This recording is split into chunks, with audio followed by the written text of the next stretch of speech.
Hello, everybody. Welcome on in to Call of Cthulhu. Uh, we are here and we're going to have a good time today, and it's going to be hopefully not too terrifying. This is part two of the last one. Thank you for the resub lyric. This is part two. Part one can be found on YouTube if you missed out. But feel free to watch and enjoy. I believe this is the last part of this particular adventure, correct? Hopefully. Hopefully. It's very sandboxy, so it's a little sandboxy. But so please come in, hang out, listen in, have us in the background, lurk if you want, enjoy the story as it unfolds, and we will get going here right about now if Rachel wants to take over and tell us where we left off. Right. So to recap, just kind of some housekeeping things. This adventure is called None More Black. It is from I believe, the Inside of Darkness module book. I think you said None More Black, right? Yep, None More Black is the name of the adventure. Just some trigger warnings. This is a horror game, so there are going to be horror elements. People potentially may die, go insane. There's drug use, 1920s. Currently, the setting is in Arkham in the 1920s around Christmas time. The Irish mob kidnapped one of our player characters, Stanley Ace, and his wife, and then coerced, semi-kidnapped Father Stephen, threatening them, telling them that they needed to help find a drug lord that is their opposition, that is taking away some of their business.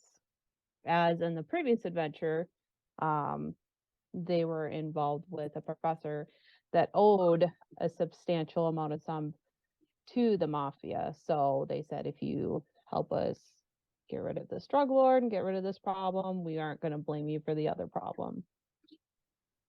On the flip side, Chris had a student that was seemingly to go through some stuff and was not showing up to classes and missed a few finals. Chris, Dr. John, Melissa, and David went to go check on this student and found his corpse.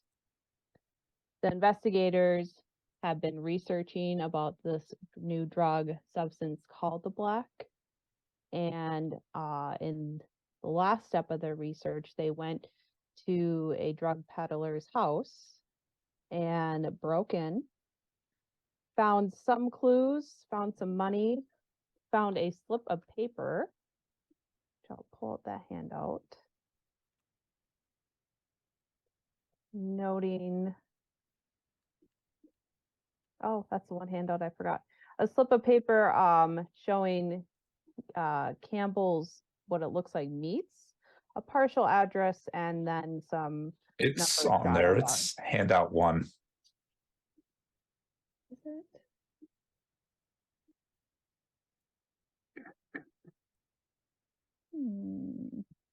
Oh, there it is.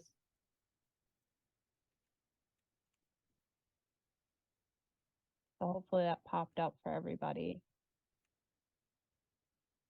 While the investigators were searching the house, some bad luck came into play, and the drug dealer came home, sparking a chase scene. And while that chase was happening, some shadowy creatures started to attack the investigators. The party split up, going off on their separate directions. During this investigation, they did find some of the black substance. And from what I recall, David and Chris split up the vials between the two of them when you ran. No, Chris has both of them. Yeah. Okay. I was just making sure Chris made it to the lab safely. Got it. So, party is split up. However, I do want to focus on David because during this game, David did have a bout of madness and is still suffering some effects. David also now has a phobia of the dark. So, unless there's anything anybody specifically wants to do as they're returning to home, otherwise, David, when you get back to the apartment above your parents' magic shop, instantly you're still very unnerved about the darkness and about everything that just happened. And you're turning on every light as you go up the stairs into your room. You even open up your closet where you have that severed head in the corner along with your Cthulhu mythos journals and readings. And you light up the candles that you have in your closet, regardless of the fire hazard. You just need more light. Makes sense. And as you're getting ready for bed, you feel a warm glow in your pocket. Reach into my pocket. So you reach in, you pull out one of the vials that Chris had, but somehow you got it. Interesting. Hold it up to one of the lights. Because you said it's giving off its own glow. Yeah. So I guess kind of like cup it in my hands like this and kind of look down to see if I can see why it happens to be glowing, or So you cup it and it seems to glow brighter. Kind of I guess the best way I can describe it is like with a hidden lantern okay.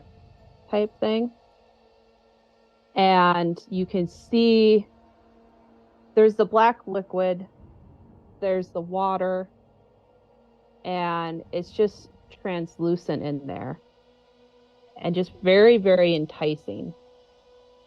And you remember when you were investigating and talking to the students that were taking the black about their visions of the future, what they'd seen. And you get this desire, whether or not you act upon it, that maybe one avenue that nobody else has considered trying is you could test it.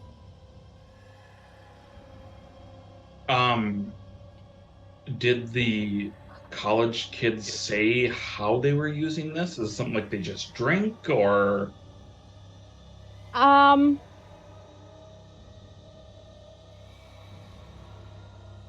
They didn't give you like specific directions, but the way that it's bottled and it is liquidy, it kind of reminds you like you're a magician, you've been to a speakeasy before. It reminds you kind of like of a shot. okay? Can I make an occult roll to try to, because I do have that occult library we got from the Yig people or the YGs, and with the knowledge that I have accumulated over the years to try to glean a little bit more before I tip it back.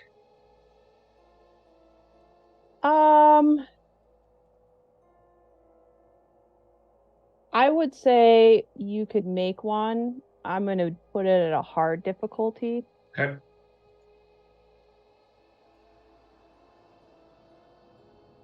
Yeah, failed. Okay. You're So not I don't honestly. know. Yeah, you're not honestly sure. Um, You have. It's your curiosity of the unknown yeah. and the idea of you've been studying spells, You've been wanting to get more power, and then there's this overwhelming fear of the darkness and the things that you can't control. Mm-hmm. And this is light. And this is light. But there is still somewhat of that logic in Mm-hmm. you of like, don't drink alcohol. Yeah. Yeah. But David's all about trying to learn, trying to master this magic that he has found out is real. So, oh, such a bad idea. Yeah, he's gonna open it up and drink. all right. You pop the cork. Do you down it like a shot? Yeah, because that's the only way that I can think to do it. All right. You feel like, I guess, I don't know, the best way I can describe it, kind of like a warm whiskey, like burning down your throat. But instead of just going down your throat, you feel it go up into your neck and tingling all throughout your body. But mostly you feel it. It's weird. Instead of going down, you feel the liquid going up. And it's kind of like, I guess the best concept I would say is like, if you have like a warm shot and you feel your cheeks get red, Yep. it's like that feeling, but it goes further than your cheeks to your ears and to your head. And you start to feel tired and drowsy, but at the same time, you feel like a sense of comfort. And you lay down in your bed and you start to kind of drift and lull into sleep. And as you do that, you look in your room and all the lights that you turn on, you see the room start to shift. And you actually like see the light in contrast with the shadows. And you see the shadows overlapping and churning with the light. And then starting to grab the light and starting to pull it. And there's that closet in your room that's now starting to suck. First, it was kind of slow and lazy, but it then starts to be like a rapid pull, like a vortex of energy, like a black hole pulling and pulling and pulling and pulling. And it's weird because time itself, like it feels like it's taking forever, but it also feels like it happens in a second. Where all the light from your room, from the hallway, you have the window open with the street lights, the light from the street lights and the light from the moon and the stars come pouring through, and the shadows just pull it in, and it pulls right into your closet. And suddenly it's black. And you try to jump up, to move, to do something, to turn on a light, grab your flashlight or a candle, but you can't. You have like sleep paralysis. Your body is too heavy to move. And there's this long, agonizing moment of just you in the darkness before your eyes just, for whatever reason, fixate on that closet where all that light was pulled, knowing that something's there. A door has been opened, but there is no door. It's one of those things where it's like it's an absolute truth that you know, even though you have no reason of knowing it. Okay. And as you're just waiting to see what comes out, a figure from the shadows walks out.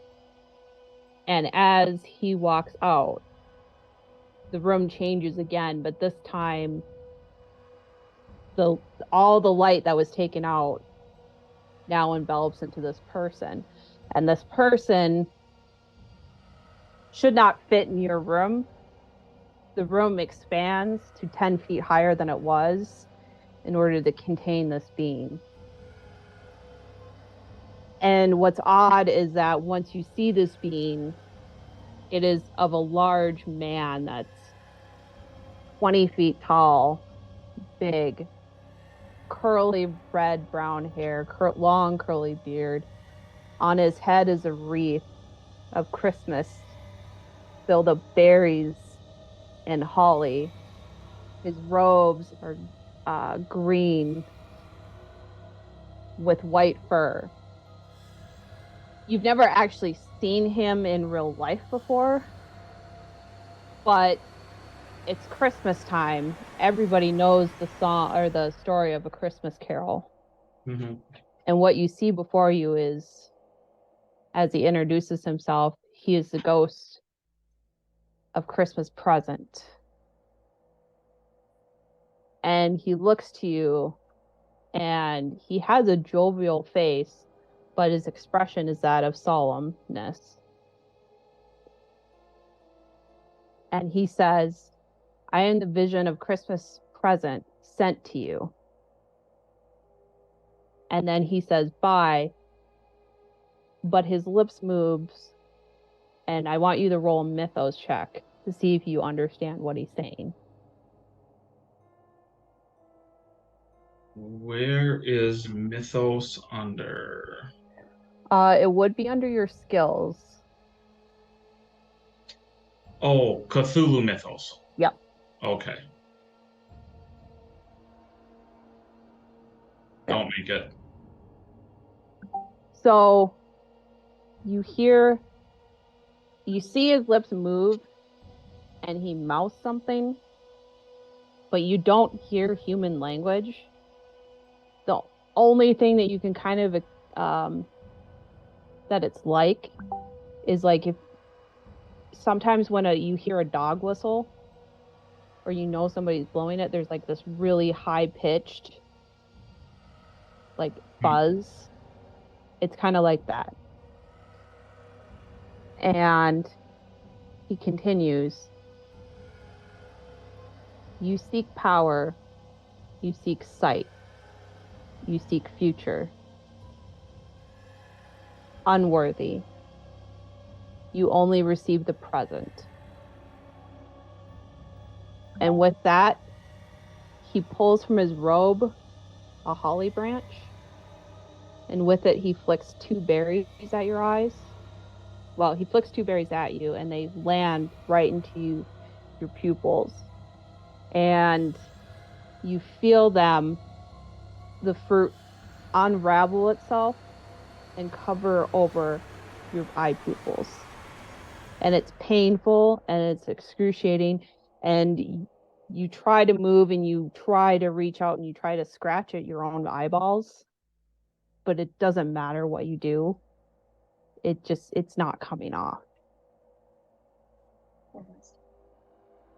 And you're just trapped again in darkness. And you can move your hands and you can move your fingers, but you're just alone.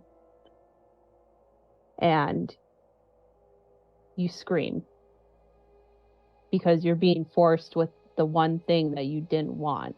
Mm-hmm. And you're like, I messed up. I shouldn't have done this. I was tricked. And then after the terror sort of subsides, you realize that the air around you is cold.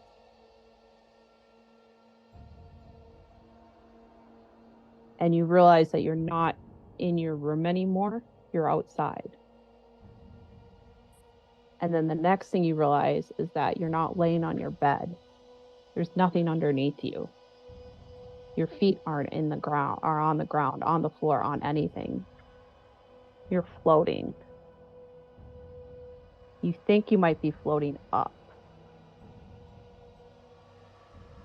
And as you float up, the coldness seeps inside your body, and it seeps into your eyes and flakes off the berry skin. And just it starts to just flick off, and you're slowly, as each piece is coming off, being able to see light. And you see the sky, and you see stars, you see moonlight.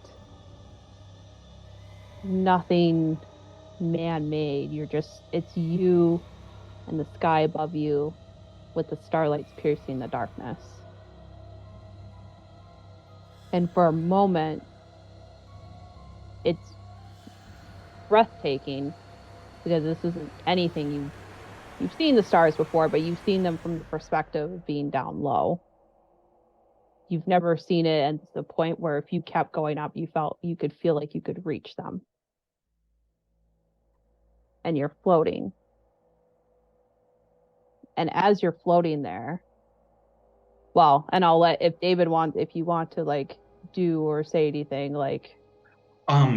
Yeah, so these stars that David sees, are they like the stars that should be overhead?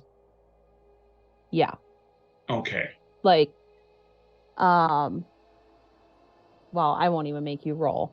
Like, you recognize the sky.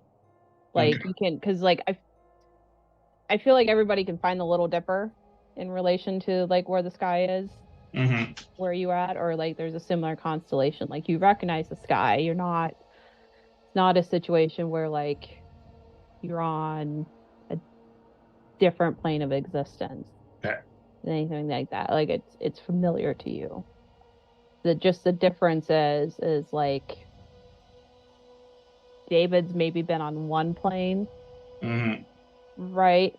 But he's never, you've never just been like you up in the air, Okay. this high. And as you're floating there, after this moment of peace, you start to see things float up past you. And it's odd. At first, like, it looks like snow, maybe, but it's going in the wrong direction. It's going up instead of down. You see wires, like electrical wires. You see lights, Christmas lights. You see street lamps going up.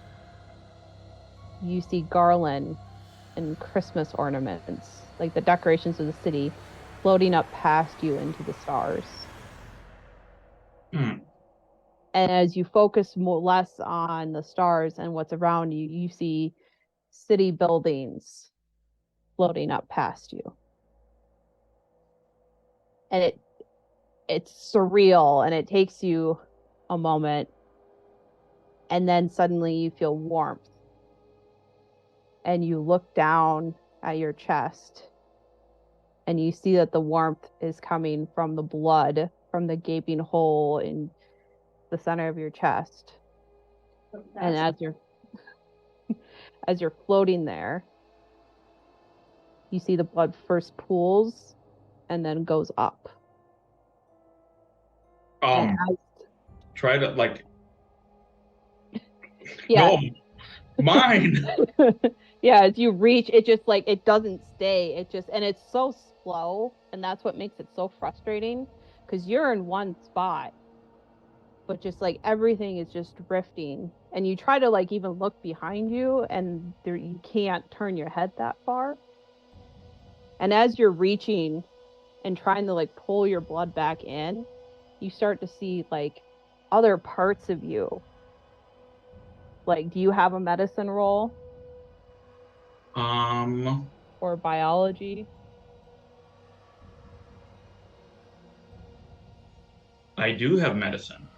Go ahead and roll it. Hard success. Okay.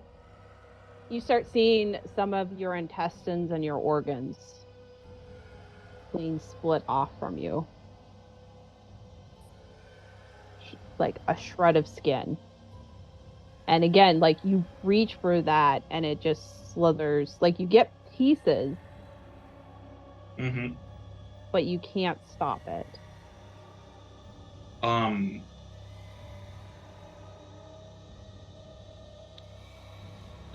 So David's a talker. Mm-hmm. Like that's kind of what he does, is how he gets out of things, is trying to fast talk, trying to con his way. Yep. So he doesn't know what's doing this or how. But he's basically say like I'm not what you want. I'm not what you're looking for. It's been a mistake. Of course it wasn't me. Like you're not taking this. You want to give this back. You want to make sure that I'm whole so I can keep going on. So I know, so I can tell what's happening. People need to know about this, need to know about you. I can be the perfect mouthpiece for this. Sure. Roll fast talk. You don't even know what you're promising. I have no idea. No shit. But it's better than unraveling. Sure. I'm hoping. Hard success. Okay. As you make that plea and that bargain to whatever this is, whatever is doing this to you, you feel yourself hit something, and this whole time, like, it doesn't really register to you until the moment your back hits something hard. Well, it's at first hard and then kind of soft, and it kind of cradles your body. You would just assume that, like, you would feel pain. You haven't felt any pain except for when the berries covered your eyes. Like, that was the last moment you felt pain. You felt fear, but like fear, confusion, like whatever other emotions you would think, but like none of this is actually like hurt. And you don't know if that's good or bad because you have a medicine, like maybe you're paralyzed.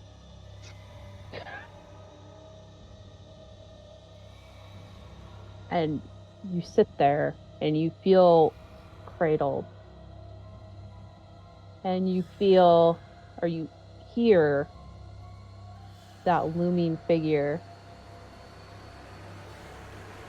walking towards you, and the cloak dragging in what you're assuming is snow. The same one from the Room. closet. Yeah. Okay. And you look over and you see underneath the robe, there's a shifting. And like a clawed hand peeking out. And there's movement, and you look over and the figure starts to open up his robe, and at first what you see is like the Christmas Carol where there's two emaciated children, and the figure says, "This is ignorance and this is want." And as he's speaking, the robe changes, and it starts to change from fabric to leather, and it's black wings. And he says, "Your kind take too much. Remove the unworthy one, and you will have my favor." And as he says that, the robe changes, and it's leather. It's not a robe. The illusion is fading, and they're wings. And he this creature pulls back the wings, and you see the shadows that had been tormenting you before all up the figure. And they're breastfeeding from the lines of breasts on the figure. Like if you've ever seen like puppies or kittens Yep. breastfeeding and making biscuits, that's what these shadowy monsters are doing, except it's more like gnashing of teeth, and it's not milk, it's just black liquid. And I have a picture of what the monster looks like, because I'm not going to be able to describe it real well, but there's a real good picture.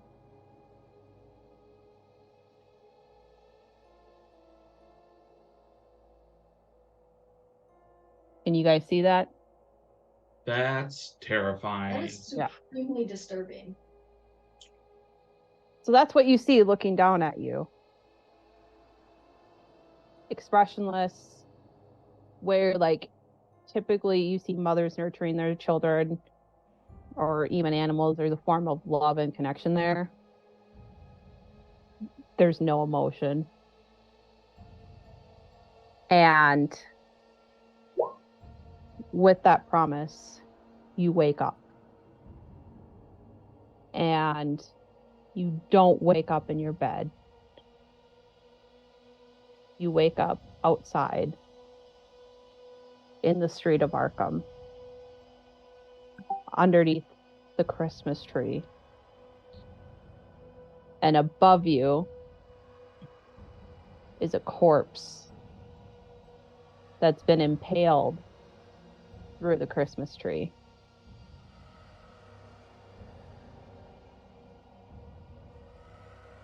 So I'll let you process that, but I am going to need a sanity check from you, David. Well, of course you are. And then we're also going to need a con check as well. Succeeded my sanity. Awesome. You only lose 1 point of sanity loss. So you are in another bout of madness. Okay, I gotta edit. Hold on.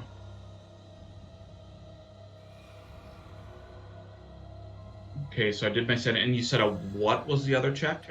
A con. To see if you're addicted to the drug. Oh, of course I am. All right, let's see. Okay, yep. Yeah, so you are addicted.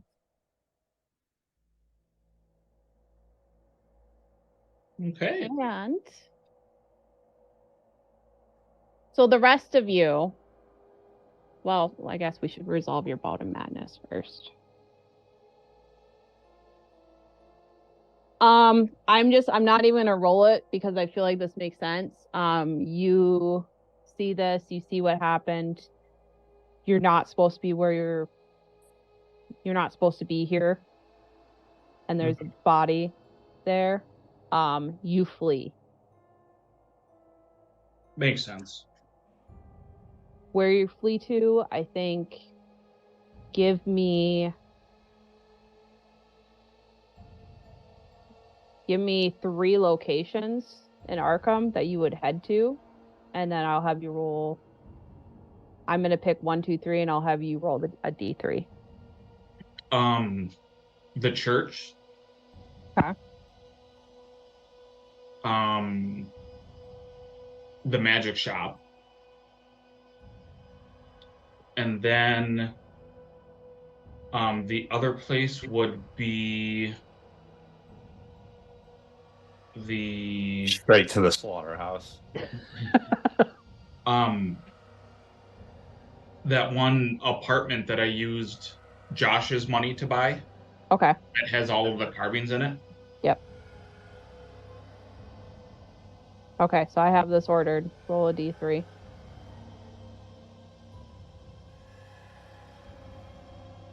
Three. You go to the church. Okay. Meanwhile,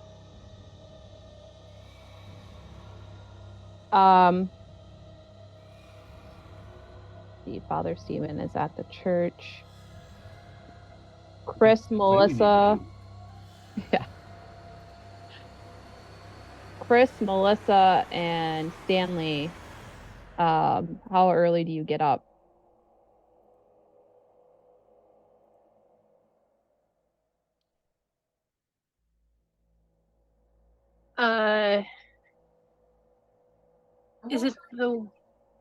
Is it a work day?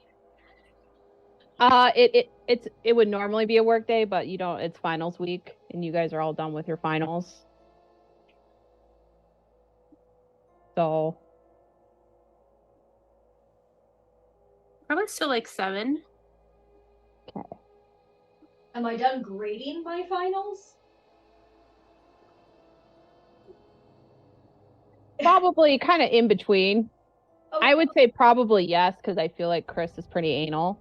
probably. And Chris, actually early in the morning, you get a phone call from Dr. John. Okay. And Dr. John is like, so apparently there's been an accident in the town square. So I'm not going to be able to help with the investigation because I have to go examine the body. Oh, that sort of accident.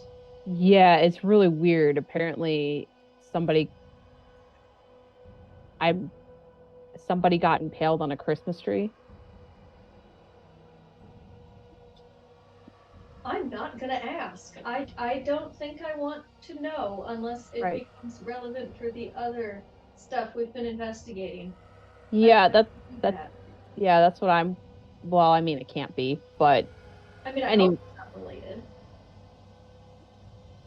either way, I'm not going to be able to meet up. But if you need anything from me, I'll be at my office. Okay. We'll be in touch if we need you. Sounds good. Good luck with the body.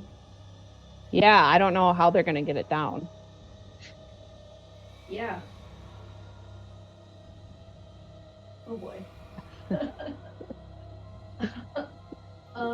Okay, that's one way to start a morning. She goes and finds a really strong coffee. Yeah. Just for reference, this is the Christmas tree that I envisioned. Yeah, so it's like impaled way up there. Yeah. Gross. Yeah. Yeah, good luck with that. But I'm assuming you get a coffee, start heading to the church. Stanley, Melissa, heading to the church too. Yeah, that was the plan. Yes. Yeah. Okay. There is commotion and that you hear like in the downtown area in the morning. So you just take note of that unless you want to investigate, but otherwise just head to the church. Before any of you get there though, David gets there first. And obviously, Father Stephen, you're there. Yeah. I get there doing first. your morning. Because Yeah. I live there. Right. But everybody else that doesn't. Yeah, You're doing your morning preparations. David, make a luck roll. Fail. Okay. You're not lucky? You think the magician would be the most lucky. Oh, I started out with the most luck. I burned the most luck. You have burned a lot of luck. So you're mostly naked because you were disrobing when you decided to take drugs.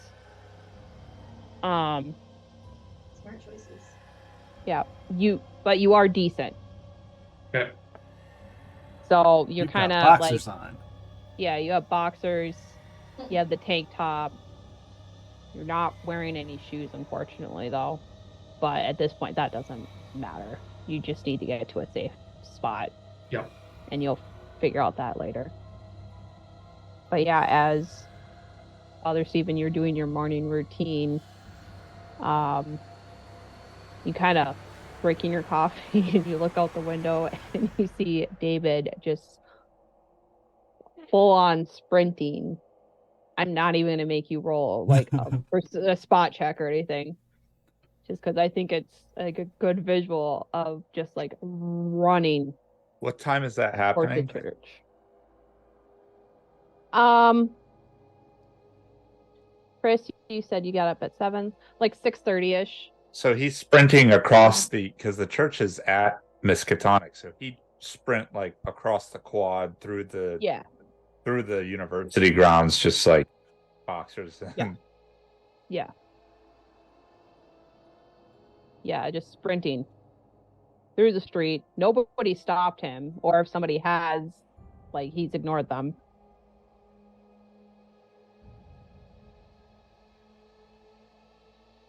So yeah, you see David running to the church, and David, you see the church ahead of you. I wait a moment because it might take me a few moments for my brain to realize that what I'm seeing is actually real. Like, I even look down into my coffee and I dump it down the thing and I go to make a new pot. Or go to pour a new glass or something. Yeah. Until, you know, the door opens and he actually comes in. Then I'm like, set it down and go meet him. Yeah.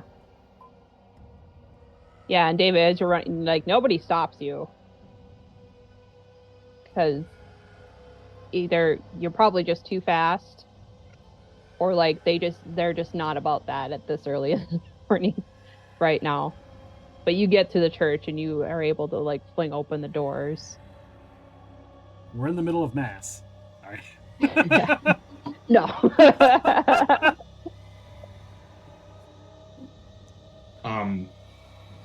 So do I run into like the actual main part of the church, or do I run into more of like the rectory where Father Stevens would be, or?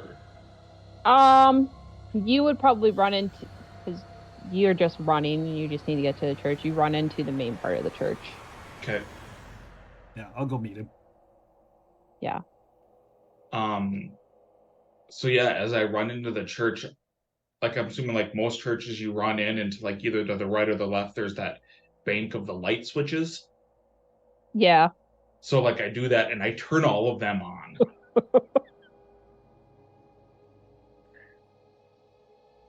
Yep. Just in one flip, they all turn on. Can't stand the dark anymore, huh? And I run to stand underneath just like one of like the lights shining down, so I'm like in a cone of light.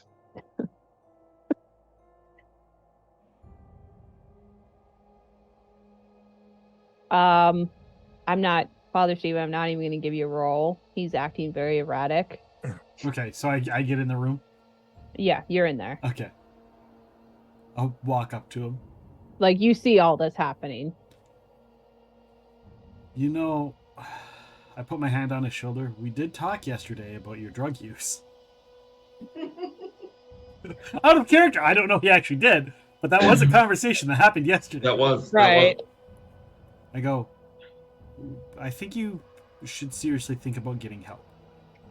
I know people that can help you. Let's get you some clothes. Maybe.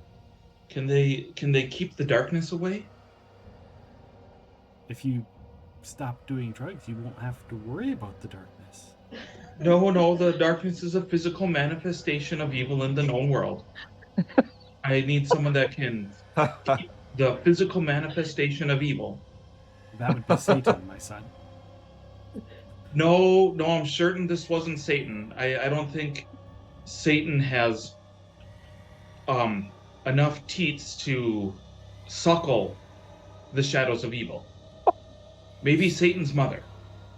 I just turn my head like a adult, like looking at a child that's just saying ridiculous things. Like, you know better, look.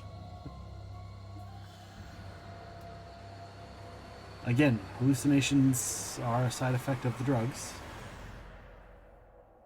Come now, let's get some clothes on you. Maybe we'll get some food. And have you had anything to eat or drink recently, besides alcohol? No alcohol. We should get you some food and some clothes. And I'll like put my arm by him and like slowly usher him along like you would a small child. Yep. I'll get ushered along. No problem with that. And we'll go and get him Yeah. some clothes, which is going to be Some funny clothes. because I am way taller. So like my clothes probably won't fit him, but we'll get him dressed anyhow. Yeah. So he'll look like a little kid. Yep. Yeah. You take care of David and you get him situated and like, you know, as David, as long as you're in the light, you're good. Cool. Like you're feeling okay. You have someone there now. There's no body, no shadow. And like the fact that these clothes are like too tall for you, like that's it's like the least of your problems right now. Mm-hmm. In the meanwhile, Chris, Melissa, and Stanley, you all also get to the church. Imagine Stanley might be the last one there because he's had quite a weekend. Yeah. Yeah, and even Stanley, like you kind of hear the commotion of downtown and you're kind of like, I'm gonna nope out of that.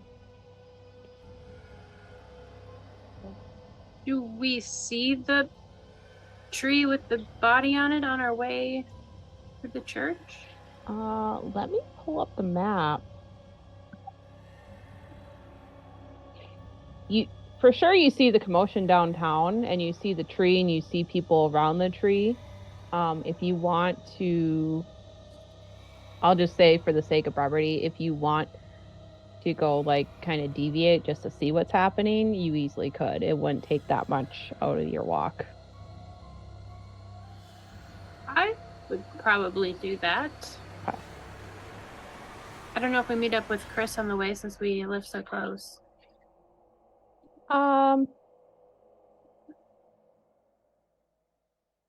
You know what? I'll say yes. Because you would probably wait for each other. It makes sense. Like, girls commonly walk in packs for a multitude of reasons. So, Yeah, safety in numbers. yeah. So, yeah, if you both want to deviate to go to the tree. And as you get there, you see a bunch of police officers and you see like you see people with ladders because there's not really like the city doesn't have a crane, like climbing up the tree and trying. Go ahead. As we approach, I would tell Melissa the call I got from our doctor friend, just so that she's aware of what we're about to see, so that hopefully she's not so shocked, because I imagine that this is what he was talking about. Yeah. So yeah, up to you if you still want to go check it out with that information. Do we know who it is? I didn't call. Yeah, he didn't say.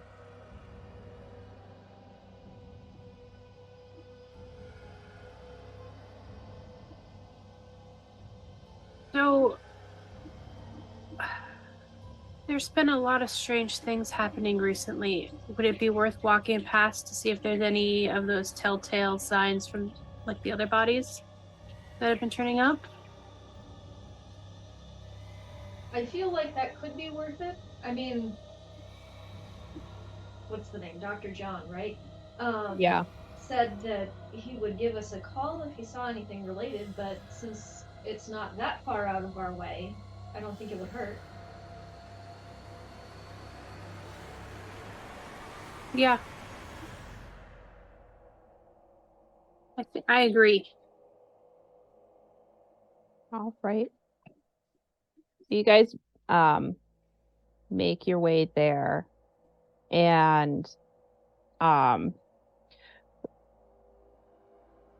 gonna kind of play Lois' character for minute, Dr. John is already there. And you do see them with ladders removing the body from the tree. And like for the most part, police officers are trying to keep people off the street because it is a gruesome sight.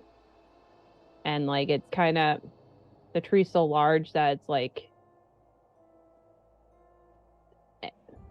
they're kind of having to take them down in pieces, for lack of a better term, because their ladders only really go up so far. And that's just more feasible at this point. And there's reporters there taking pictures. And so you're able to get closer because you have the in with Dr. John and you worked in the medical examining office from time to time helping with investigating. So it does take a little bit time out of your morning. But when the body comes down, neither one of you recognize him right away. But there is a picture.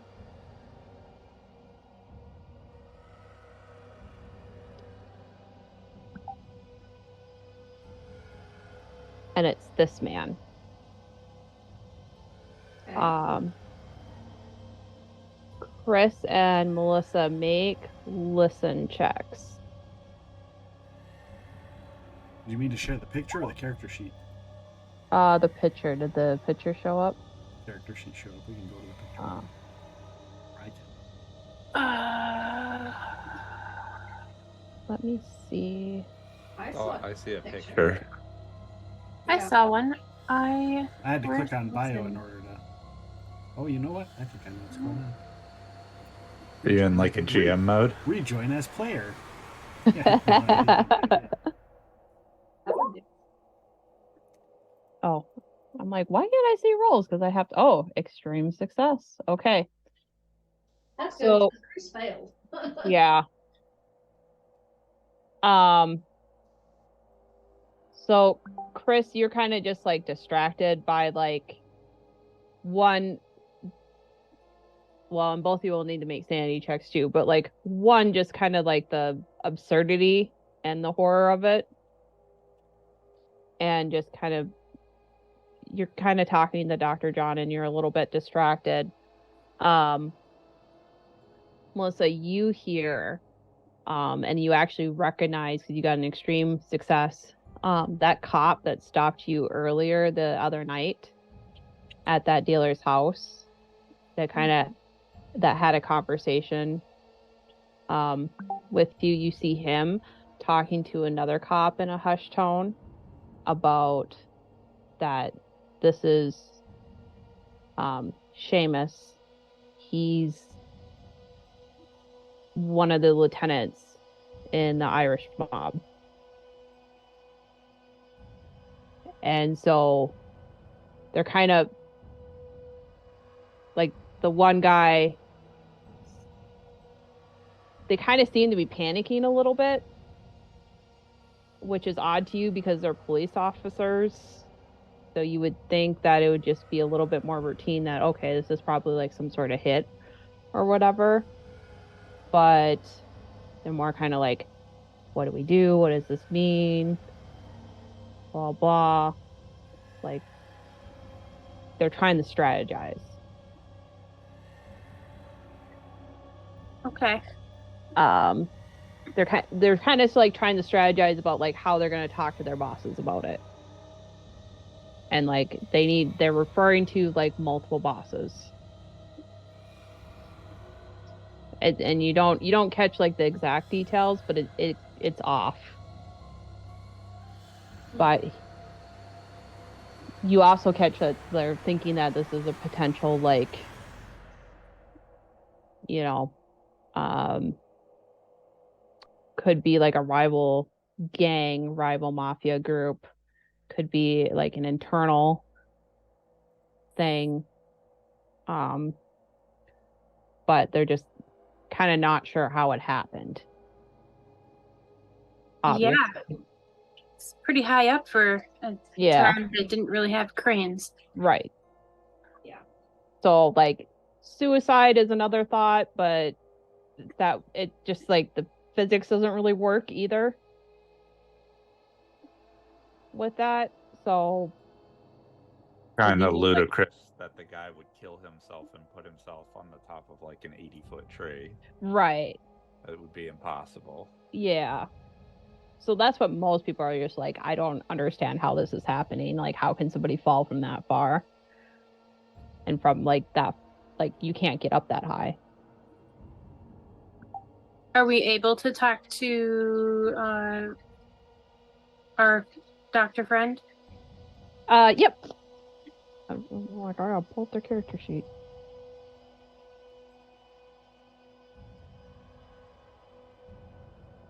Yeah. Dr. John is there examining the body. And one of the things that Dr. John first does is actually open up the mouth of the person, and you don't see a black tongue. Okay. So, and kind of when, just the kind of storyline, when Dr. John like sees both of you,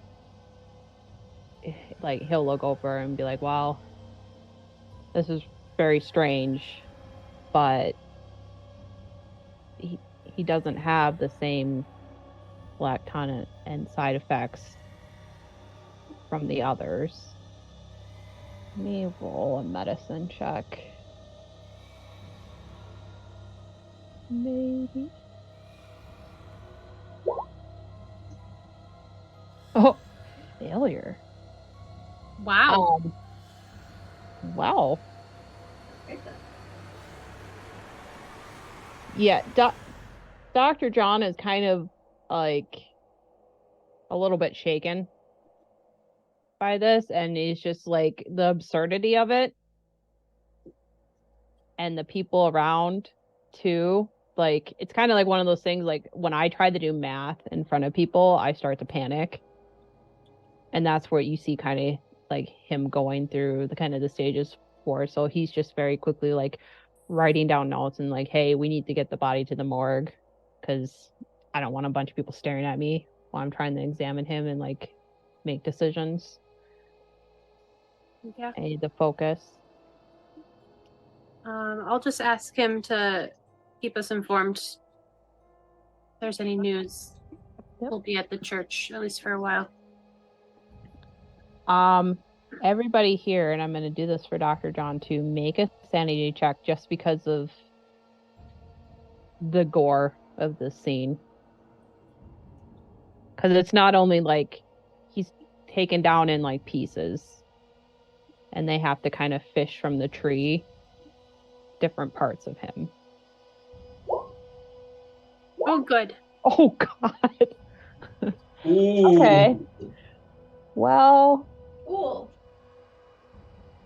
okay. Cool. So I'll give you guys an option. I can either roll it or I can let you roll it. Roll what? Yeah. A d6.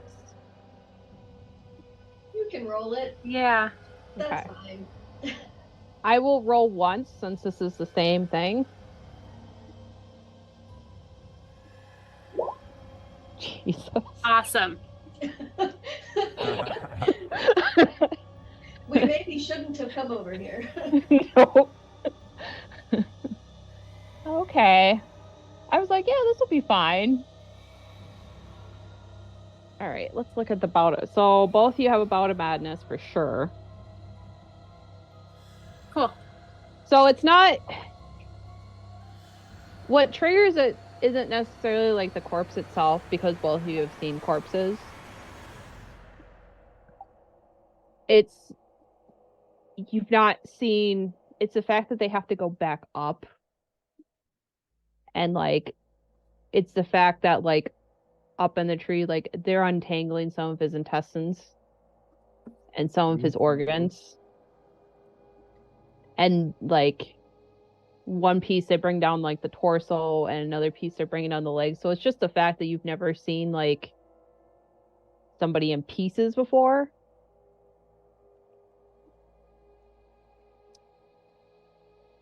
Awesome.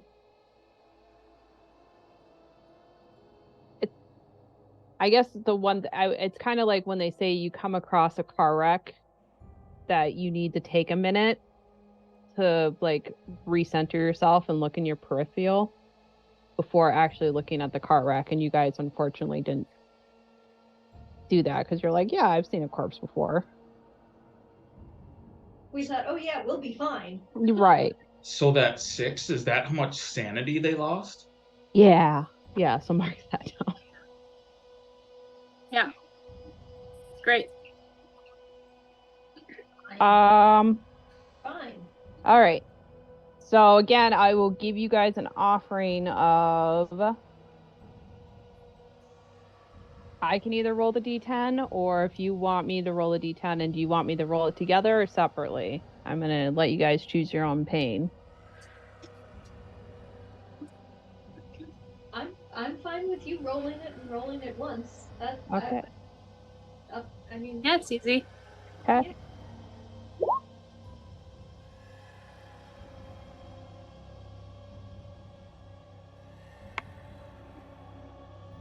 Do both of you have a significant person written on your character sheets? Yes. let me double check. I don't know if I put that on my life one.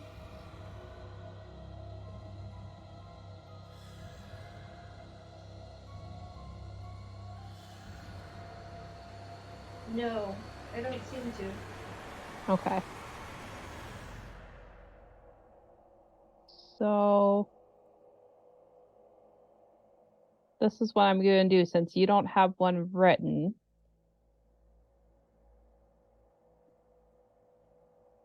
Chris, I'm going to move one up on the table for you. Chris, you pass out.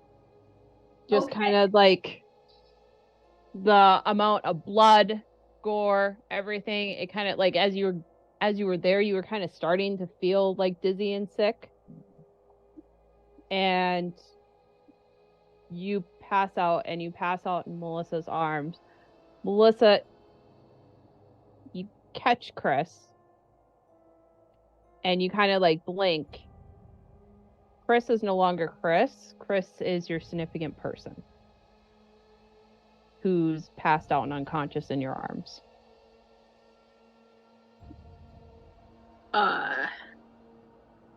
Guess I will lay Chris down and like tap the face and be like, Grandpa, wake up. What are you doing here? All right, and I'm gonna roll. Do I wake up? Yeah, actually, Melissa, let's see. Roll a first aid or a medicine. First And otherwise, aid or a medicine. so you're like this for 7 rounds? Oh God. Okay, otherwise Chris will be passed out for 7 rounds, and Melissa, you think that Chris is your significant person for the next 9 rounds. Oh man. Went slightly better. Oh, great. Cool. Okay. So Grandpa doesn't wake up. Okay. He's fine. Dr. John is there. So like instantly Dr. John like rushes over and is like, "Oh, Chris." And he starts pulling out some smelling salts.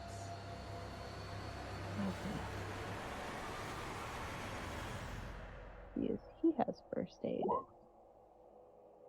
Hard success. So Dr. John has his medical kit there, and he has smelling salts. So he rubs them underneath your nose, and Chris, you wake up. But you're still feeling like very dizzy and kind of sick to your stomach. You just want to get out of here at this point. Melissa, your grandpa woke up. Dr. John helped you. I will hug him. Oh, okay. Where's my There. grandfather? There. Right. Maybe you two should get to the church and we'll take care of this from here. Yeah. Yes. I think that's a good idea. Yeah. Gonna see if Dr. John hears you refer to Chris's grandpa.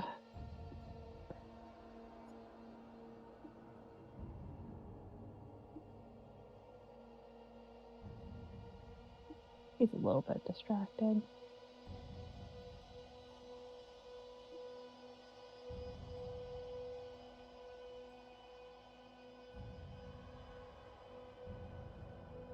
There is. Okay, we're just doing this. Nope. Yeah, he doesn't seem to notice. Does Chris realize, or as I'm waking up, is like kind of out of it and just don't really register? You don't really register. Like Melissa keeps talking about her grandpa, but you kind of are tuning her out a little bit because you're just trying not to throw up or faint again at this point. Sure. Okay. So it's kind of like, yeah, it's one of those things where it's like, I need to get to a safe space. And like, I understand you're talking, but I'm not really comprehending it. Yeah, like we need to get to church. Yeah. I need some of that terrible church coffee. Yeah. Yep. And Melissa, you're kind of assuming that Chris went ahead, maybe, but like in your mind, you're kind of thinking, okay, how do I talk my grandpa into going back home to the nursing home? Because I don't want him involved in this stuff.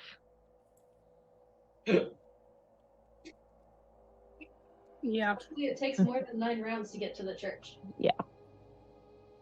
So once you're there and you see the church, you kind of get a bit of relief over you. But kind of for the rest of the game, we're going to kind of play off of you might have fainting scenes, or like Melissa, you're going to be thinking about your grandpa a lot during this game, being concerned, especially after like the 9 rounds has passed and you realize that you thought you were talking to your grandpa and then like he's gone and Chris is there. Go ahead and both you make intelligence checks.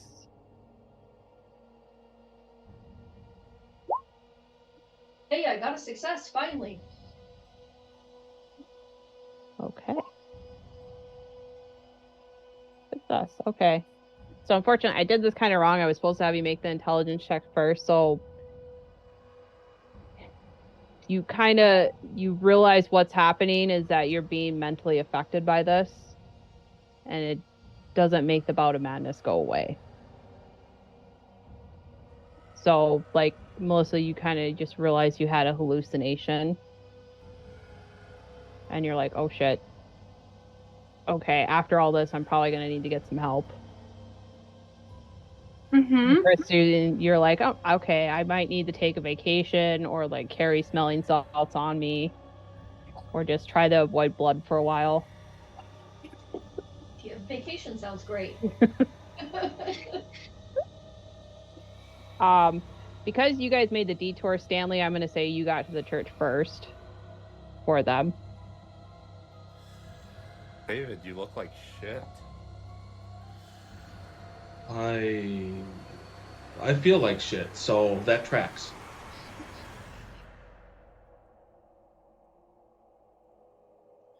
I just pat David on the shoulder and hand him a cup of coffee because I was bringing him food. You're not using again, are you? I give you Stanley a knowing look. I just picture Almost a Father little bit of a Stephen nod. I just picture Father Stephen as like over the back of his shoulder and is like, It's best if we wait for everyone else to show up. David, there is something I forgot.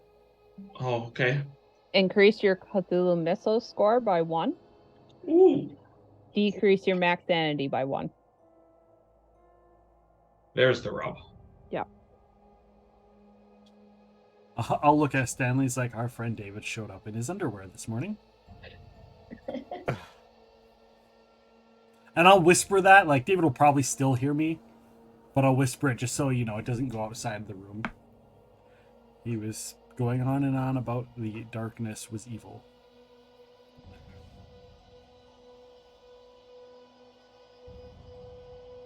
And something about her having, what, multiple teats? Is that what you said, David? Yeah. If it was darkness, I don't know how you could see what it had, but there we go. Drugs will do a crazy thing for you, Stanley. Do you have any paper and a pencil or charcoal or inkwell? Well, I just need to kind of get my thoughts together while I'm eating.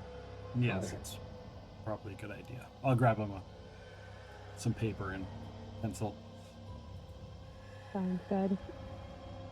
So kind of as you guys are having like an impromptu breakfast, Melissa and Chris, you do get to the church. Okay. And I'm just kind of assuming you've been here enough that if they're not in the sanctuary, you know the back room to go. Yeah. Where they have their little, I don't want to say break room, but for lack of a better word. Yeah. Head back there. Morning, ladies. Morning. Oh, what happened to you, David? Oh, is Dr. John joining us? No, he's busy with a body. Oh, Father, yeah. Do you Remember have that coffee? body.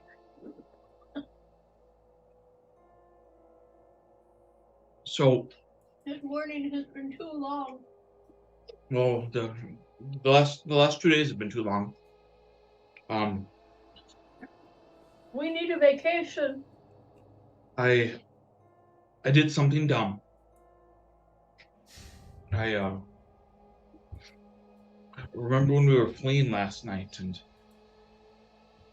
and I was worried, Chris, that something was following us. Yeah. Well, I think what was following us followed me. Okay. The vials that you had taken yesterday. Do you still have them? I look in my pockets. Do I still have them, Keeper? Yeah, you have both of them. I have on my sheet that there were actually 4, but Yeah, you have all of them. yeah, I have all of them. But no. No, but like here. Are they glowing? Nope.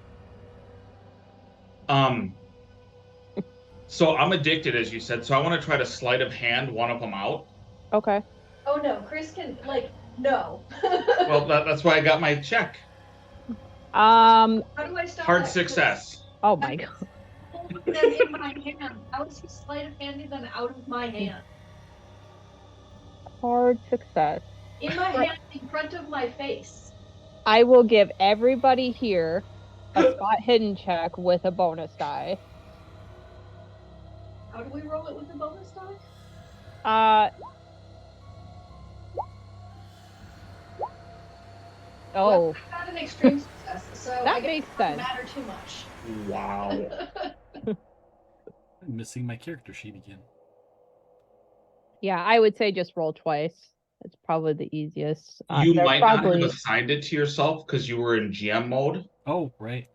No, I actually have to re-pull it up because I had to reset my GM mode. Oh, okay.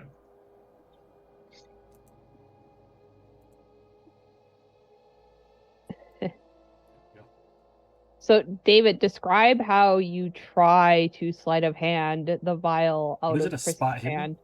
Yep. Mm-hmm. So what David's gonna do is he's like, oh, good, you got them safe.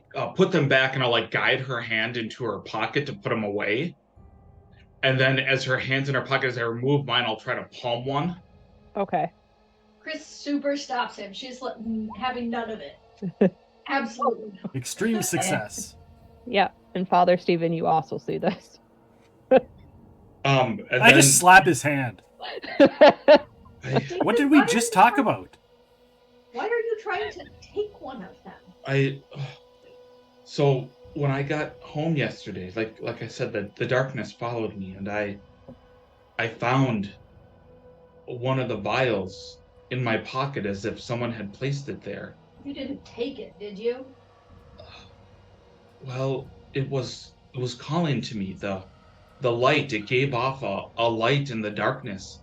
If you cup it and keep it away from the light, it has its own light. But don't do it. It calls to you. And as I took, like, oh my god. as I took it, I saw all of the light stream from outside, inside, from the candles, from my own flashlight into a spot, a void that absorbed all of it until the ghost of Christmas past came out. It was past, right? Present. Present. Till the ghost of Christmas present came out. You've all read Dickens, right? The what? The ghost of Christmas present. It then showed me. It said I was not worthy, and it blinded me. It snuffed out all light from me, and then I felt cold, weightless, and when my sight returned, I was floating far above the city as I could see other things, lights, buildings. I don't know, people are not, but things were streaking up. And then finally I felt my back pressed up against something, and when I could finally see what it was the ghost of Christmas present there in front of me. Except as it moved its robe, it transformed into wings. It was this bloated pig monster form. So do you want me to like roll a craft or something to try to, because I got that paper to try to draw what the creature looked like? Sure, if you have a craft or, well, you have a pretty... I'll let you roll a craft at a normal success. I'll have you roll a sleight of hand at a hard success.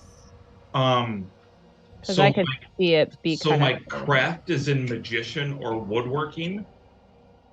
Okay. So do you still want me to do like one of those, or like I'm just trying to figure out how? I sort of feel like it might be more of a sleight of hand than in Okay, that magician, works. but we'll just put it at a hard success. Okay. It's not going to be like perfect, Yeah. but if a regular success will be a, well, Nope. failure. Nope. So now this is the second time that I have tried to draw something that I've seen on a trip. Yeah. So I'm gonna put an additional skill and just call it drawing. Yeah. Eventually, I'll get one of these so I can put points. Right. So As he's talking, is his tongue black? That's a good question. you don't see it right there, but you haven't examined him medically. So you're kind of thinking maybe you should give him an examination if he'll consent to it. And in the back of your mind, Melissa, you're like, I should probably call my grandpa too at some point. Yes. Because I actually haven't called him recently. And then you start to feel like the guilt that comes from like getting too busy in your family life or in your work life where you're neglecting your family, but you kind of shove that down. So, David, next Monday is the next meeting at the main church. You should go. It's to help people with addictions. I'll get you the name of the person running it. I'll write down the name, Yeah. the time. Be like, Well, go ahead. And you know, it makes sense that you're thinking about it's Christmas time and there's Christmas things going on. You've been helping with the play, so it makes sense that you see things that have to deal with plays, such as the Ghost of Christmas Past, the Christmas Carol. It makes sense. Perhaps you need to spend a little bit more time in the church and a little bit less with the substances. And I hand him the paper with the time of his, Yeah. And I'll take the paper and like honestly be like, thank you, Father. But for all of the things that we have seen, why won't you believe any of us that there's a power besides God in the city? David, maybe you should also stop by the gym. I find that physical exertion really has an effect of clearing the mind as well. And also, of the two of us, one of us is not doing drugs. I do have a question. Two, actually. One, if something was emanating light, why would you drink it and therefore remove the light from the room? Because I thought it would put the light inside me to drive away the darkness.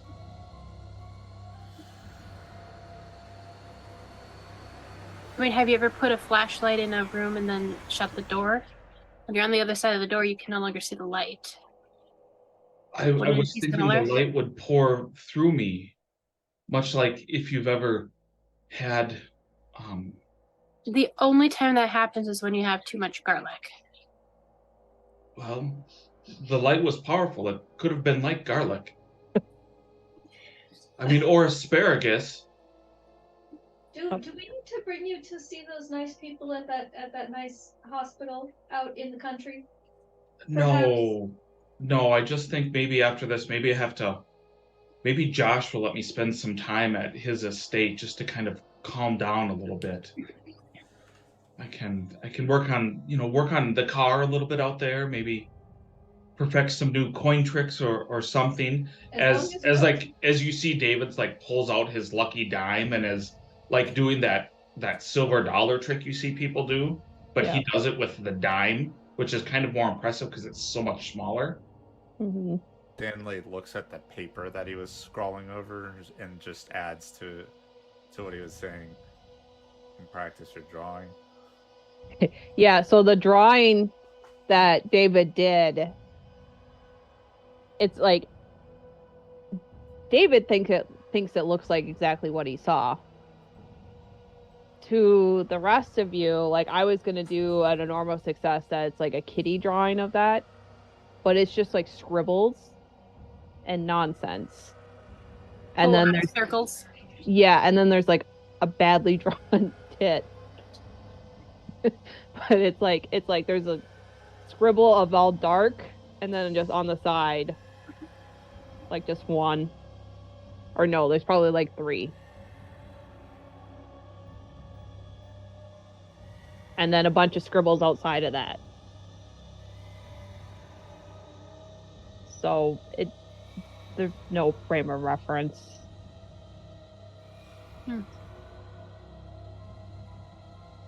Oh, there's Steven. Is there a phone I could use? Yes, it's right over here. And we'll show her to our rotary phone. Although it's probably one of those crank phones, actually, and they have to connect at a switchboard. Right. Okay. Do you call your grandpa? Yeah. There's actual art in the Call of Cthulhu G-Jack room. Which is probably pretty accurate. That's exactly it. Oh, can I make that a handout in the game? You can. You totally click on should. It and drag it into Roll20, and it should upload. Oh my gosh. If Nick knows how to do it, or let's see if I can figure it out. Add and drag it over. Yeah, I'm in player mode, so I can't. Rachel has to. Yep. All players.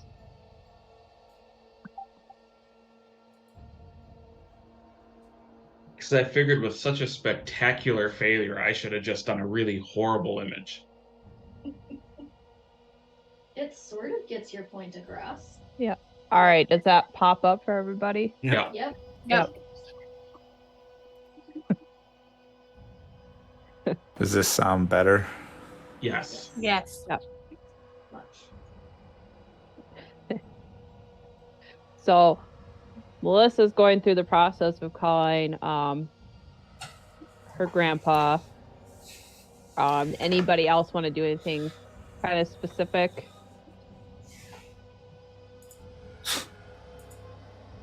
So David will say, so I saw this creature, this thing, and that's when I felt like I was falling, and when I hit the ground, I looked up, and I must not have been the only one. Someone must have fallen and impaled themselves on the tree.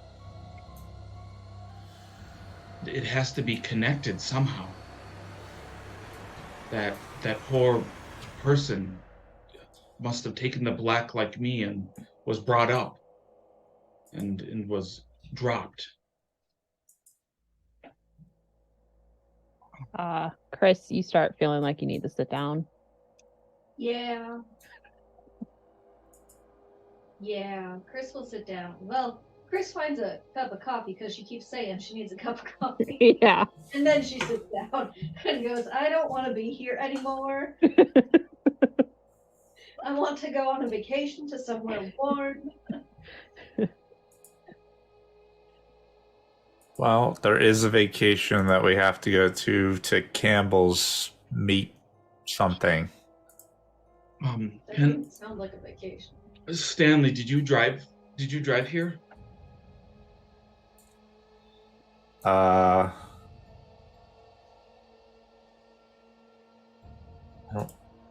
walked here.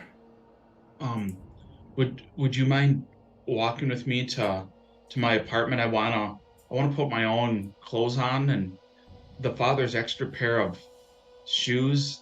These are way too long, and I feel like I'll trip if I go to anywhere else. I would like to put my own clothes on and grab my scarf and feel a little bit more like me.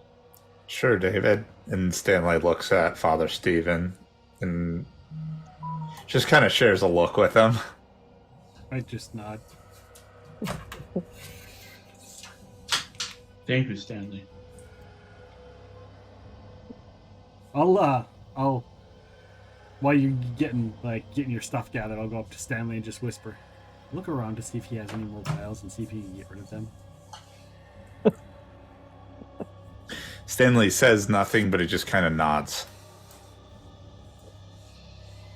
We'll be here when you guys get back. Melissa, you do get a hold of your grandpa. And he's like, oh, hi, dear. So good to hear from you. It's good to hear from you too, grandfather. Are you well? Yes, I am. We had pancakes for breakfast, and they were delicious. And The home is treating you well? Yes. We're going to have roast beef for dinner. That sounds delightful. It is delightful. Well, I'll try to come and visit around Christmas. Okay, that sounds good. Is Christmas tomorrow or next week? I will say whatever that answer is. Yeah. But you basically, you try to have a short 10-minute conversation, you end up having 30-minute conversation. And I mean, it's nice. It comforts you. It's a lot of listening. But you have a good conversation, and the guilt subsides a little bit. Great. So Stanley, David, you go to David's house to get him a change of clothes, and the rest of you are waiting here. Mm-hmm. Yeah. Yeah. Yeah, I'll pull up the handout again. Stanley is going to go with David and kind of...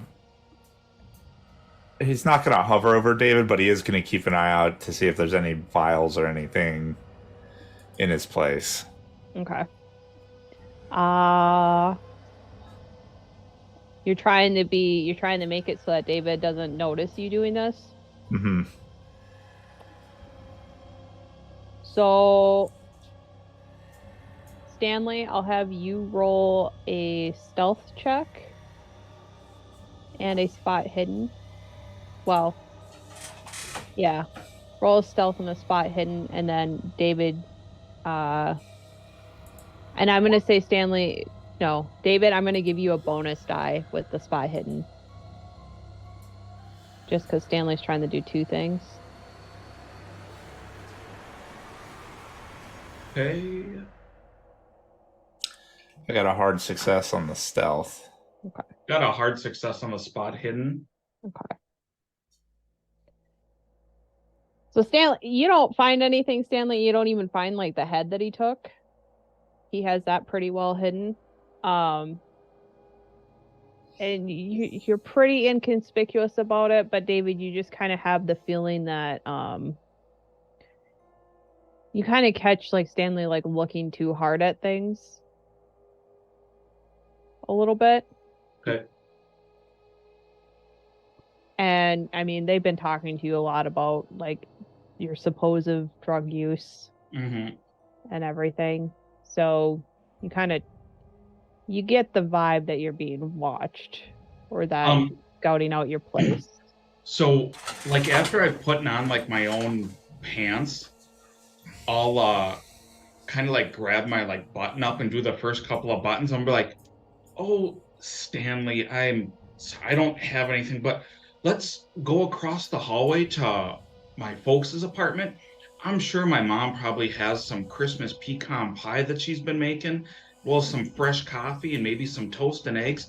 I'm sure she can get you a little something to fuel up the old gas tank as I finish getting ready. No need to bore you with me like grabbing all of my stuff." Why not? We can go over together. Yeah. And I'll bring them over to visit old Betsy. Okay. Who's oblivious to what happened? 100%. So she's kind of chatting you guys up. You 3 at the church are kind of waiting a while. I'll just be getting stuff done, and I'll like if people are just sitting there, it's like, hey, could you hand me the thing? We should probably get this thing, just put people to work getting ready for the play. I'd like the 3 of you, since you're not distracted, to go ahead and make what's called idea rolls.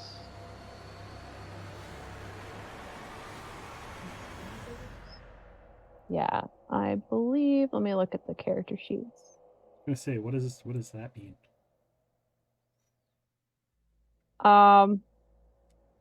It's basically like depending on how you roll, I will give you some sort of Well, what are they rolling?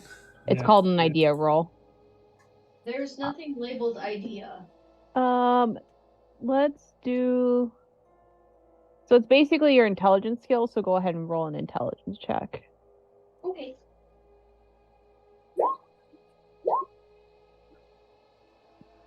Wow. So the 3 of you, as you're kind of sitting there and kind of just like helping Father Stephen, with some church things and kind of like having a little bit of a late breakfast. Stanley brought up just going straight to the slaughterhouse. You could go do research on it first instead of just driving straight there. And that's maybe like you could either wait for Stanley and David, or like some of you could go now and then meet up later at like the town hall or the library. I mean, more information would be a good thing. Mm-hmm. That seems nice and safe and probably not dead bodies. Agreed. Probably. You're kind of thinking the town hall would give you, like, if it's currently being owned by someone. Because you had 1 break-in already, and I mean, you'll probably end up having a second with the slaughterhouse, but might give you more information. But up to you if you want to wait for everyone or split the party. I don't know, Melissa and I could go do research and then meet everybody somewhere else, and Father Stephen, when David and Stanley come back, could tell them where we went. Or we could, the three of us, go and just leave a note. I can wait for them and catch up with you, like when they get here. Let them know, Mhm. and Yeah. if Working they on your Christmas preparations. yes, I mean the church and the father and the school that run things. They put me in charge of this, so one of the few Important. tasks they give to me. They don't give me tasks very often, so they usually just let me do my outreach programs. Oh, we could go and we shouldn't be too long. Yeah. All right. And you guys, so I'm assuming when you go, you make care to avoid the center of town. Yes. Mhm. We're not crazy. Not yet. Yep. Yeah. Just only slightly. We're just, we've got some psychic damage. It's fine. I mean, Yeah. Chris, you and I are the least insane of the group here. That's true. So you two get to the town hall.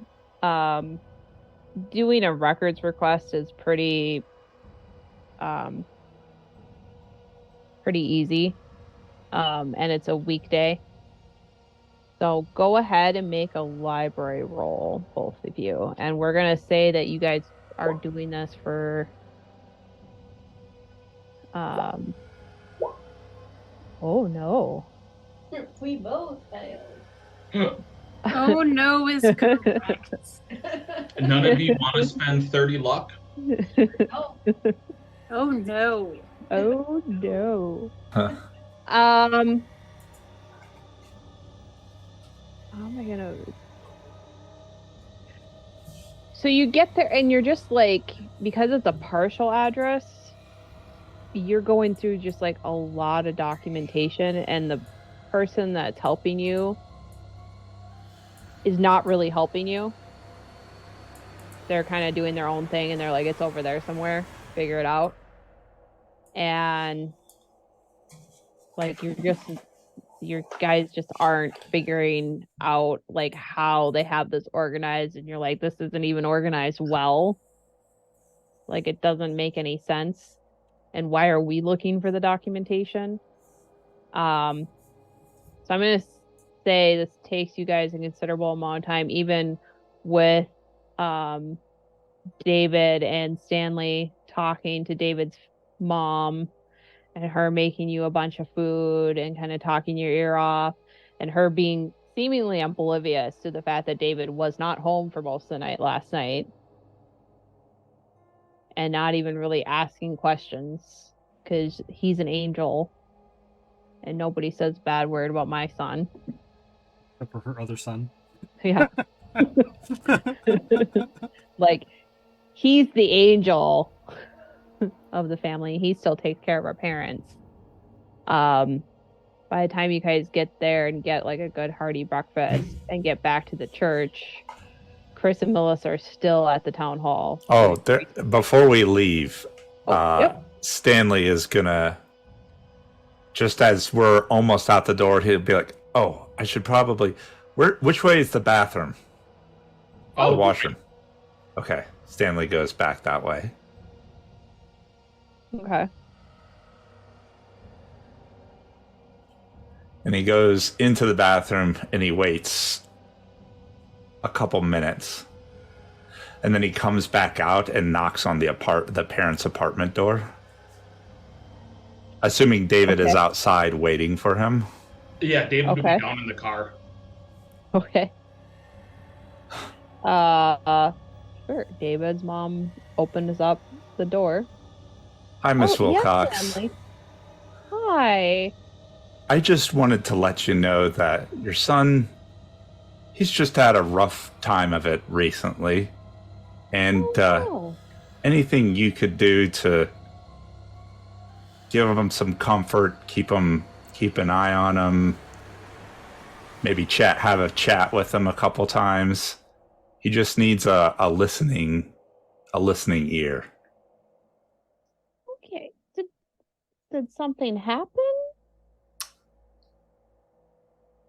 I think he's just had a lot of stress. Oh, PTSD from Well? the war. yeah, okay. The war, yeah, because he was in the war, right? Yeah. Yeah. Well, the war was rather hard on him, and the magic shop can be stressful sometimes dealing with customers. You know, if he can, he really, I think he really holds your opinion in high regard. You should see if you could convince him to come by the church sometime. Yeah, It's good for the soul. yeah. Anyways, have a nice day, Miss Wilcox. And he starts thanks. to head. You too.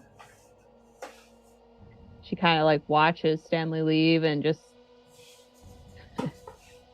kind of starts doing like that motherly like processing over the conversation. You're never going to get time alone in your room again. See if you'll do drugs in that house. Oh. So you guys drive back to the church. And now you have Josh's noisy car. Yep. So it's been like an hour. Well, probably an hour and a half. When they get back to the church. Okay. Walk in and just see Father there and be like, oh, where are the other two? I got the car. We can cover more ground that way. We can go pick them up. They went to go do some research on the slaughterhouse. Oh. No. Mama Wilcox says hi, Father Stephen. Oh. She heard that we were coming here, so she packed you a little pick-me-up, as she likes to call it, and like he's gonna set down like a wrapped half a pecan pie, probably like 3 like turkey salad sandwiches, and then some like homemade hot cocoa powder for you to have later. It's very not kind of her. As she says, or as she always says, you know, like your words are the way to the Lord's graces, but food is the way to a healthy body. That's true. That's true. I actually talked about that the other day. Of course, we were talking about exercise and going to the gym, but it's true. David will kind of like pat his stomach and like, you know, a healthy body, food, a little bit easier than going to the gym. But I mean, I see the way that Stanley takes a hit, so maybe I'll have to look into that a little bit. As he like rubs his glass jaw.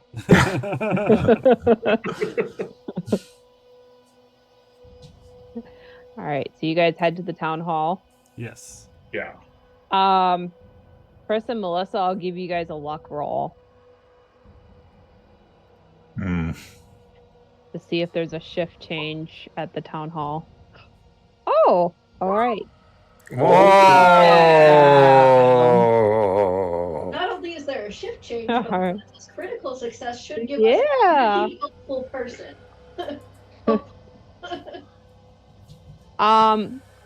So the unhelpful lady, like, she just disappears. And another elderly gentleman comes in and he sees kind of the two of you looking around. He's like, oh, hello. How are you two doing today? We're having trouble finding some information. Oh, that's terrible. Here, I don't know, these new workers just don't have the best organizational skills. So what are you looking for? We share with him the partial address of the building we're looking for information on. Okay, well, why don't you look kind of tired, dear? And he kind of pats Chris you on the shoulder. Why don't you take a seat over here and let me see if I can find some information for you. Oh, actually, I know why you can't find it. This was a recent purchase. And that's over here in the back still. I apologize. She should have just brought you that information out here. You were never going to find this.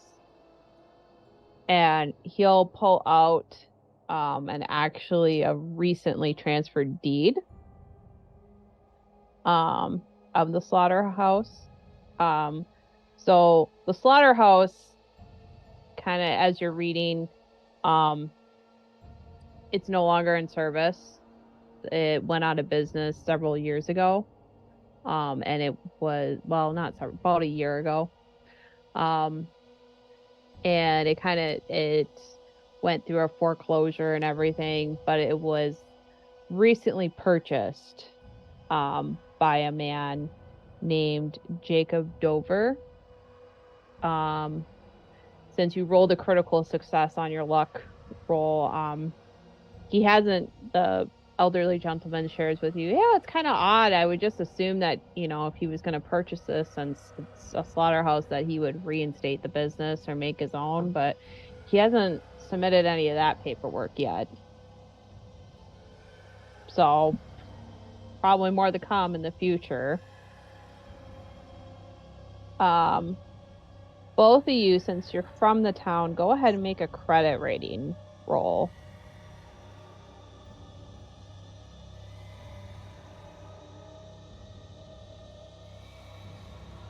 Oh.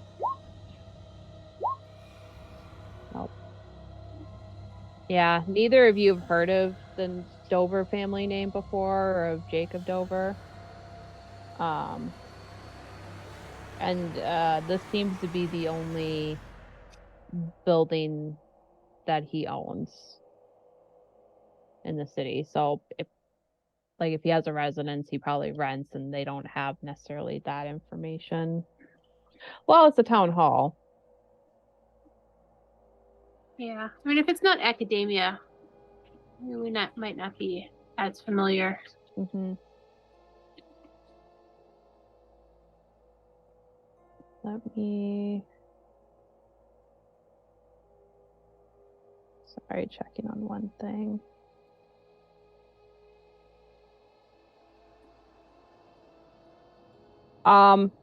You do get an apartment address on the deed too for John Dover, because that would just make sense to me that would be on there.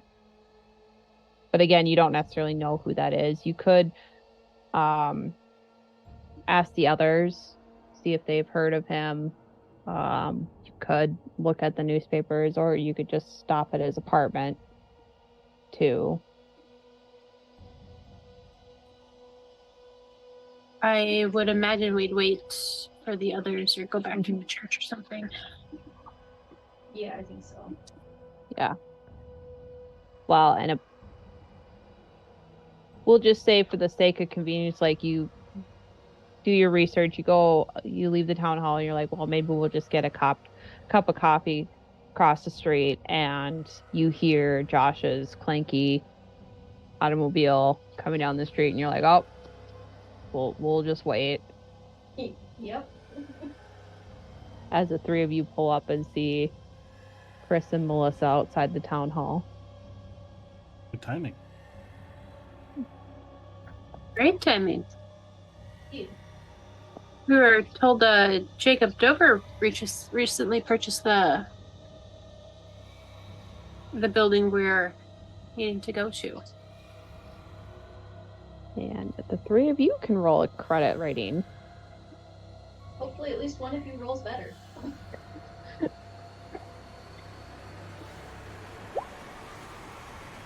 Nope. Just trying to find where it's at.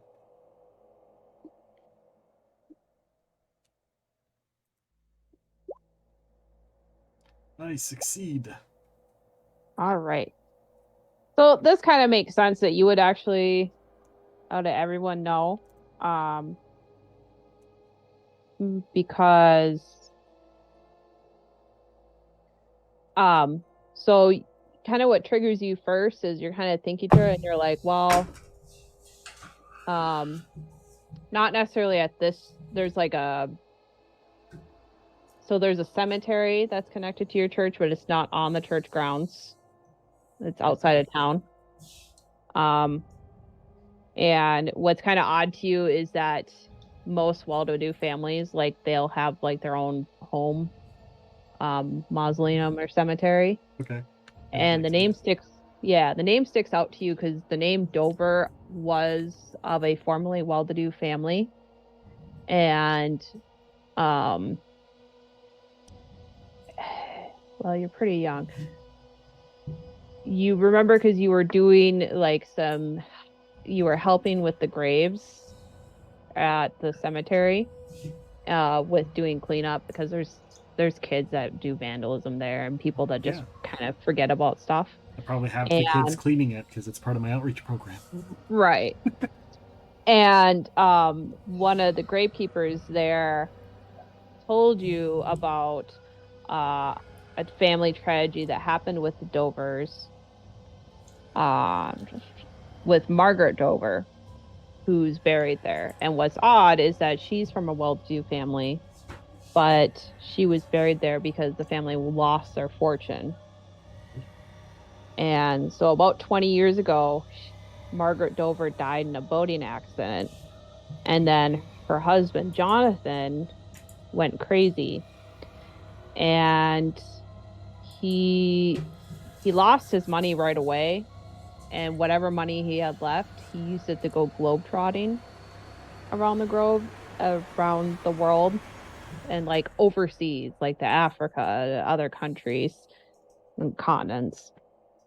And he took his son Jacob with him at the time. And the money ran out and everything, and it kind of triggers the name Jacob. He did return the town, and because he returned to the church to get information on where his mother's grave was. Okay. And that's where that name kind of triggers to you, just because it was a little bit of an odd story. I will relay that information. Well, that name sounds familiar because... Right. Yeah, then. Repeat. Yeah. You don't know anything much about the father, other than he traveled, but like when Jacob came back, he wasn't with his father, it was just him. Okay. So you're guessing he maybe died. Well, the father spent all the money traveling. So how did Jacob buy this place? That's a very good question. Mm-hmm. Can you reiterate why we're going to this place? Because I am drawing a blank. We found this half-torn sheet in the drug lord's house. Right. And I think it was along with a bunch of money in a hidden stash. Yep. And we're trying to think that this could be where this drug is being produced or distributed to him. Right. Yeah. And like the slaughterhouse was in foreclosure, so it's a lot of money, but it's not like, if you had a stash of that money, it's not like unheard of that you could purchase it. I guess, I don't know if that makes sense, but it's, you're not getting, he purchased it at undervalue. We also got an apartment address for that John Dover. Oh. So he doesn't have enough money to buy his own dwelling. So he bought that place, but he's renting an apartment? Apparently. Why wouldn't he just stay at that building? I mean, it used to be a slaughterhouse, right? The smell just could be atrocious from... Well, if they're not using it as an actual slaughterhouse. It's probably not set up to live in, though. So it might not. Yeah, it might not have a stove or a area to cook. Or a bathroom. Fair enough.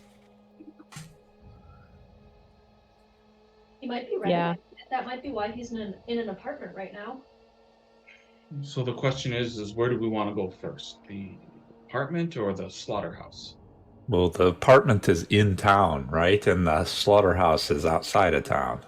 Yeah, the apartment, it's in the shady part of town. Like, it's not that far from the So it's by those train tracks? Yeah.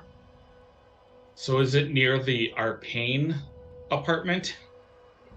The one that you purchased. It's not in the same building, but it's in that area. In that same crappy part of town? Yeah, that same like general, like, this is where all the bad people hang out. Well, not necessarily, yeah, but you know.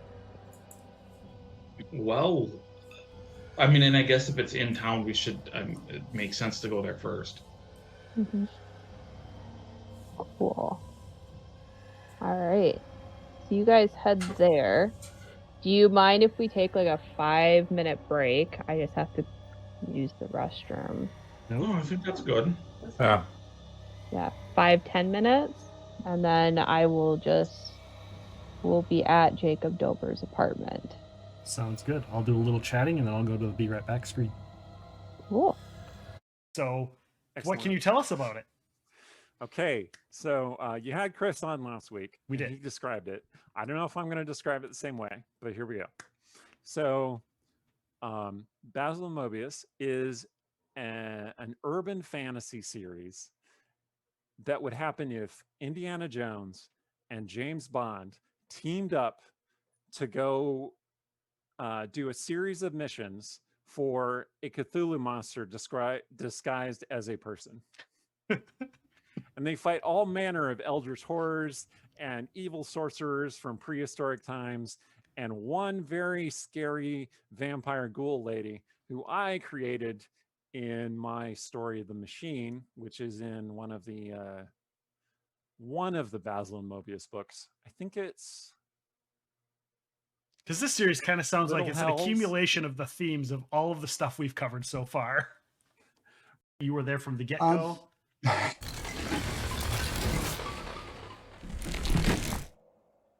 And we are back from break. Everyone, thanks for sticking around and hanging out. Where last we left off, we were doing some research and finding some information. Rachel, go ahead and get us back on track. All right. So the group is headed over to Jacob Dover's apartment. Jacob Dover is the name of the young man that purchased the slaughterhouse. The clue that they found in the middleman drug dealer's house that they searched. So you pull up to the apartment, and again, you guys have been in this kind of part of town before, kind of on the wrong side of the tracks. And you pull up to this 3-story apartment building. This is kind of old image I found, so think something like this.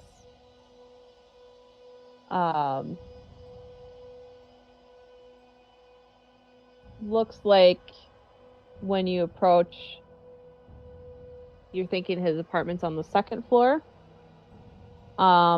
This is really run down. There's not even a person at like the front desk or anything. You can just walk right in. It looks like it's only the individual apartments that are locked. So you're able to park and walk in, and nobody really pays attention. It seems like people kind of just come and go here. But so you walk in, you go up to the 2nd flight of stairs. You do see the apartment numbered 201. As you're in here, you can hear the sound of people upstairs, like kind of whenever you walk into apartment buildings with thin walls, you always kind of hear like, you know, somebody with like elephant shoes stomping around upstairs or like doing backflips or whatever. Yep. So you kind of get the idea that the walls are pretty thin here. So motion everyone to like the universe to like be quiet, Mm-hmm. and then go up and kind of listen in at the door. Okay.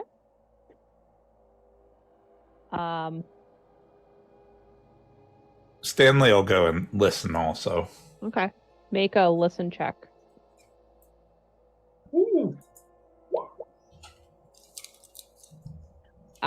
Stanley, you're kind of distracted by the gymnastics that are going upstairs. It's not really gymnastics, but it's just loud noise, and you're like, what the heck? What are they doing? David, you hone in.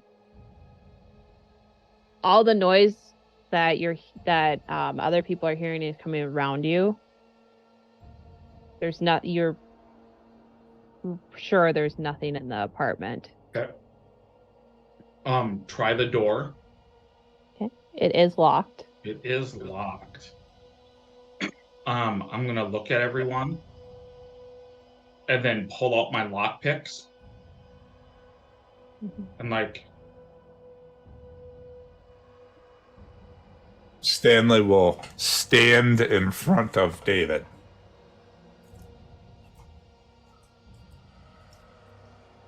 and I will attempt to pick the lock.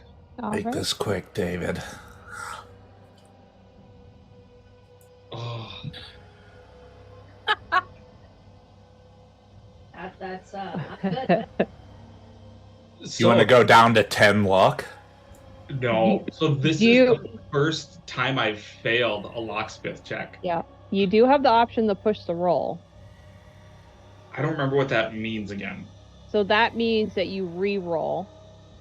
But if you fail, something bad happens. Okay. And so this is a question that I've been meaning to ask and I'm forgetting about it. Mm-hmm. Do these have any effect in your world? Yeah, it was my wedding. So I'll say yes. You could also use that for this too. I should have asked about that Except- when I failed that drug addiction check. Yeah, I will say the caveat is you can't use it on sanity checks. That's a good caveat. Yeah, 'cause you Yeah, can't I use will. luck on it. I will cash in my reroll then. Okay. I will spend 5 Luck. luck. Okay. So you try it the first time and you get frustrated, and you're really frustrated because like you've kind of failed at like 2 things that you're really good at today. And you woke up half naked in the middle of town in the snow. So Yeah. then instead of stopping, you just keep trying, and you it's not graceful, but you force the lock open. Cool.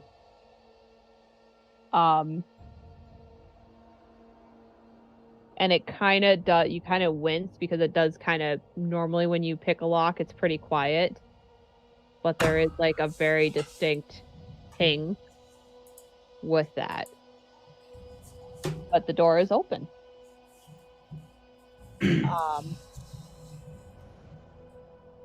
So it's the apartment is not nice at all. It's it's only big enough for a single bed. There's not anything else.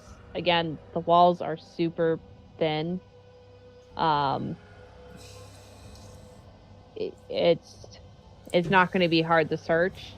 I will say, because of how thin the walls are, you guys want to make stealth checks, or do you want to maybe just, I'll either give you the option of making a stealth check and a spot hidden. It'll just take a little bit longer, or you can just try to quickly search the place because it is a small room. I was thinking that we could divide and conquer on this. Okay. David, maybe you're good at talking to people. Maybe you ask the neighbors if they've heard anything. These walls are like paper. And then while you're doing that, that could serve as maybe a distraction for the rest of us to search the area. Yeah, I think that would work. Okay. Okay, we'll shut the door then. Okay.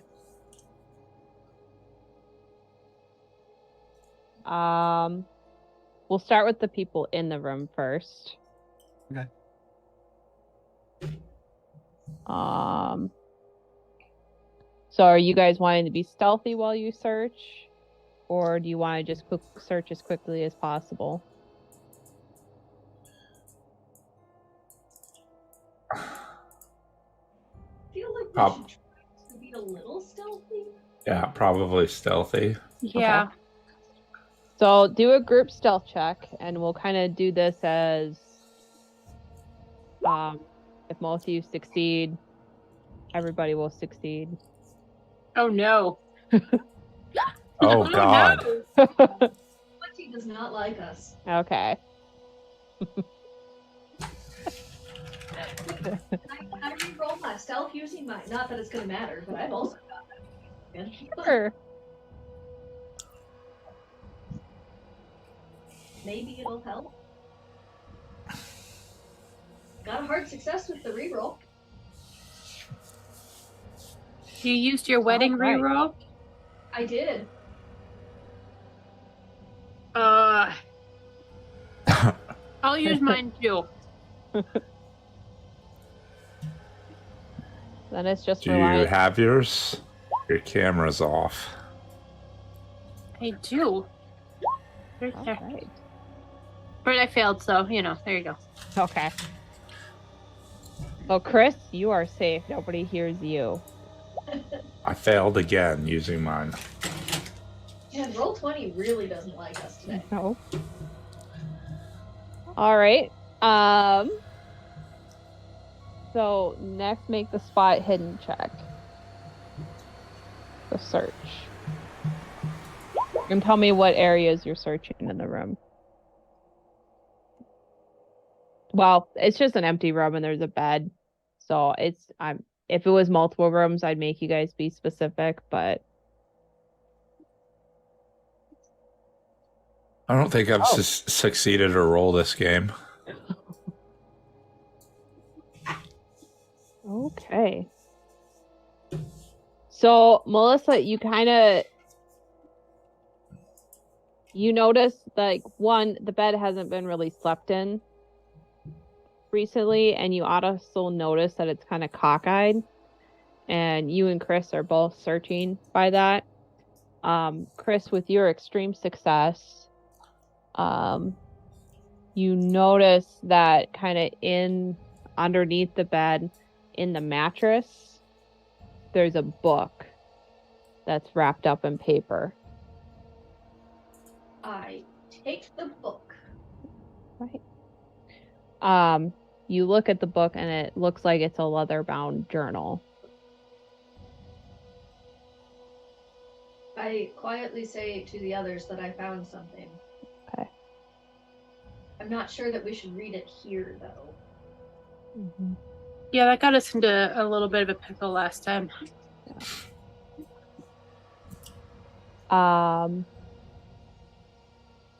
So, and outside the room, it's just David, or is it David and Father Stephen? Father Stephen is outside. Okay. Watching over David.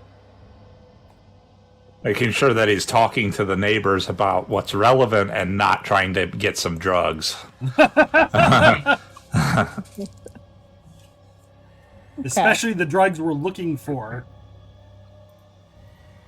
So, David, which I'm gonna have both of you I'm gonna have everybody make a group luck check. But I just spent 5 luck. Yeah. Maybe. What about if he goes to this place where there is clear elephant gymnastics? Upstairs. Well, regardless, this is for something else. Oh, everybody's luck? Yeah. Not just the people outside? Okay. Okay, we have 2 hard successes. Wow. How many failures?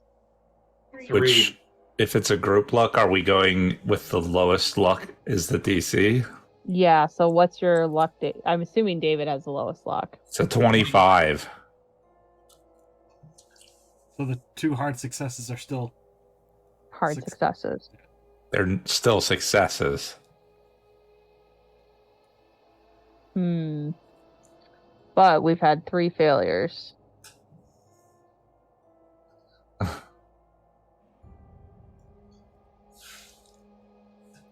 Okay. David, which apartment do you go to? Oh, the first one at the doorway. Are you on the same level as Yeah. Jacob's? Yeah, because looking at these, anyone that would be going to Jacob's or nearby would probably have to pass by that first door. And I'm hoping they're like a nosy Nelly, because it looks like their window overlooks that stairwell going in. Okay. Um, so you knock on the door? Yep. Okay. And I want to do it loud because I know that I'm also trying to cover up any noise that's being made from the other people in the room. Yeah. You know what kind of noise they're making. So as we're walking up, Father Stephen, are you wearing like your clerical? Yeah. Okay.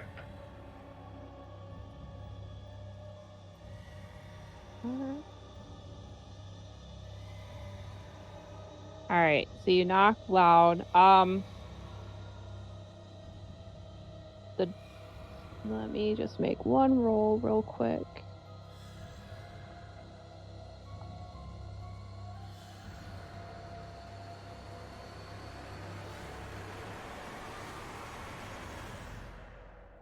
Oh.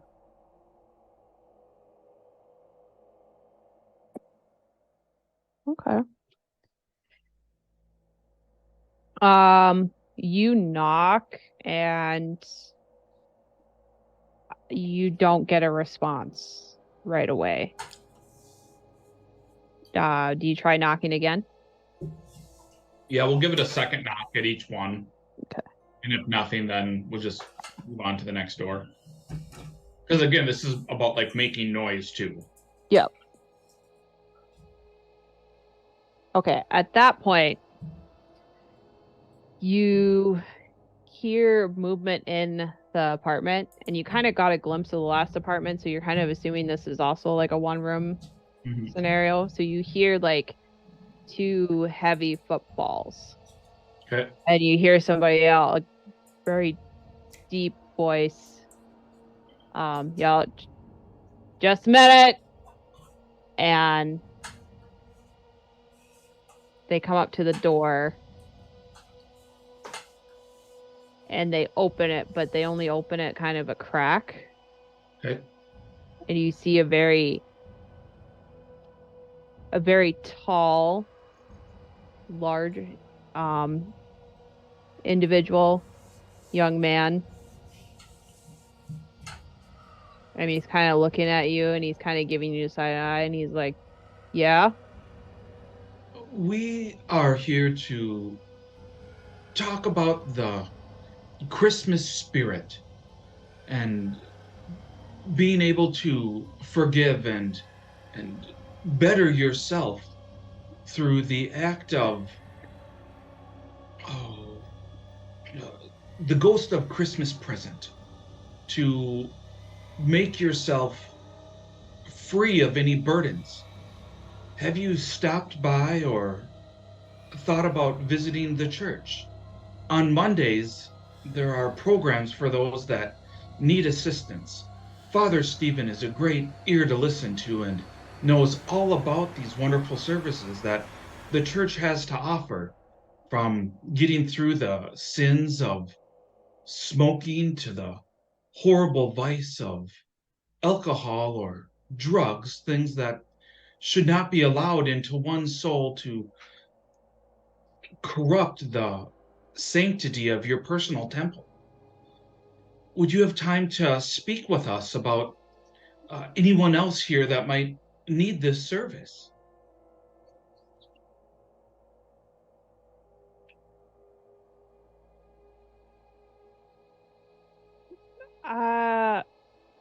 I'm going to have you roll a fast talk. I'm going to give you a penalty die, and I'm going to make it a hard. So basically, penalty I roll twice. Yeah, take the worst.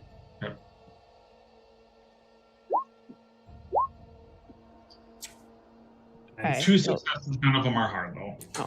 Okay. So he like looks at you, looks at the priest, Just smile. shuts the door and locks it.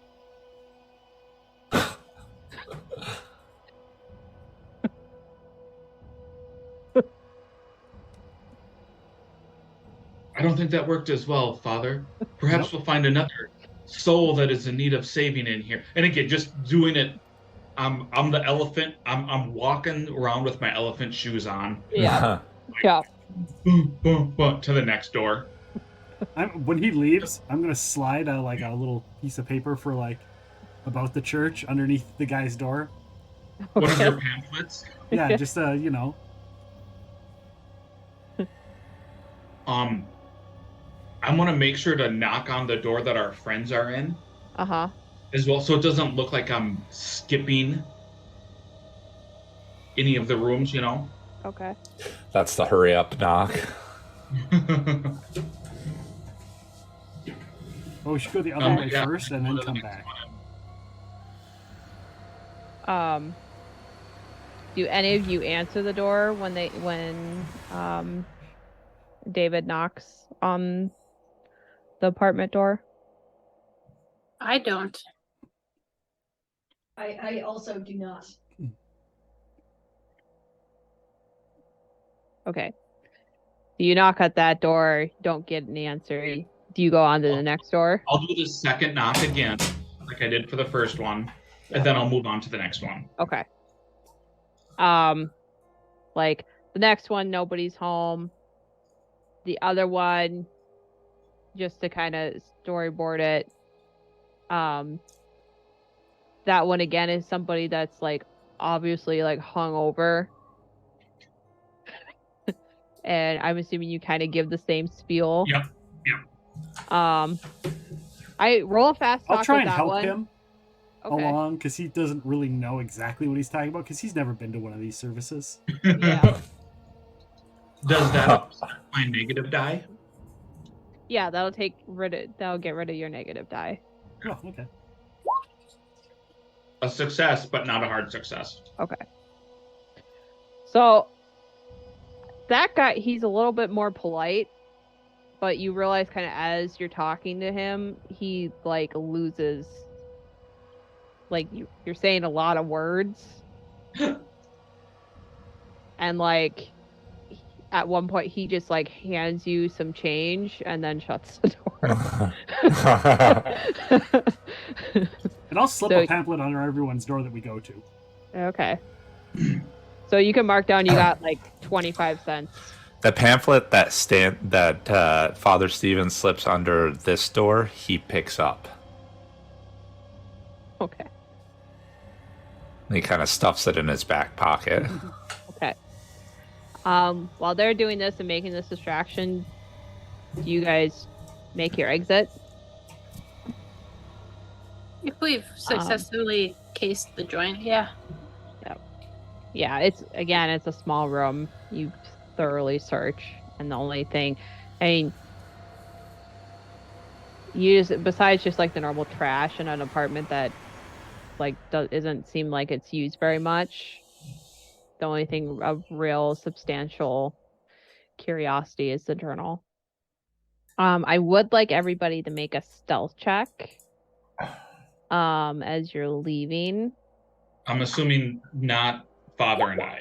Yeah, and I will give people a bonus die because of the distraction. Yeah, so you roll twice. Oops, that's not Okay. right. All right, I got a normal success. So, I failed twice. okay. Got an extreme success. So for the most part, you're pretty quiet. I'm just gonna roll another.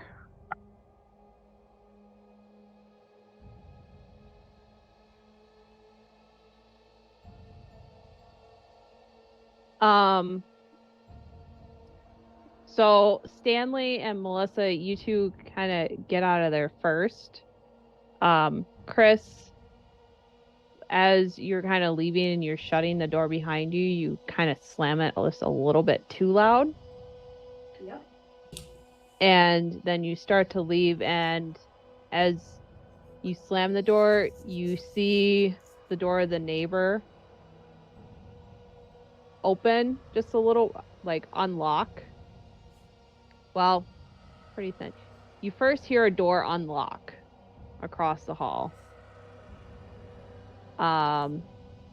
Roll a dex check, and I'm going to have this person roll a dex check to see if you can have an action before they go to open the door.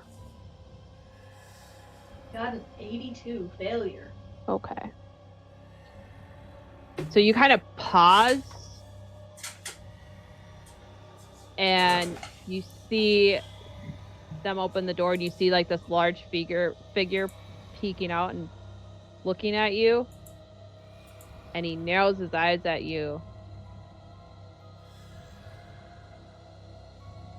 And he, My brain can't quite think of this, but what I want Chris to do is to say something like jilted lover-esque, like this asshole can't do what, whatever, to make like kind of a scene, but make it like something private so that this guy doesn't want to get involved.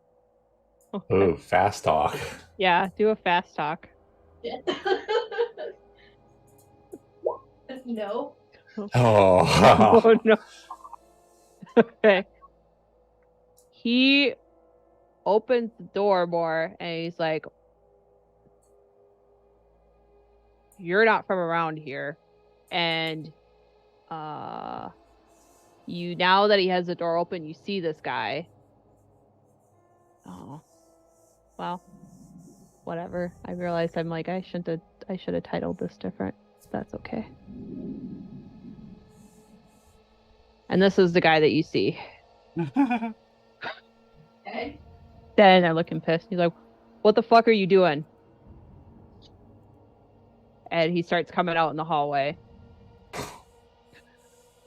Leaving, because this asshole said he was gonna be here, then he wasn't, and his door was unlocked, but he's still not here, so fuck it, I'm leaving.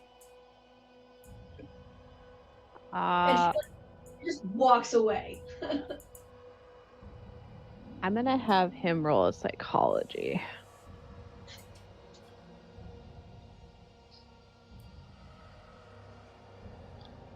Does he even have psychology? Hopefully not. Oh, well, that doesn't matter. Okay. He kind of just like stands there looking really confused, and he just watches you. Mm-hmm. But luckily, like, he's a really big guy, but it takes him longer than a minute to kind of process information. So, like, the most he does, he watches you leave, and then he walks to the stairway to make sure that you're leaving. Yeah. Fully leaving. Yeah. And then you do hear, well, everybody make a spot or a listen check. Including the people outside? Are you just- outside or are you upstairs? I'm where David was. We would probably be upstairs, I would think, at this point. Yeah, so go ahead and make a listen.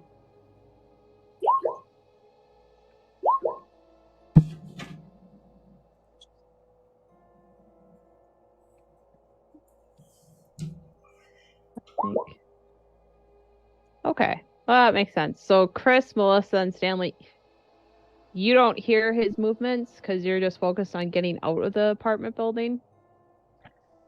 David and Father Stephen, as you kind of finish up with the people upstairs, you hear footfalls going to the apartment where your friends were just at. I'll slap David on the shoulder and start heading downstairs Yeah. towards the sound, because I'm sure we have to go past that floor to get out, right? Yep. And as you get out, you see this man messing with the door. Did we hear And Chris's yelling? Yeah, As she made a scene? because I mean, Okay. Yeah, so if that would change your actions, if you'd want to stay upstairs for a No, it minute. makes me more want to come down. Okay. Yeah. As you come down the stairs, you see him like opening the door because I'm assuming like, well, nobody said that you relocked it and you kind of busted the lock when you opened it. Seeing him open the door and starting to like freak out that the door was unlocked. Be like, what's the commotion? Like, I'll say to the guy, what just happened? roll a fast talk. Yeah, and I'll make it regular.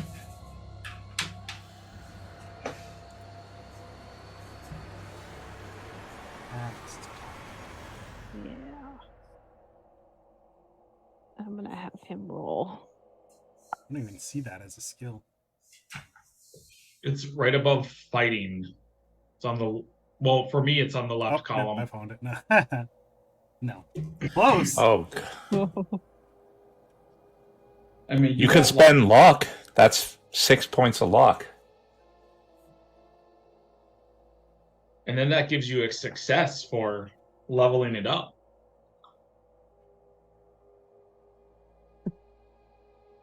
What do I have for luck? Man, my luck's not that great. How do you get luck back? Or don't you? You do at the end of the game. There's things you can do. I gave everybody. Yeah, Sure, how much was? 6. Sure, I'll spend. Okay. I'll spend 6 luck. Edit mode. Get your check mark. Yep. He looks at you real suspicious, but he said somebody broke in. I think it was that lady. Do we recognize this guy? Because we've gone door to door to all these places. Yeah, that was the that. first- He was the first one that slammed the door in your face. Oh, Looking in the room looks pretty bare, right? You said? Yeah. Like, I'm looking like, oh, they cleared everything out. You're an He- asshole. I actually look at him and say, "So you slammed the door on us, the good Lord, but yet you hear somebody next door and you come barreling out? I'm very. How do we know you didn't bust this door open? It was perfectly fine just a moment ago."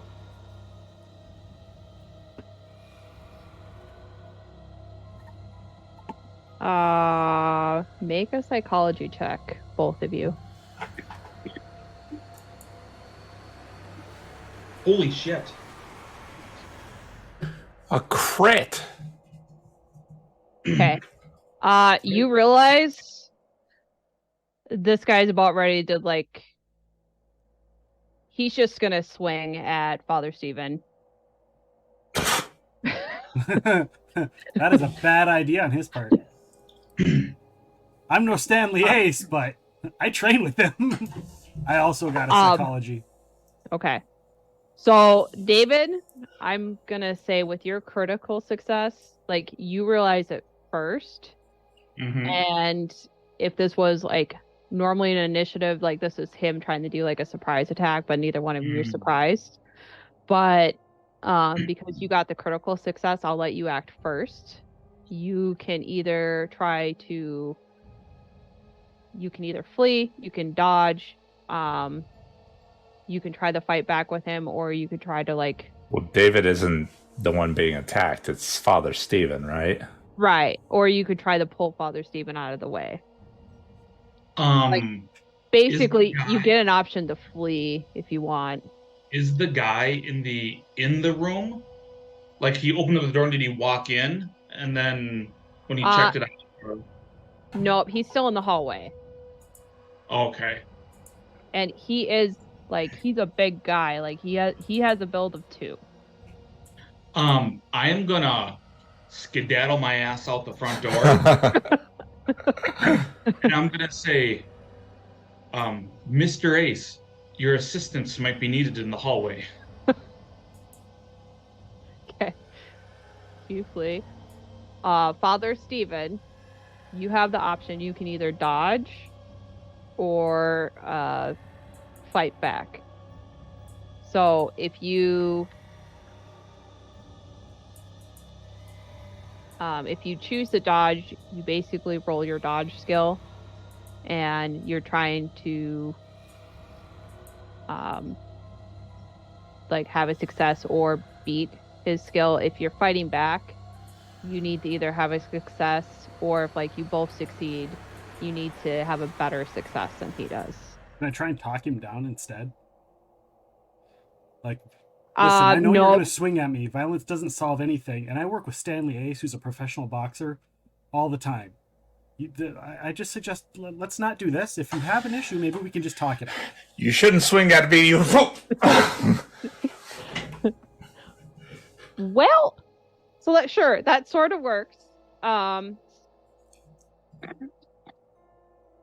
I'm not trying to be mean. I'm being kind, and like I'm not like.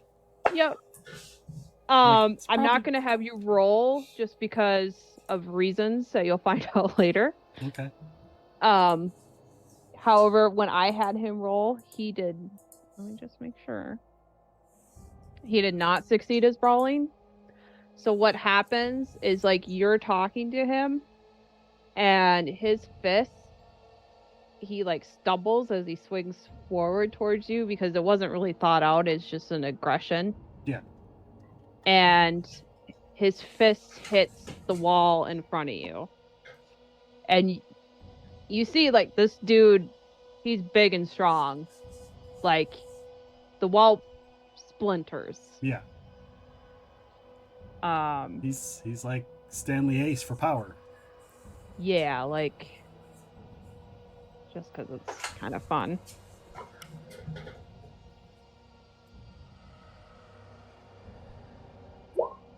Yeah, that's as much damage as done to the wall. Okay. Which means the wall actually does take damage. He punches his fist through the wall. Yeah. I am gonna go in initiative now, so if other people well, I'll give what's your your dex, Father Stephen? 55. Okay. If Stanley you open the turn tracker on Roll20, there's in our combat tab, it looks like there's something that adds us to the initiative. Where's the combat tracker? Left menu thing. It's like below the dice or something like that. Open turn order is what it says.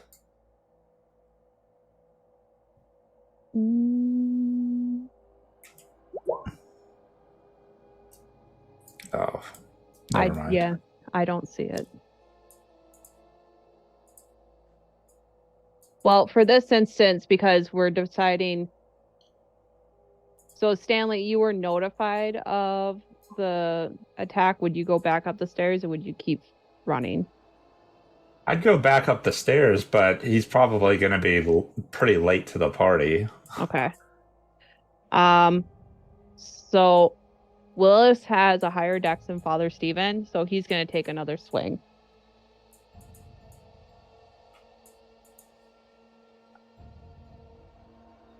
So Father Stephen, you have the option. You can either try to dodge or fight back. Sure, I'll dodge. So go ahead and roll your dodge. I fail. Okay. He did get a success on you.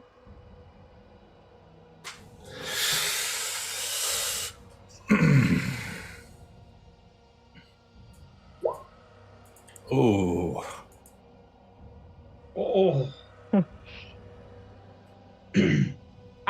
What is, just so I'm aware, what is your max hit points? 14. That's a major wound. Yeah.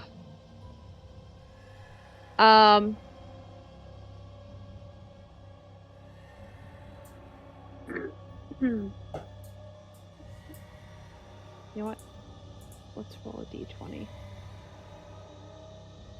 See what hit location he gets. Well, it's probably going to be upper because he's bigger than you. So I'm going to say he clocks you. Okay. And just like the force of him clocking you, kind of spins you around. Okay. And has you hit the other side of the hallway. Okay.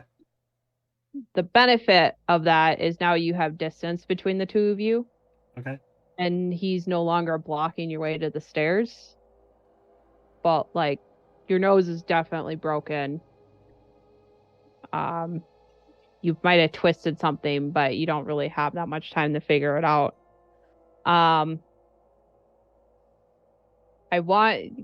So we're gonna go to your turn for you have the option to flee. You can fight back. I will also give you a spot hidden check, and I'm gonna give you that with a bonus die. So I roll twice. And take the better. Hard success. So, because he got up close to you, and you can see him fully, and even he hasn't talked to you very much, but you look at him, his tongue is completely black. Just like the other people that have been using the substance. Right. You're putting it together. He's probably somehow connected to this. Yeah. But you still have the option. You can fight back, flee. I am going to look at him and be like, oh my god, you've got a black tongue. There have been multiple people found dead with that. People are dying with your affliction. And I'm not lying. We need to get you to a medical doctor. We need to get you to a medical doctor. Roll a psychology. And I'll keep my distance because obviously he's on drugs. He's on David Wilcox drugs. Yeah. No. I roll again, just again because of. Nope. No. You're not sure if that even registers with him. Okay. I'll start stay up backing there, and I'll start backing down the stairs. Because Okay. crazy people have crazy strength. That means a lot. Makes a lot of sense. Yep. What is your move? It's in combat. It is 8. Okay. The rest of you can hear the combat upstairs because it's pretty loud. Stanley, I know you're going back up the stairs. Is anybody else going back up the stairs, or are you getting to the car? I'm going to the car because that guy is like 4 times my size, so no thank you. David will wait for Ace to go in, and then he'll go in after Ace with his hand on his cane, ready to beat someone with it. Okay. Clubbing time. I'd go Oh, wrong with Chris. comic. That way there's 2 of us to like look at the Right. journal or protect the journal or Yeah, or get in the car and start driving. Okay, so Stanley, so there's people can just jump in. Yep. Stanley and David, what are your dex mods? 65. 80. But I'm letting Stanley go ahead of me. Okay. Okay. So Father Stephen, you go back down the stairs. Father Stephen, roll luck. Okay. If you miss it by the 6 you spent, I am gonna laugh. Nope. Succeed. Success. Okay, when you make it back down, because we haven't really, like, space is kind of wibbly wobbly right now. Yep. So when you make it down the stairs, you actually meet up with Stanley. I go. Oh my god! I go. Well, that big guy. Sorry he- for. that big guy. He's got a black tongue. He's turning into. He's gonna die. We need to get him. You're gonna die if we don't get you to a hospital. I'm gonna be fine. I just got a broken nose, probably a concussion. But we need to subdue him and get him to a hospital. He's gonna die. Father, forget him. Get to the car. I'm not gonna die. He's gonna die. We need to help him. Yeah, I'll take care of him. And So that- Stanley grabs Father Stephen and shoves him towards David. Okay. So in the top of the next round is actually Willis.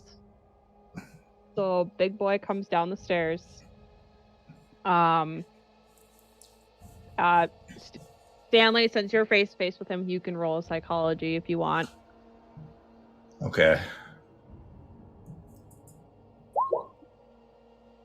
Stanley's distracted. He's trying to push Yeah. Father Stephen back out of the way and towards the car. Okay. Willis is gonna swing at you. Stanley's gonna fight back. Okay. So you roll a fighting, and you have to beat his roll against you if he succeeds. Okay.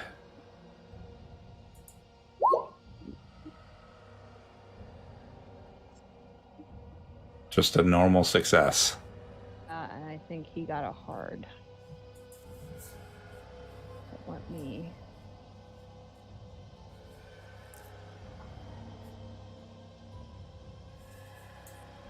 Your fighting is your hard success is a 45 out of 90. Yeah.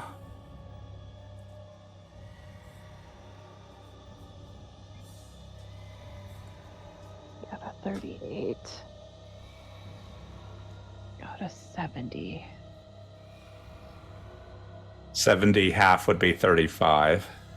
Okay, so he got a normal success. So you're able, like, goes to punch you and you're able to catch the punch and, like, hold it there from hitting you.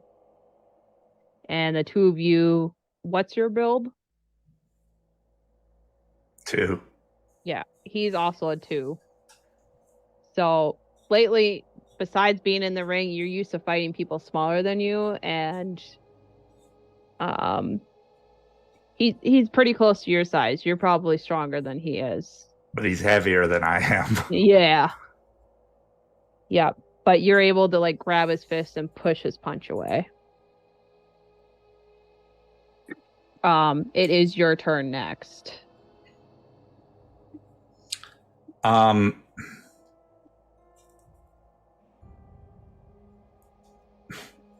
And then David's on deck.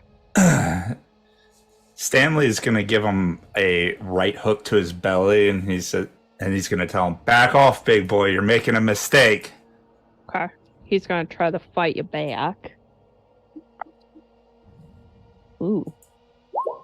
Extreme success. Oh, That might.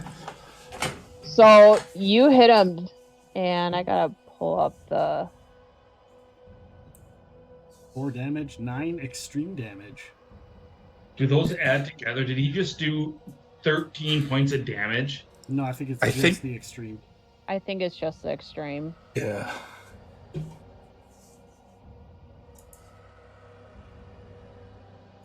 What's your hit point? I don't know if there's like a subdual kind of damage, but Stanley is not trying to kill this guy. He's just trying to knock him unconscious. Which is why he punched the body and not the head. Oh, actually, he has. He did 9. Yeah.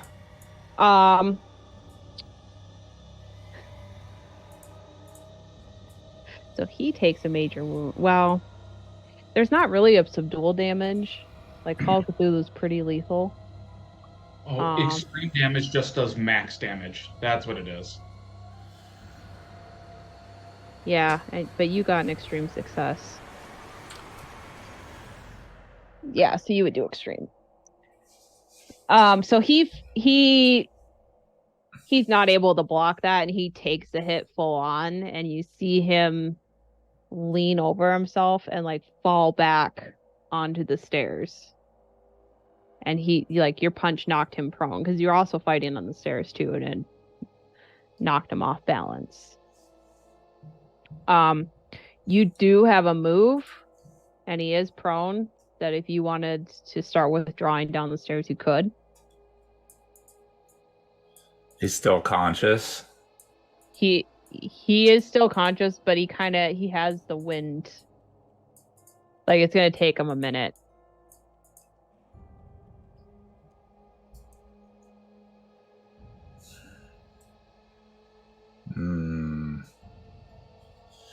I think Stanley is probably just operating on instinct at this point. Okay. You're gonna stay there? No, he's gonna continue shoving everybody else back down the stairs and try to get outside. Okay. Go ahead and make a strength check. And David, Steven, are you resisting at all? I'm assuming not. No, Steven, I think he's probably going to like look at trying to readjust, like fix his nose. Yeah. Take it from off of his chin and put it back in the middle of his face. Actually, he might not, because he doesn't really know how to do that. Yeah, he's probably you're honestly just at this point trying to stop the flow of blood. Yeah. So I'm from just pouring out his your shot. nose. Yeah. So I'm not going to resist. I think trying to take care of Father Stephen is more important. Yeah. I don't know, because it was a whatever type of wound, would that not need first aid? Would that need medicine instead to try to... You can do first aid, but you probably need to get to the car first. That takes some time. But with Stanley's strength check, he is able to move. So he has a movement of 8. So if all of you, your next turn, move your full movement, you'll move an additional 4 to get to the door. So essentially, like, you're moving. You and David and Father Stephen are moving like 12. We'll say, instead of your normal move. That works. And then Stanley's moving his normal move of 8. So I'm just kind of... Actually, what are both your movement scores? Mine's a 9. Mine is a... Under combat. Mine's an 8. Okay. Yeah, so basically you guys will get down the stairs into the door. And then Stanley's behind you. For that round of combat. If there's anything you want to pull out, otherwise the next round, Willis is just going to spend his round getting his bearings and standing up. Are we going by Willis's door? You're already downstairs to the first floor. Okay. Because his door. And I'll repeat to David what I told Stanley, because David was further down the stairs. Sure. Be like, the guy that was in the hallway, he's got the black tug, so he's got the drugs. Or he's on the drugs. And then immediately as I say that, there's a look of regret on my face when I realized I just told David where the drugs were. Yeah, that was... I'm gonna look at both Father Stephen and Stanley and go, if he's got the drugs, he knows how to get in contact with that guy. He will probably let him know people were here. It's going to make it a whole lot harder to get into the meat plant.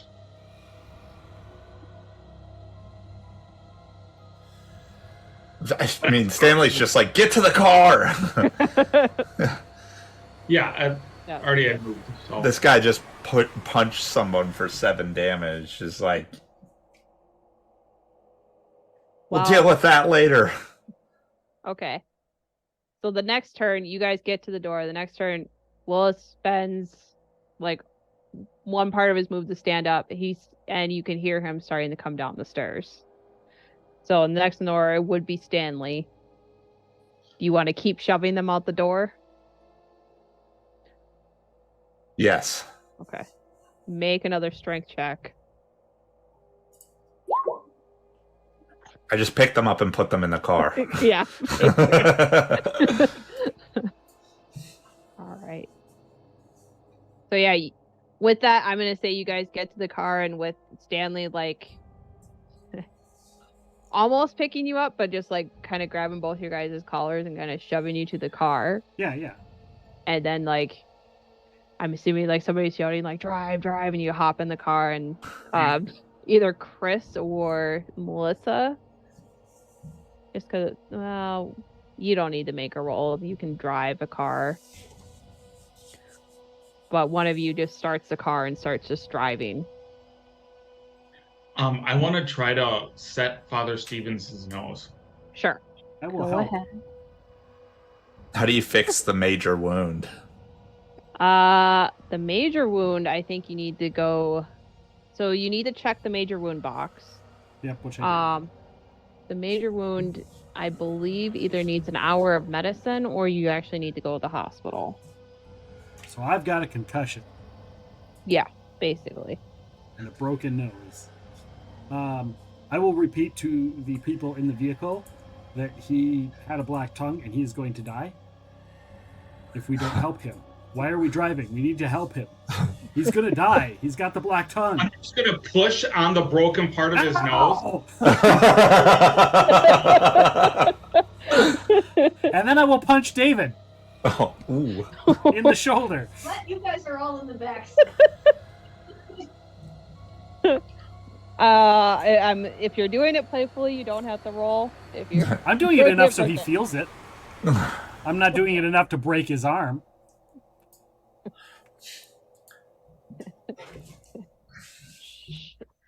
I won't make you roll just because, but I won't make damage or give David any damage. Yeah, I mean, I'll take the hit. I'm still just trying to. Ooh. 122. Aid. I just want to make sure if you actually have to go to the hospital or if medicine. So first aid has to be done within the first hour. Medicine can be done within the same day. Yeah. But for a major wound, it might need. I mean, what would they do at the hospital that would be different, than a medicine check or a. They have a better chance than 10%. Yeah, but I was just saying, like, what's the difference between the skill check? I'm assuming we could still try and make the check before we get there. Yeah, you can. And with a major wound, like, you're not dying. It's just gonna take you. Is anybody really good at first aid? I'm pretty good at I'm first aid. decent. I'm not quite 50-50. I'm better than David. So first aid and medicine can only be used once per wound. Yep. Right. So you could drive like to the church or to the school and work on medicine there. I would say with the medicine you need either like a med kit or like a space to do it. With first aid you could do it, just like stopping the bleeding and resetting the nose. Yeah, like I think other people are better at those than me. I've just kind of done them in emergencies. So I mean, whatever's closer. No, I give directions to the apartment that I have There you go. because it's in this neighborhood. Yep. Which is far closer than the school. Yeah. Yeah, you can drive to the apartment. I guess does somebody have a medicine kit? That is what I am looking at. What I have in the trunk of the car. Nope. Not me.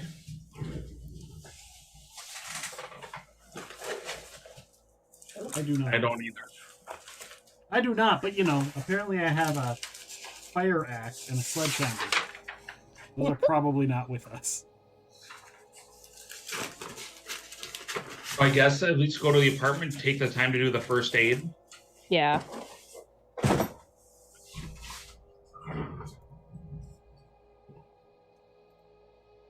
Yeah, you're not unconscious. Oh, Father Stephen, Yes. make a con roll.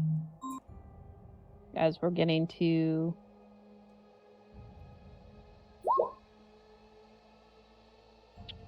okay, as Father Stephen. So as Father Stephen is as you guys are going to the apartment, Father Stephen falls unconscious. You're not dying. So check the unconscious condition. Gotcha. Yeah. So let's see, major wound has been taken. Dying, no.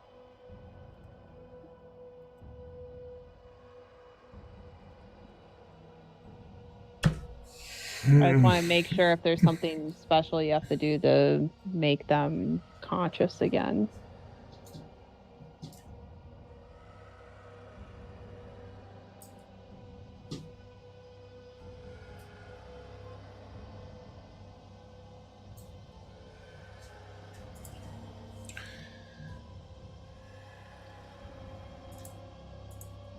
Is this on our cheat sheet?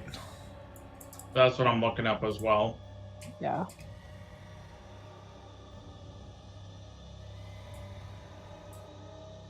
Okay.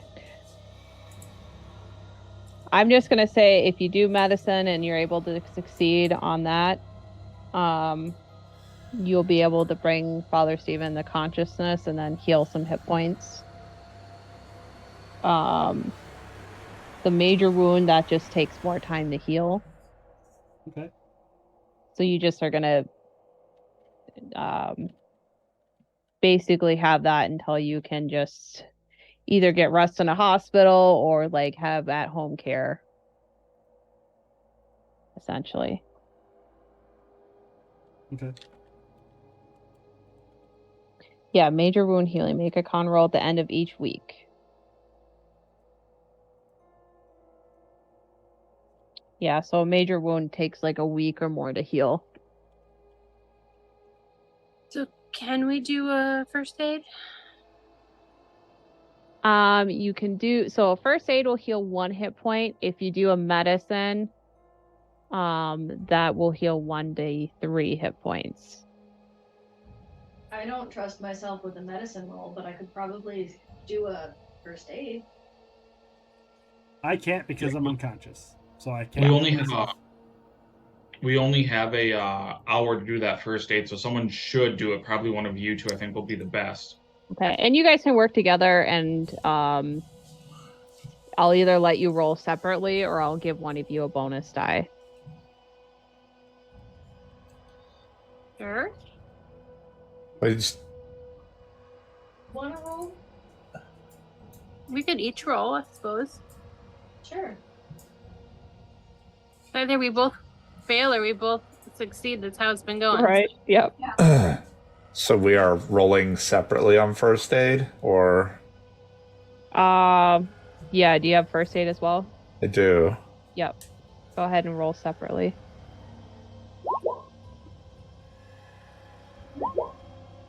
Okay. That's a check mark. Whoa. So you guys succeed. You're able to bring Father Stephen back to consciousness.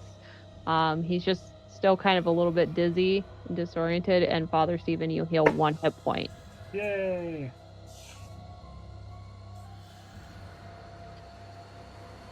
I'm assuming you still reconvene at the apartment close by. Yeah. And Yeah. and they kind of know you. Nobody gives you any trouble, Mm-hmm. but and if you want somebody, if anybody has medicine, well, nobody has a med kit, right? Yeah, that's the problem. Okay. Yeah, because I'm pretty sure with medicine you need a med kit.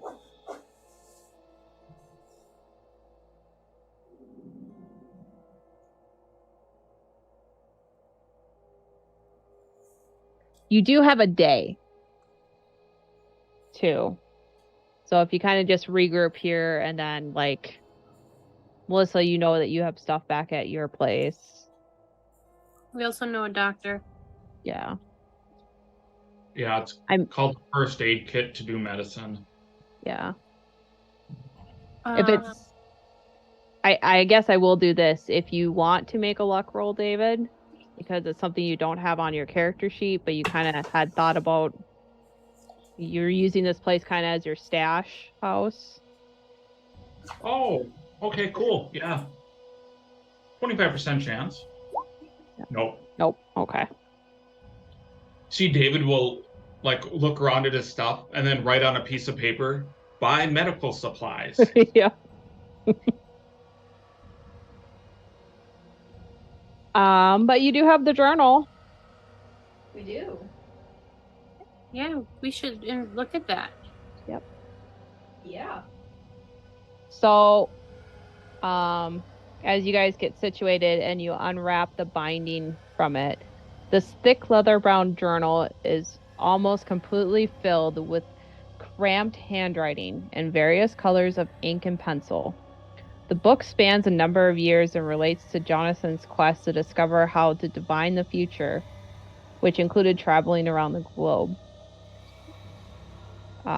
His interest in this seems to be sudden after the accidental death of his wife, which Jonathan blames himself for. In his grief, the father all but ignored his son Jacob and what was best for him. He mentions Jacob frequently complaining about never staying in one place long enough for him to make any friends, but Jonathan continuously falls back on the excuse that the ends justify the means. There are a lot of accounts of Jonathan's meetings with various mystics, Roma, witch doctors, occultists, and others on his quests, with little to show for it. Doesn't say it makes you roll, so.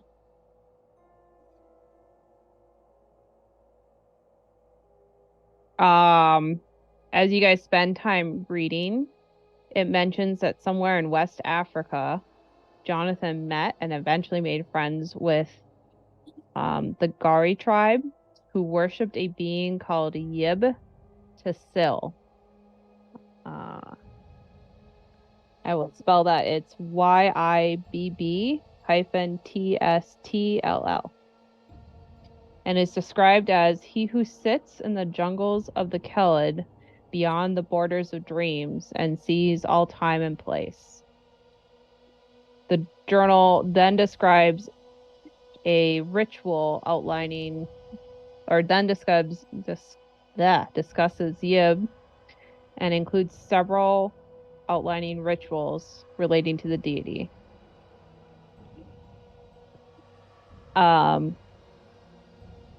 Basically, that's kind of what you glean, I'm going to say, in the next couple of hours with the group of you reading through it. There's more to the journal. And more about this deity. But to further read into it and study the spell, the rest of you could take the time to do that if you wanted. You kind of know, well, it's, I guess, kind of more up to David and to Father Stephen a little bit. With studying some of the mythos stuff, there is sometimes mental consequences. But it would probably take you the rest of the day to study the journal. I think we have to get Father to someplace that has a medical kit, which I would guess the church probably has one, or Yeah. like the gym, Or we could bring him like to a hospital. or bring him to a hospital that could do it. Because I'm assuming a hospital, we're looking at people that probably have like 75+% chance of healing them because they're like real fucking doctors. Yeah, the hospital would just take more time. There's also your mother. I think she has, I don't know, maybe it's more first aid is what I'm thinking about. I mean, She has a 60 medicine and a 60 first aid. Yeah. You could take him to Dr. John too at the lab. I'll leave that up to Father if he wants to go get like medical care or go to a place where he could do it himself. If people want to stay and study the journal, David would say he would love to study the journal if someone else wants to bring the doctor, but if other people want to study the journal, he'll bring the doctor or bring Father Stephen to the doctor. I think. I would go to the doctor. I don't really have much use for this. I would, but I would also like to read the believe. journal. Well, Yeah. and it's not like the journal's going to burn up when we read it. Well, No. unless Just you go that- nuts and set it on fire or something, because Well, hopefully someone can prevent me from going nuts and setting on fire. I'm just worried about the only having a day to you get this wound if that's going to take the time to read it. Yeah. I would rather have you not be almost halfway to I death. suppose there's probably like a medical wing in the school, right? Like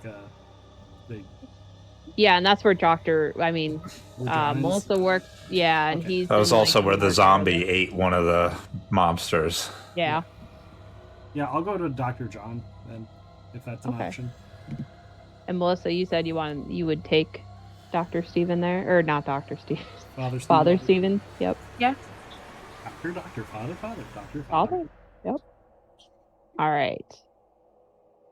So, and you also have medicine, Melissa. Yes. So when you get there, because again, both these are going to take time. I'll give you the option to either give Dr. John a bonus die, or you both can roll separately.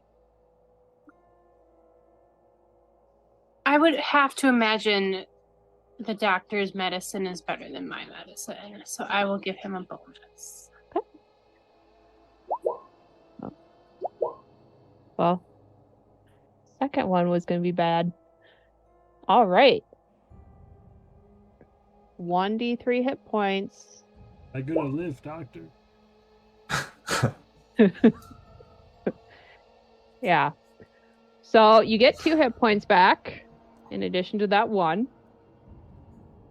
And he writes you a prescription for some small doses of cocaine for pain management. And then he says for the next 24 hours,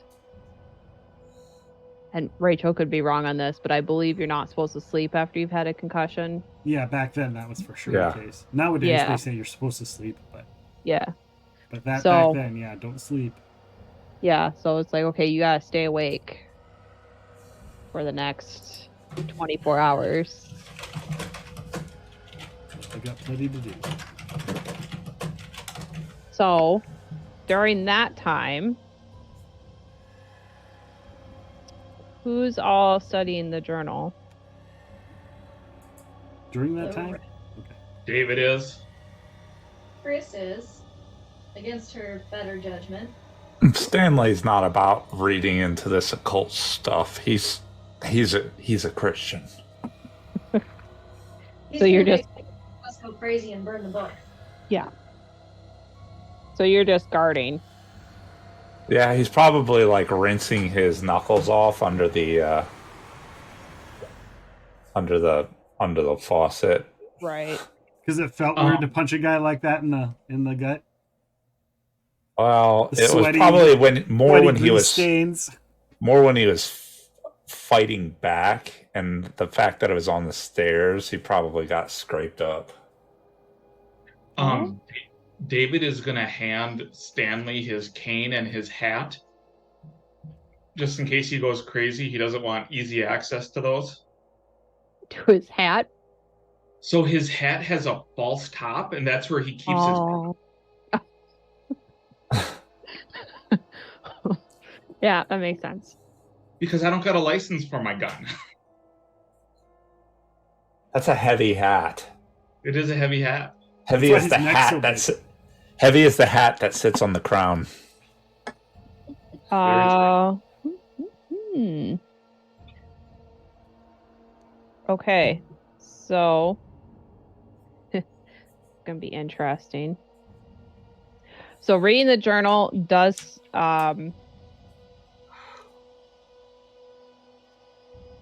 Make oh, it you doesn't go say insane. permanent. So both of you make a sanity check. Ooh, success. Okay.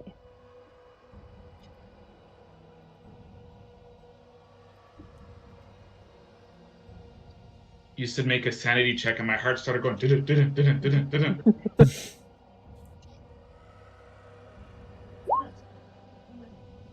Failure. Uh-oh. Sanity lost 1d6. Okay, so David, you're kind of used to reading these. So, and like this kind of, I'm still gonna mark you down as 1 sanity loss because it kind of reaffirms. Okay. But your bout of madness, it's a die 10 hours, and this has definitely been longer than a d10 hours, so you don't go into another one. Chris, we're gonna roll for you. Yep. 4. You lose 4 sanity. You're still in a bout of madness. So as you're reading, you just get kind of overwhelmed and you pass out again. Awesome. And then as you're passing out, you start getting visions and dreams about kind of what I'm reading here and about the creature in David's drawing. But the dreams are literally David's drawing. Not the actual thing, just the drawing. Right. Just the drawing, like menacingly looming over you and stealing light. Awesome. But I'm having a great day, you guys. yeah. So Yib is an outer god who lives in a clearing in the jungle of Kelb in the Dreamlands. It can see all time and space, and sorcerers often make contact with this deity for 3 reasons. First, to summon and to utilize its servitors, the faceless night gaunts. Second, to beg Yib for its touch, which can drastically alter a person both physically and mentally. And third, to summon Yib's blood, called the Black, and use it as a powerful weapon. You realize that, so like to fully study this book, you would have to spend 2 weeks to learn all of the spells. And like, I'll just give you the names of the spells that the book has. The main one that you guys focus on is the spell called Call the Black. And the reason why you focus on that one is because you notice like the one set of handwriting, which is most of it, but then you notice a second different set of handwriting with like notes and annotations around the spell Call the Black. So it looks like somebody else, like putting 2 to 2 together, probably Jacob was studying his father's journal. Yeah. The other ones are Speak with Yib, Contact Deity, Call Down the Faceless Ones, which is How to Bind and Summon Night Gaunt. And what was the name of the last spell? Call Down the Faceless Ones.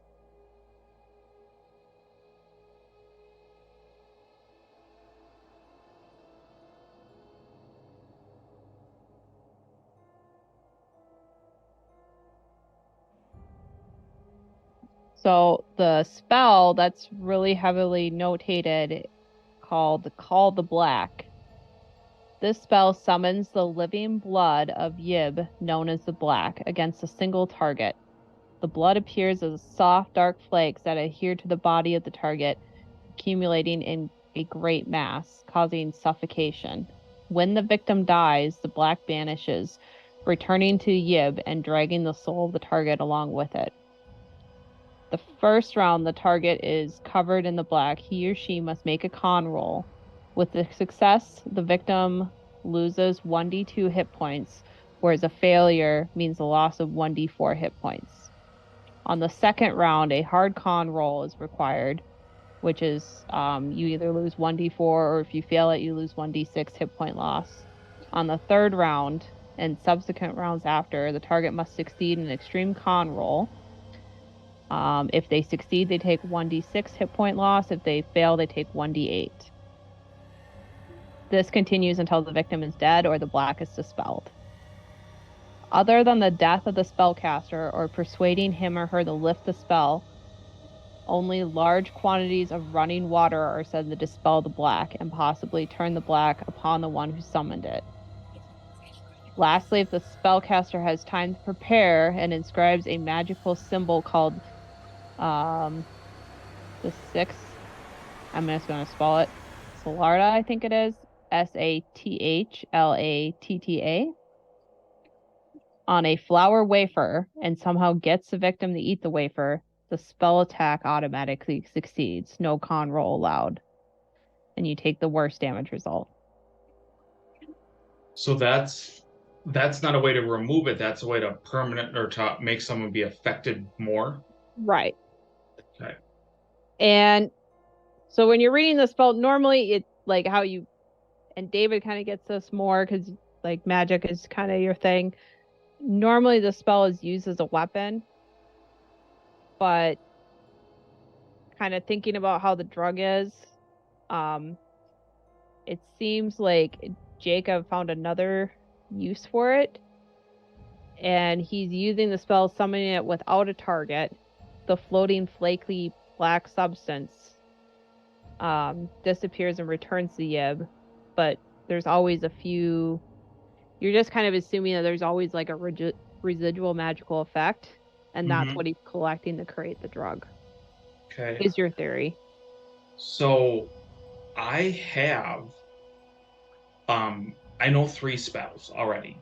Mm-hmm. I know Bruce Space Mean, I know Summon Starmount, and I know Banish Starmount. If I remember correctly, there were rules. We got the Banish because we had the Summon and we learned how to reverse it. Yep. Is that possible with the black?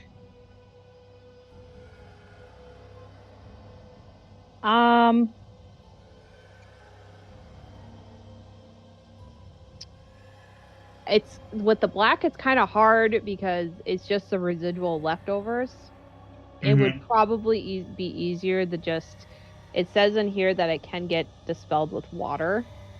So the running water would be the easiest way. Yeah. Okay. Now, it does also say for the people like with Father Stephen concerned about like Willis dying, even though he's like the black is watered down, so people aren't dying instantaneously. It still builds up. It still builds up. So if Jacob is the person that's casting the spell to create this, or whoever the spellcaster is, if other people know the spell, if they are killed, the effects will end. Okay. Or if you can convince them to release the spell. Okay. It, like if you eliminate the drug completely too, that would potentially, for those that haven't died already or don't continue consuming it, maybe. I will share this news with Stanley to share with Chris when Chris regains consciousness. Yeah, and Chris, you also get this information too, but you get it in a dreamlike state. Okay. As this stick figure is educating you and showing you pictographs and other stick figure. Terrible drawing upon terrible drawing. Yeah. I want to go take a shower. Okay. To see if it can cleanse you of To see if it can cleanse me, because it's running water. Sure.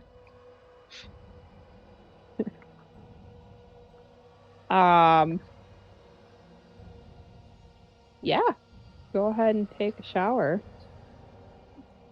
Cleanse you of your addiction. Let me look up the addiction rolls real quick. I'm just hoping that because you said if it can, removes it. I'm hoping this kind of removes it. That's considered part of like this taint. And I have no idea. I'm grasping at straws. Right. Oh, come on. Because so far Stanley has foiled every one of my attempts to try to get some more black. Right. Which is Good job, Stanley. Good job. You get a golden star.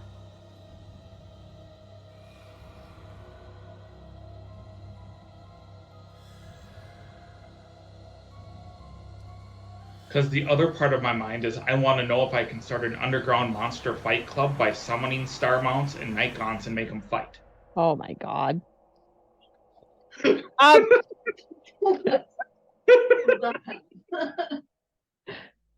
So you take a shower. You overall feel better. Okay. There's still that craving, but Okay. it's a little bit today. Has been mostly satiated, but like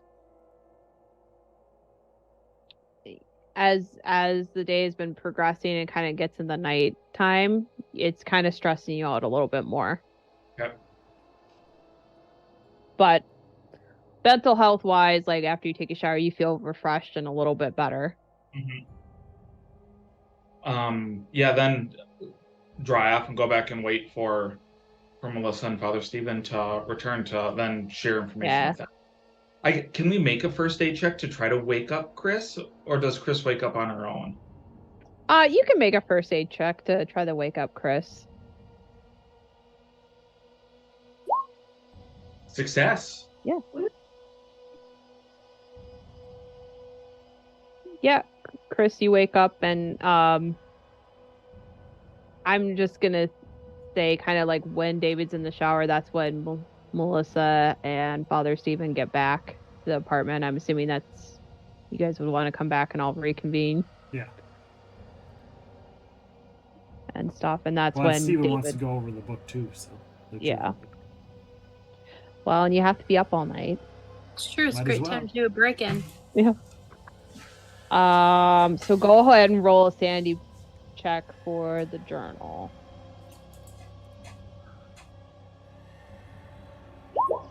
Oh no. I'm gonna use my reroll? Not on sanity. That was my only caveat. Oh. Make an intelligence check. I'm gonna do this in the right order this time. Or wait, no.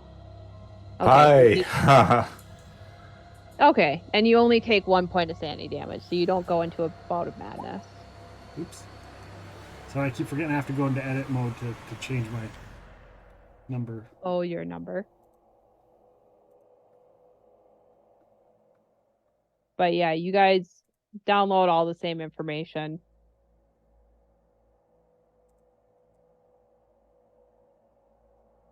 Interesting. That night after Father reads it, I will bring up the idea of maybe there's a way to like unsummon this, but more in the idea of like maybe like if there's all this evil magic, there has to be like some good things like magic to like remove addictions that some people might have, or like things that would be good for Father Stephen to have to help people. Sprinkle that shit in the communion wine and stuff.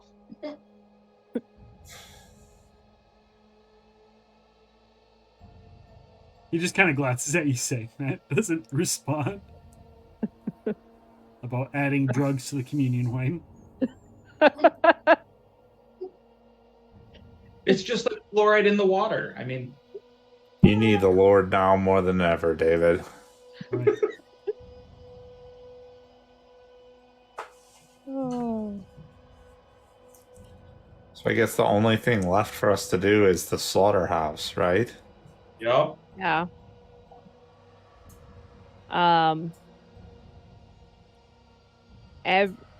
I'm just gonna ask everybody to make an int check to see, because I'll kind of reiterate some stuff because there's been a lot.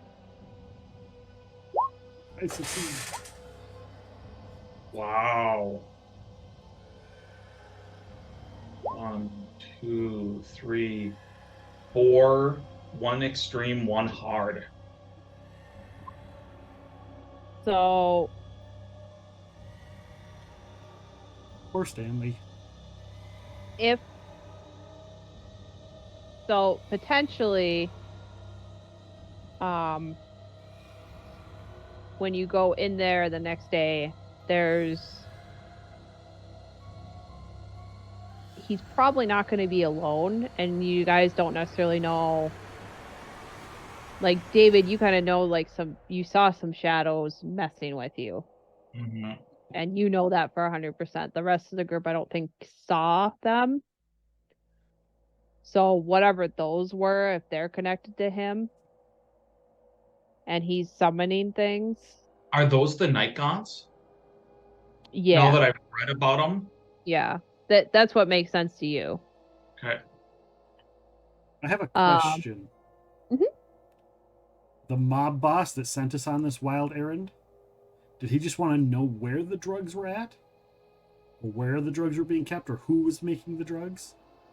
Or did he just want us to just do all of the stuff and not... And that's it? He wanted to know the information, and then he was supposed to contact you for a second step. But you haven't gotten any messages. Okay. Well, we from did see him. that one cop on the street, and we gave him information there, so I assumed that Yeah.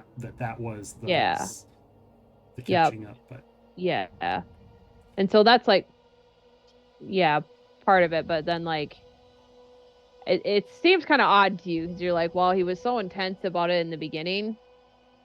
And, like, I think I would have heard something or had that cop come talk to me. Yeah. So, Do you say Like- this out loud? yeah. Because you all know about the mob boss thing capturing Stanley. Did you ever get his name? I don't remember if I did. what did you get on the idea? I mean, isn't the guy who was impaled on the Christmas tree one of the mob boss's, like, lackeys or something? I don't know. I didn't see it. Yeah. So I don't Well, know it's- anything about that. Nobody said anything about someone impaled on a tree. So I have no clue. It was partly a player question and partly a Chris question to Melissa, because we Oh. both saw. Yeah. So Father Steve, you do remember because you did make a success on your intelligence check. The name was Seamus. Okay. He was the lieutenant of the Irish mob, or is. So I say, So, yes, his name was Seamus. huh. Well, he probably hasn't gotten in contact with you because he was impaled by a Christmas tree. Yeah.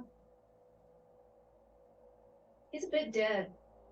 Oh. Legs and arms are stacked like logs. It's really disturbing. I'd prefer if we not actually go into the details. Thanks, Melissa. Oh, that was the person that was ripped apart on the tree? I heard his intestines were strewn about the tree like garland. I beat you all.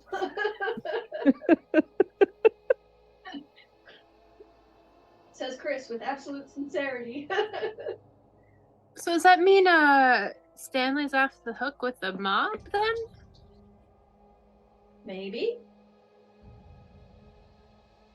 I don't know. Although our friendly police officers seem to be concerned about Seamus's death in a weirdly non-police-like way. Father just looks up and prays. Says a little prayer, but at the same time, in the back of his mind, he thinks that this is God. What God's doing, like you threatened a priest and Yeah. didn't want to help with the Christmas, all the Christmas stuff, and he was a real dick about Christmas. It's kind of apropos that he died on a Christmas tree. That sounds like God's work to me. You didn't help the nativity, so God is going to kill you. I did say you don't want to mess with the Catholic Church, and he messed with the Catholic Church. I, We could just let the Seamus the contacts in the police department know who Seamus's killer was and let them take care of the slaughterhouse. We could. That is true. Might save us from Death? broken noses. Death and insanity? Do any of you know? So David never met any of these contacts. So No. do you know how to get a hold of these people? You go down to the station.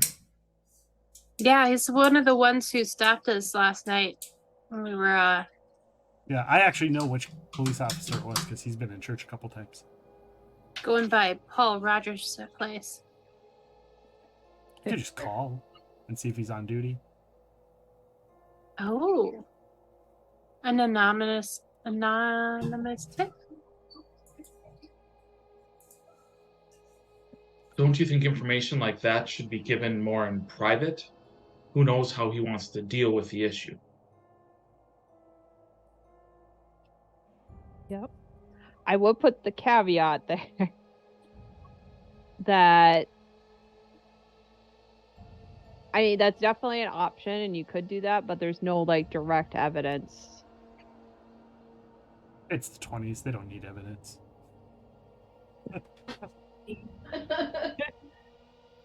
But we still can find out if he's on duty and talk to that officer. Mhm. So I will give the station a ring and see if he's on duty. Okay. Roll luck. I'm assuming good is he's on duty. I mean, if he's on duty, then he's on duty. And if he's off duty, then we find out where he is, where he lives. Off duty. How to contact him off duty. What bar So- is he? He's not on duty. Make either a persuade. I'm gonna say a persuade at or fast talk at a hard. Voice raid or a fast talk? Yeah, but at a hard difficulty, because I don't know if necessarily an operator like they're not necessarily going to give you the location of a police officer in case like you're a bad guy and you're out on, you know what I mean? Yeah. Out hunting police officers? Yeah. Or because it's a switchboard, like I could just call, be like, "Can you connect me with so and so?" Because if you don't have numbers, you just ask the operator to connect you to whoever. So I wouldn't really need his phone number. I could just have him connect his house. But yeah, Mhm. I'll see if he's. I'll roll a persuade. I will not make a hard. Man, I'm rolling horrible.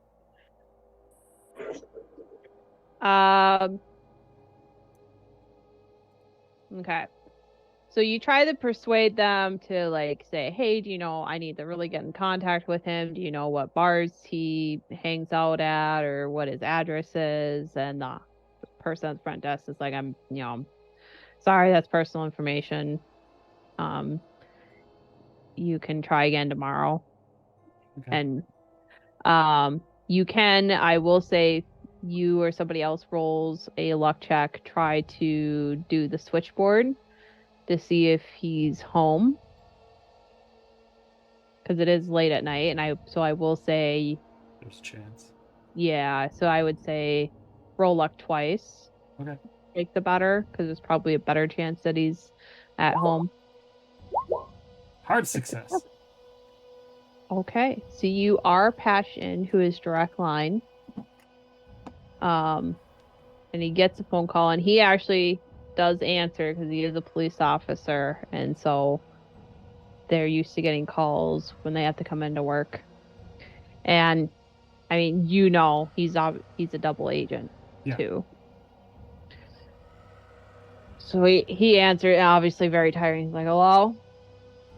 Hello, this is Father Steven. Oh, sorry. Hello, this is Father Steven.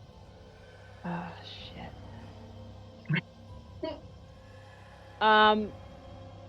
Okay, I'm gonna be real honest. Seamus is dead. If you just lay low.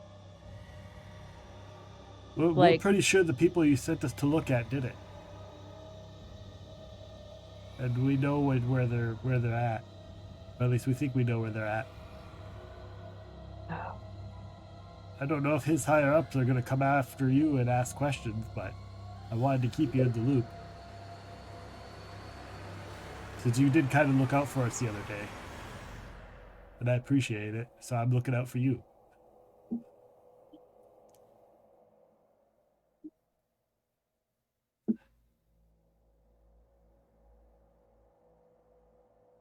All right.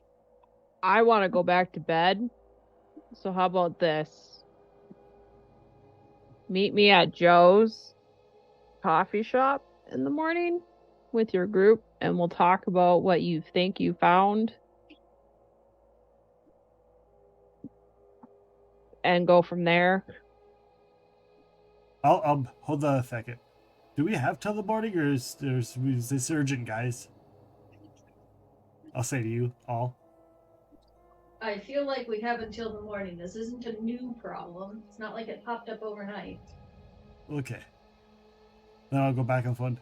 All right, we'll meet you at the coffee shop in the morning. Okay. Sorry if I sound weird. I broke my nose. Yeah, no worries. And he just hangs up. Okay. I hang up.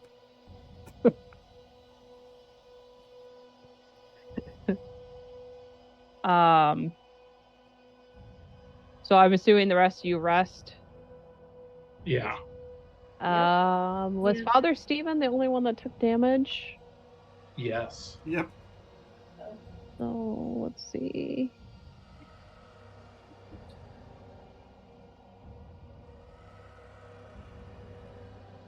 So that's just what I. So with a major wound, you don't heal anymore from. It takes you like a week. Oh, so I'm still okay. So I'm still major wound condition. Yep, and you don't heal. So normally when you take hit point damage, you heal 1 a day. But because I got a concussion, I don't heal. Yeah. You just heal what we did with the first aid and the medicine. Okay. Well, and I can't rest anyhow, so Right. it really doesn't matter. That makes sense. That checks. Yep.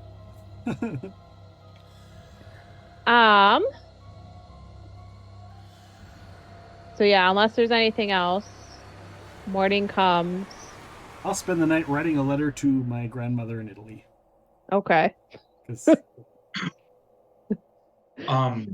God works in mysterious ways. Kill the mob boss.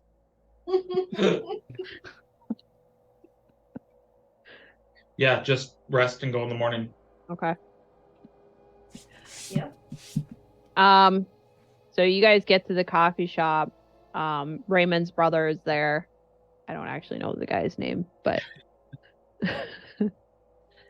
and Robert he's just- Burrell. Yeah, Robert Burwell is there. Just kind of looking like he's already having a bad day, and it's 7 Barone, o'clock. not Burrell. Barone. is that a reference I should get? I don't know if you know anything about Everybody Loves Raymond. He's Oh, the TV brother. show. Yeah. Mhm. But yeah, See- he's sitting there in like a larger booth, kind of in the back. Okay. I'm gonna order food right away. I'll just sit. I'll get a coffee, but I'll sit down, and if the waitress asks, I'll just ask for coffee. Preferably the stuff that's been sitting on the pot all night. Right.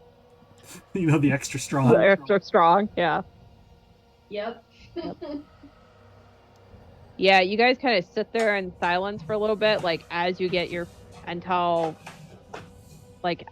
coffee and Yeah. your food orders. Got a stream, Like- a raid coming in. Whoa! The Society live stream, raiding with a party of 12. Alright, let's go round Listen to anti a- listen to the clips clockwise. here. Why not? Let's go wild here. Jack, you are Welcome next in. on, Thank you for the follow, Viking my Jack. little LaSalle Bionational on the stream. Off you go. So yeah, I'm Jack. I'll be playing Cthulhu. Welcome. Yeah, welcome. Come on in. Great. Thank you, Mutinous Mikey, for the follow. Hello, everybody. We are playing Call of Cthulhu. If you want to watch the part 1, the part 1 is available on YouTube. I don't think it's any longer on the VOD. There we go.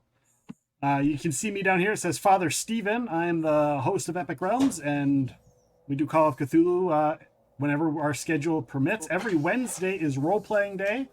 We do podcasts on Monday. This Monday, we're going to be interviewing D&D author Eric Scott DeBee. Well, we're not interviewing him per se. We're doing a new show called Off the Pod, where we spend 20 minutes doing a bunch of different topics. But if you like D&D, he did a bunch of the Westgate stuff. He's also the GM on Dungeon Scrawlers, which is a bunch of authors. But we do author interviews and TV personality interviews and stuff like that on our podcast every other Monday. We're going to be having Wolfgang Bauer from Cobalt Press coming in. So welcome on in, everybody. Tuesdays is our video game night, and like I said, Wednesdays is our tabletop role-playing night. So welcome on in, and thank you so much for the raid. Very much appreciated. Hopefully you guys had a great stream. Let me get one more little, for those of you hanging out with us.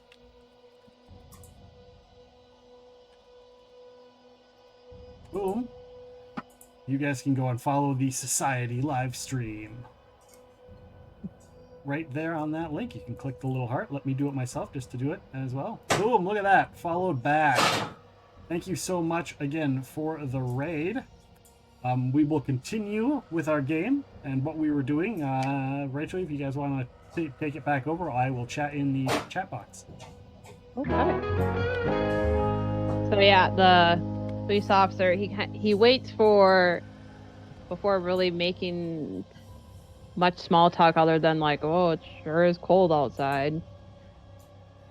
But he waits for everybody to get their food and the waitress to be off helping another customer. And he says, so you think you know who killed Seamus? Yeah. More like we think we know who's distributing the drugs, making the drugs, and where it's from.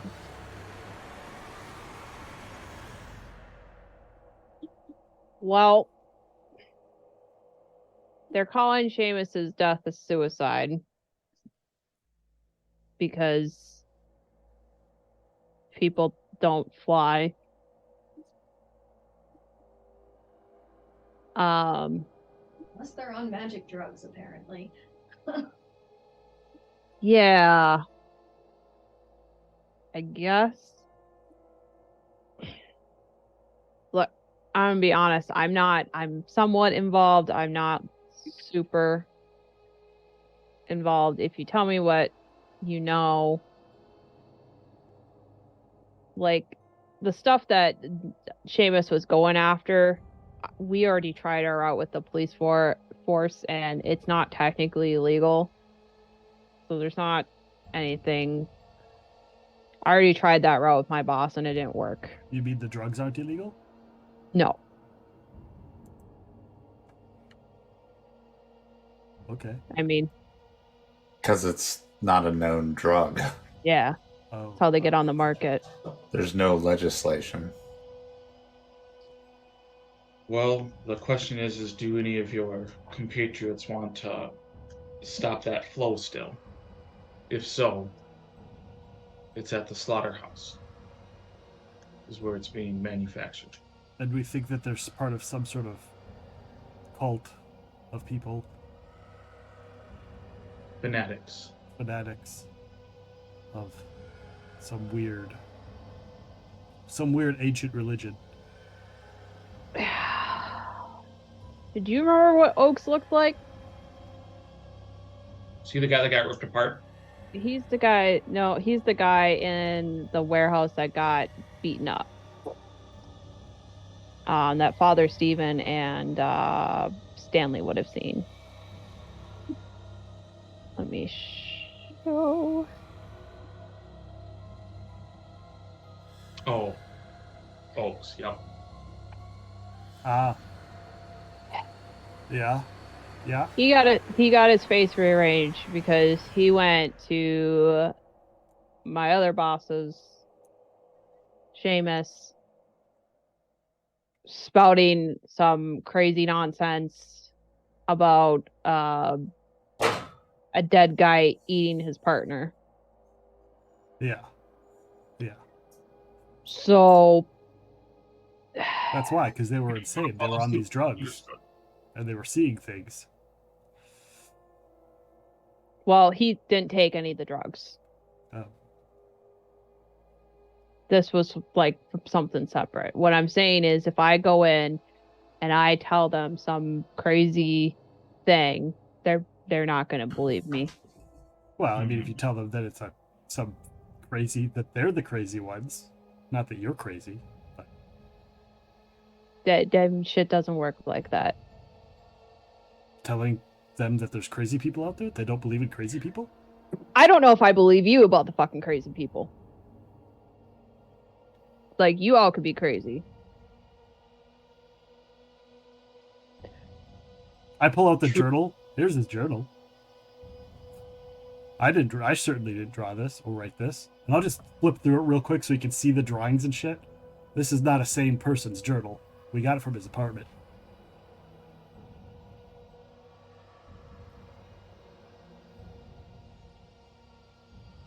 Look,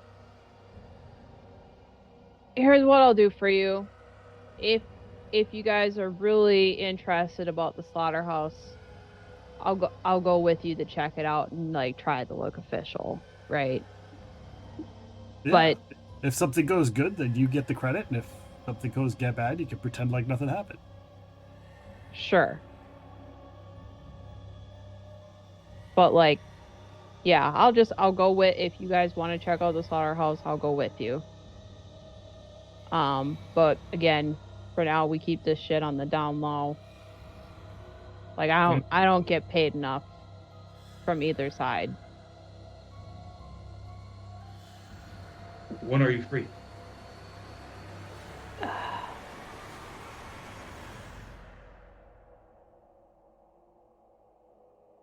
Now? Yeah, I mean we could finish our coffee and then go if you want to go in daytime, or we could go at night. Whatever you'd like. If it's official, let's just go now. I mean, finish your breakfast, right? Because you got some pancakes and eggs coming. Mm-hmm. Yeah, hopefully that big guy isn't there. So like, kind of run me down on this. Do you think it's just like one guy, two We don't- guys? There's at least 3.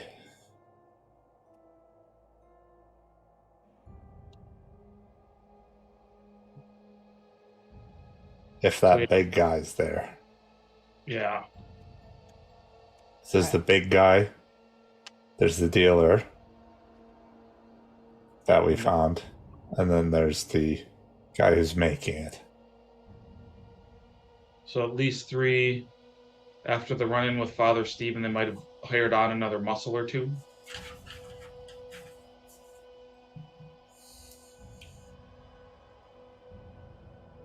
But the cop's like kind of like a bruiser too, isn't he? I picture him more as a Danny DeVito sort of. He's tall, like he's tall and kind of lanky. He's definitely not. He's probably a build 1. Definitely far bigger than me, who's a size of 45. Yeah, I mean the biggest thing about the cop is he has a gun. Well, yeah. But And he he knows how to shoot it. Yeah.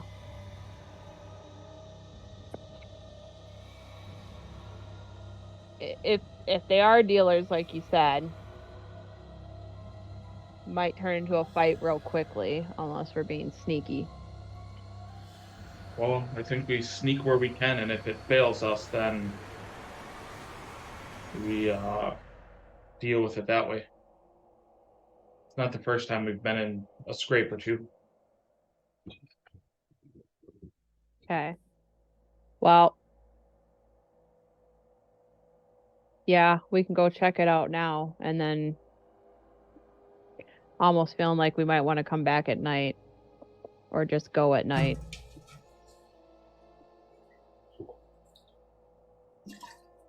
I just don't. It is easier to sneak at night. Yeah. True. And they're not going to give a shit about me being a cop. Okay, then meet back up here tonight. Yep. Fair Say enough. 10 o'clock. That works. I'll, since Seamus is dead, Oaks is kind of off the hook, so maybe I'll see if Oaks can come with. Sir Oaks will be thrilled. As long as his... Oaks is the guy that said that the. Which one is Oaks? He's the one from the campaign that Andrew ran. That Oh, there was Oaks and Seamus. right. Or No, not Oaks and Shaughnessy. They were just two, Mooks. two henchmen that were gonna beat up the professor to get the debt back. Yeah. Mhm. Right. And his friend got eaten by the zombie professor, and he saw it but ran away. Mhm. And then he ran, and when he explained the story to the mob, they just assumed he was lying. And beat the crap out of him. Yeah. Because that makes more sense. Yep. Great. That means we have some time to get materials if we need it. Yeah, the police officer will say if these really are dealers, it's probably going to be a fight. So if you need to buy a gun and get some bullets,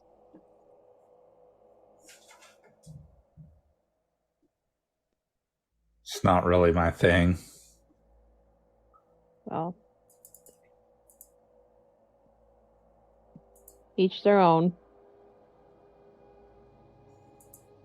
I mean, Yep. I'll grab the fire axe.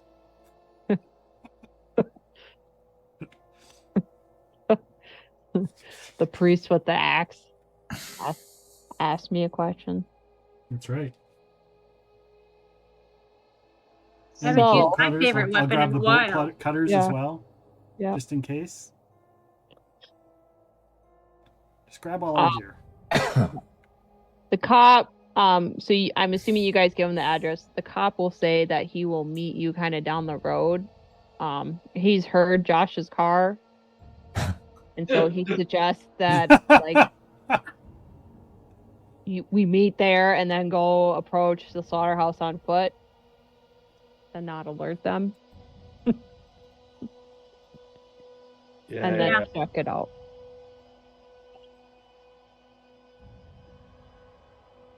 David has nothing else that he's just gonna bide his time until tonight.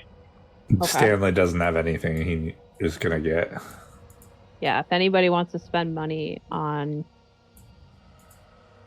if you want weapons, Is Melissa Or- buying glass bottles Although I for might be Karis? able to get in like a 5-hour nap. yeah, take a nap, buy a medicine kit.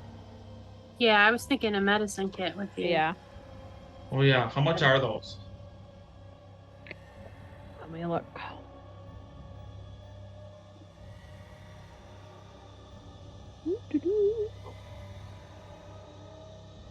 Might be in the investigator handbook.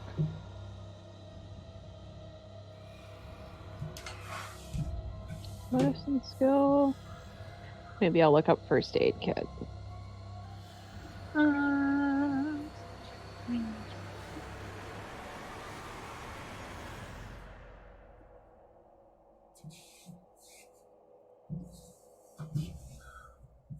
What's your guys' credit rating?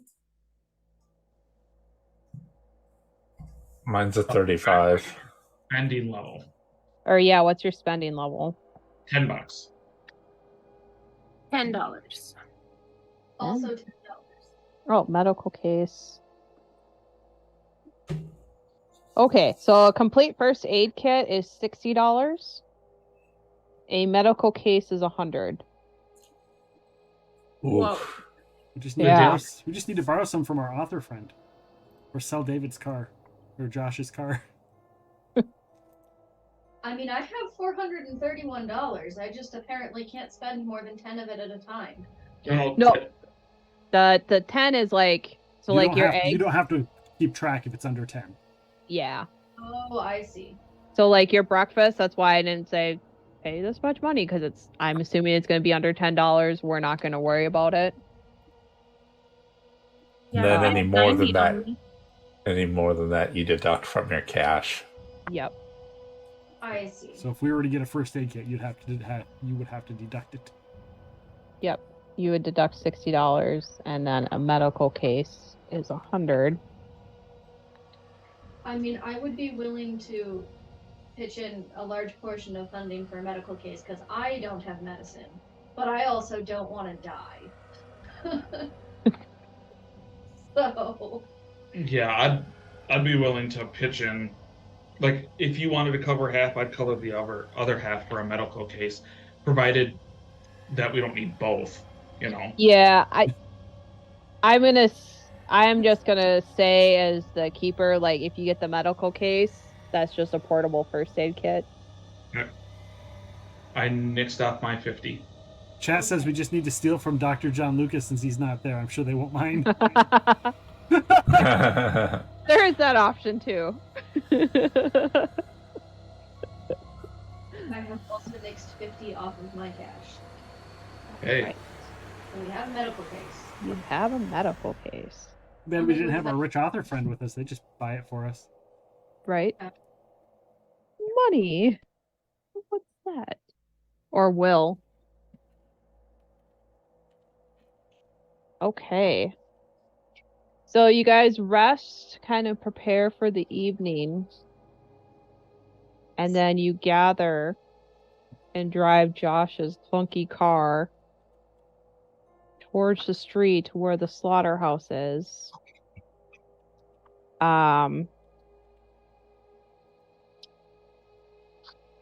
It's actually just the cop. Well, everybody roll a group luck check to see if you can get 2 allies or just 1. Holy shit! I made it.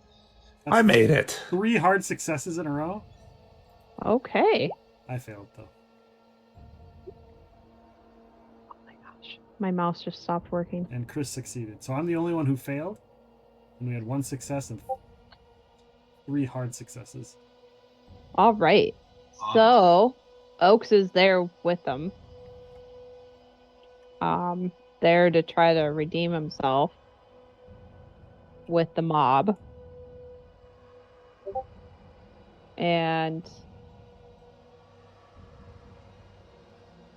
you guys start to approach the slaughterhouse.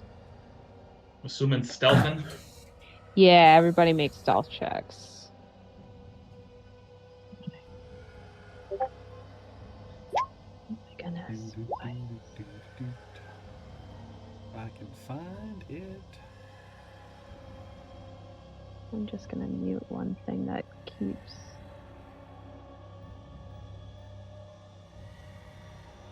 Is it called stealth? It is called Yep. stealth. It's not under that. It's not under Archer. It's right above survival. Oh, there it is. Sciences. Because stealth is all about science.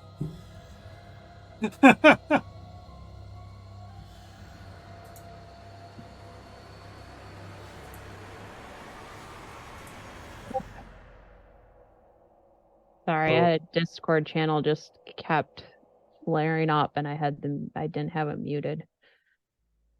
As usual, we're not super stealthy. More failures than successes. Yeah, Roll20 does not like us tonight. Okay. All right. Let's roll. Sad I don't get to put all these check marks next to my luck since I've done so well with them. Or intelligence. All right. Well, the police officer is pretty stealthy. Oaks is not. So Looks like let's see, Chris got an extreme success, David got a failure.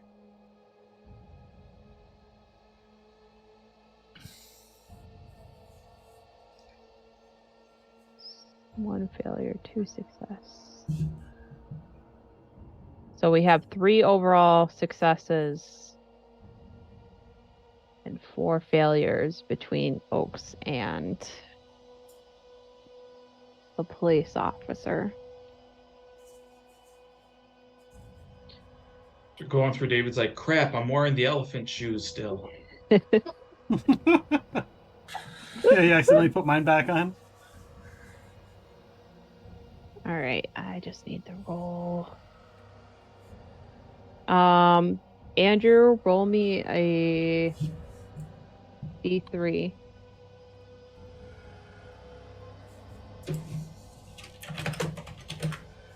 One. Okay. So as you guys approach, I'm going to make some spot checks.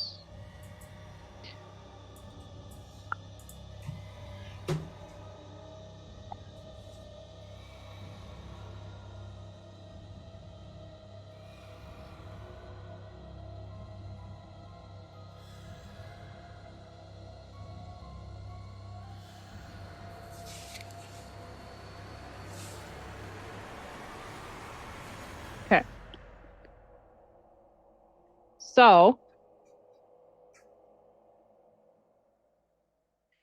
so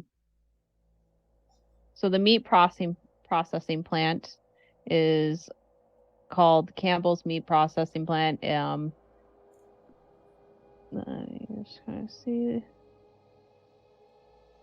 So basically, it's near the river, and again, this is 1920s. Like there's a runoff that goes into the river. Like even as you approach it, like the whole area kind of smells of like rot that's been there a long time. And some of you, like Chris, if you would have gone yesterday, you probably would have had to wear a mask or something. Like the smell, it's between being like kind of near, like there's parts of the river that's flowing, but there's also parts of like stagnant water too, and just kind of filth. And as you guys are approaching, oddly, you don't see anybody outside. The building for the most part looks abandoned, except every once in a while, like you can, well, not every once in a while, but you can see tire tracks that are pretty fresh. So there has been movement, but you just don't see any movement now. I'm going to move you to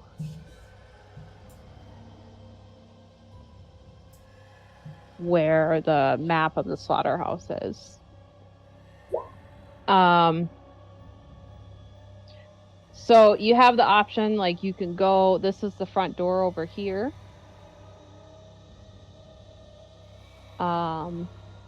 If you want, you can circle around and kind of get a layout. There's pens outside.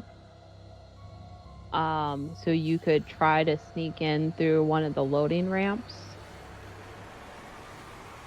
There's not really a lot of windows besides just entrances.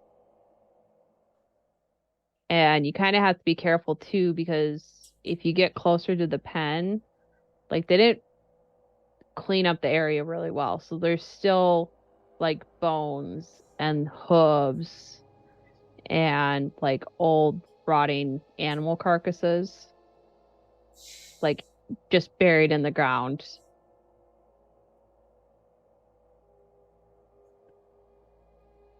Yuck. Awesome. Yeah. Not awesome. It's really kind of, it wasn't an up to code slaughterhouse. Kind of part of the reason why it went into foreclosure.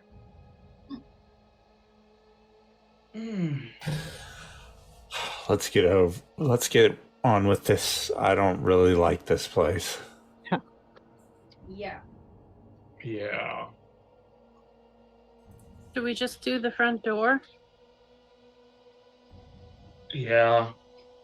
I mean, I don't think anybody really wants to, climb up one of these loading ramps for like the animals. Yeah. No. So again, you go up the front door and let me see if they give a better description. Trippery and edible offals. Offals.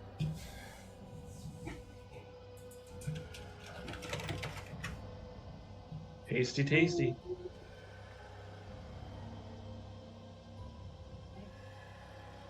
Really?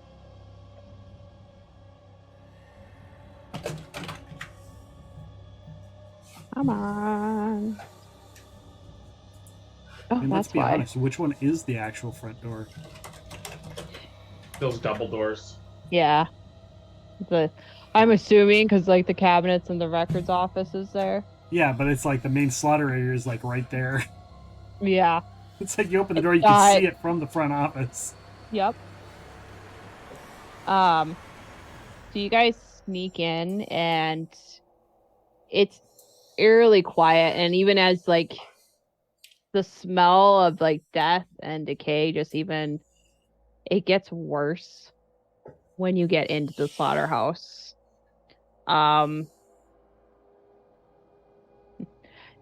Only Nick and I would get this for like it's kind of like if you've been in a large building, like worked in a large office building and there's like a waste department, it's like the difference of being on the top floors of the office building and then versus when you go into like the basement where the waste department is and where the trash, that smell is just permeated in the walls and in the area. And like no amount of scrubbing or cleaning, if it had been clean, would go away. Like just the air tastes different. It smells so bad. I mean, also, if you worked in a restaurant, like the dumpster or a restaurant Right. often smells that way Right. too, Yeah, even when it's empty. right. It's just that lingering smell. It is dark. Especially with it being nighttime. There's even like going in, like there's just like a few lingering lights outside and lights in the back area. You say that, and my nose started to plug up instantly because I started picturing what it smelled like, and my nose is like, no, Yeah. no. Because you're moving into the slaughterhouse, everybody make a spot hidden check.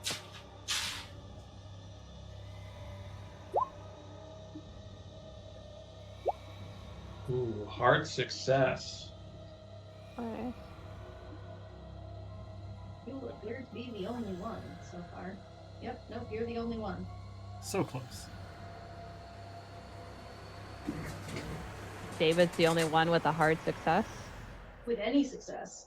This is the fucking night gaunts, and none of you are gonna see him, so again, none of you. That's because they're not real, and you're high. You gotta stop. Well,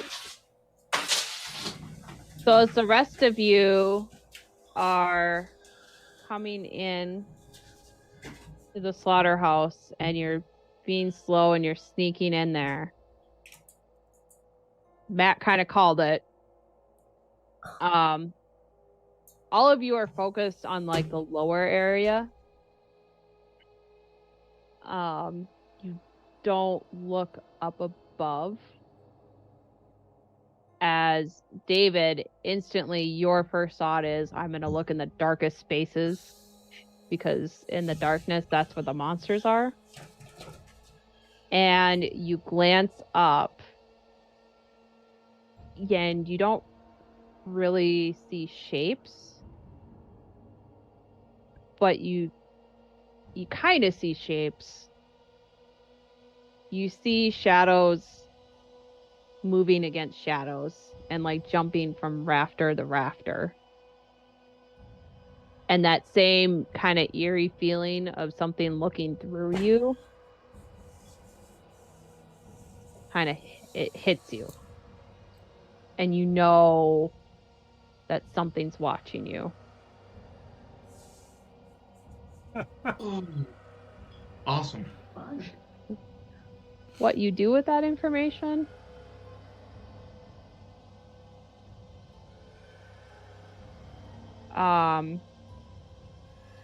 Do they have? So this is a slaughterhouse. When it was active, I'm assuming they had hoses and stuff to spray down the slaughter room floor of the blood, gristle, all of that stuff. They did. And they have,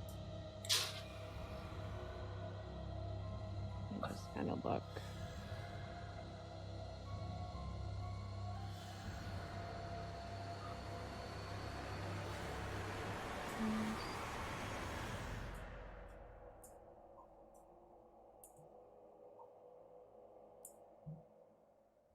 Oh, it doesn't say.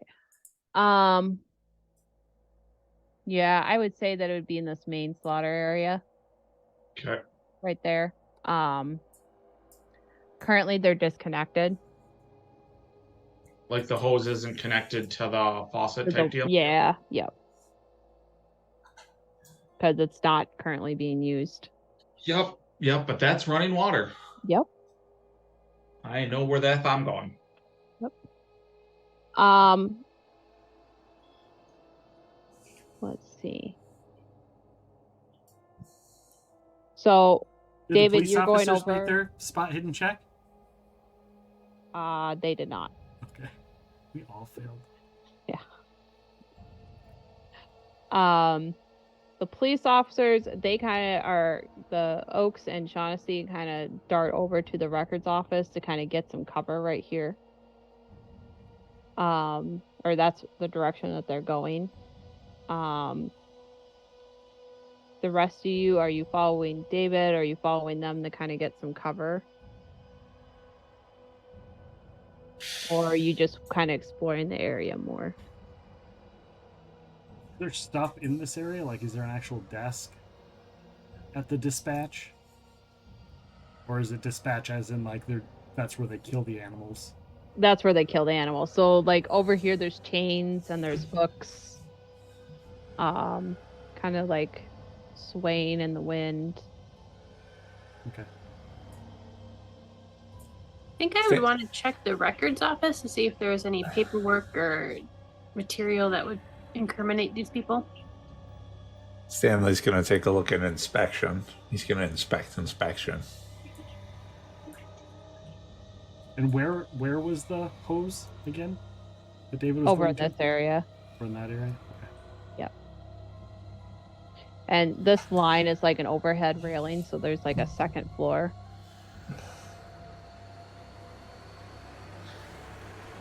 Chris is going to check out this cabinet inside of the records office. Okay.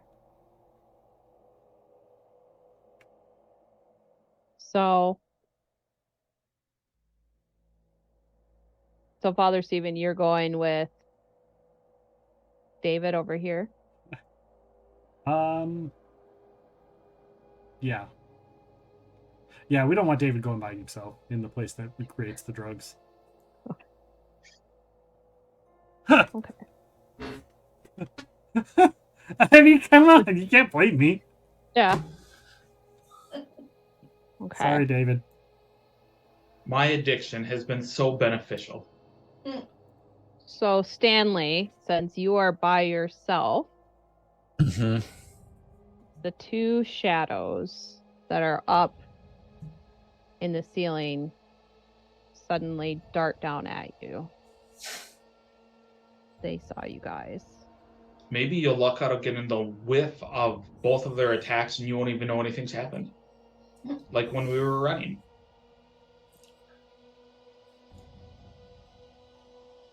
Okay, so the one misses you and just kind of shoots right into the inspection office. the other one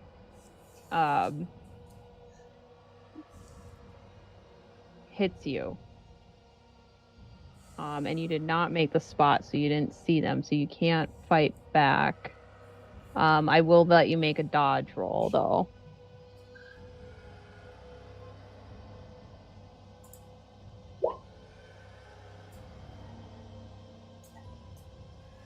Normal success. Okay.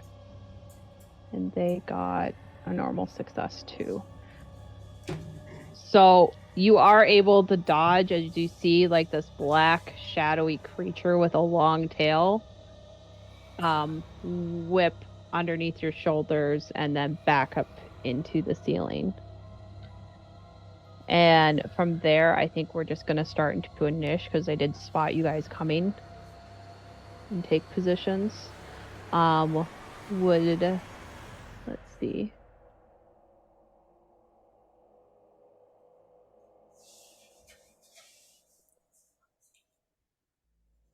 We're just going to do it this way.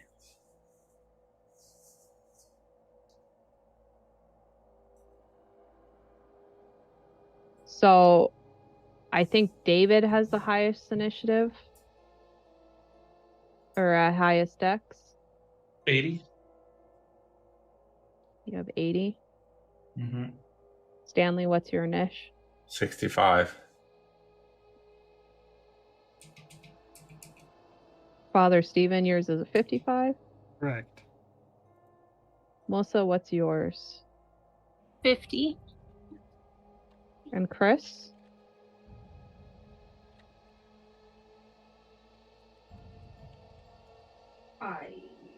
It's your dex. Oh. 75.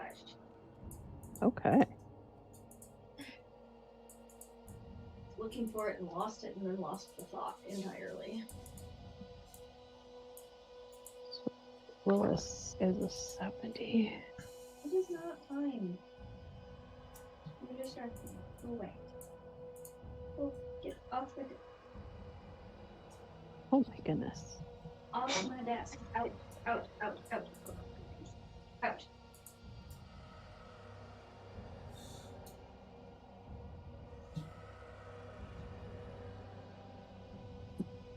Okay. To kind of ease the strain of combat, the two night gaunts were kind of like the start of the surprise round. As like Shaughnessy and Oaks, as they see something happen, they come out there, and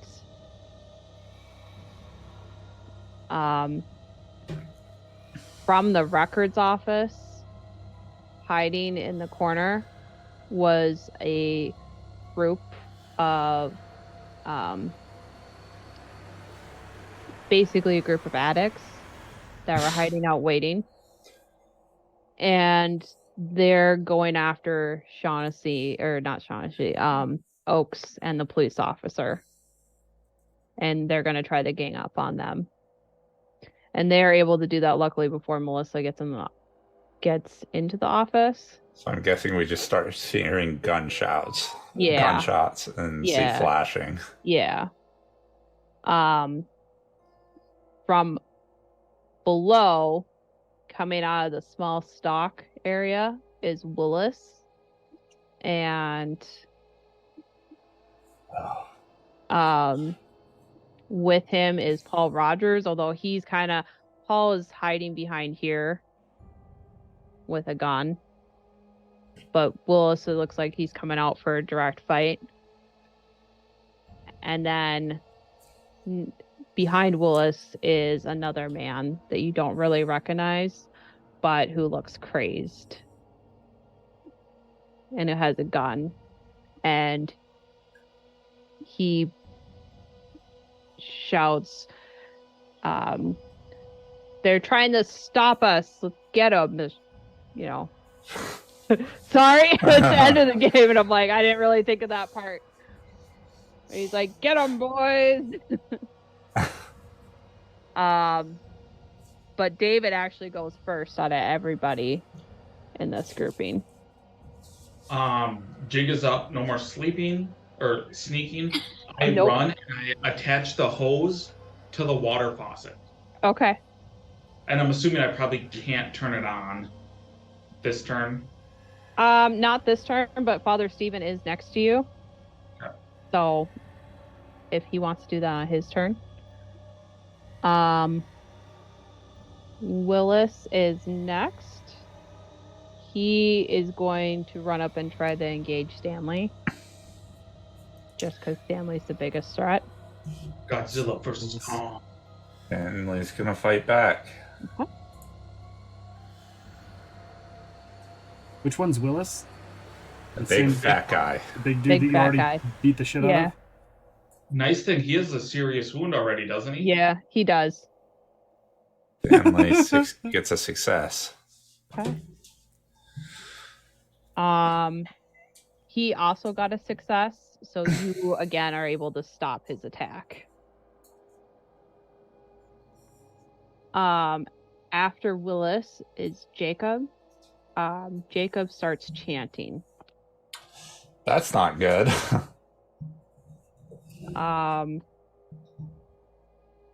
What's his face? Mr. Rogers. Is he on the same page? Did they beat us? Yeah, they have. Well, yeah, they have 70s. Stanley, actually, Chris and Stanley, you can go first before Paul. So it'd be Chris. Chris, you're higher than me. Yeah, it'd be Chris and then Stanley. I mean, I'd love to just pull out my pistol and shoot one of them. Yep. They are out in the open. Failed, apparently. So the shot just goes wide. I tried. And then I duck behind something so that I'm not an open target. Sure. Is there something to duck behind? Let's see. Father You're Stephen, here. get an extra skill die. I know, I see that. Ooh. To help with my concussion. Thank you, Rockheim. I would say you could duck behind the cabinets here. Normally you could go into the records office, but that doesn't sound like a good time right now. No, it doesn't. So I duck behind the cabinets. Yep. And I'll say you get a little bit of cover. Okay. Good enough. Yep. Stanley, you are next. There's a guy with a gun pointed down the main slaughter area at him. So, despite one of the night gaunts flying into the inspection room and Willis trying to punch him, being out in the open and getting shot doesn't sound particularly appetizing. So Stanley's going to duck into the inspection room. Okay. Is the night gaunt near him, or did they fly up into the rafters? The one night gaunt that's in the room, you can see it. And it just, now this is the first time that you're actually seeing it. It's like how I described it before, where it's just like a man that's long and slender, made of shadow, that has no face, and a long tail with razor feathers that just all twitch and tingle on their own. So you will need to make a sanity check because you do actually see it in full visibility.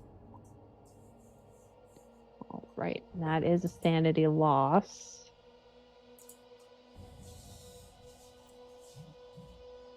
Do you want to roll or do you want me to roll? You do it. You're the GM. Okay, you take 4 points of sanity loss.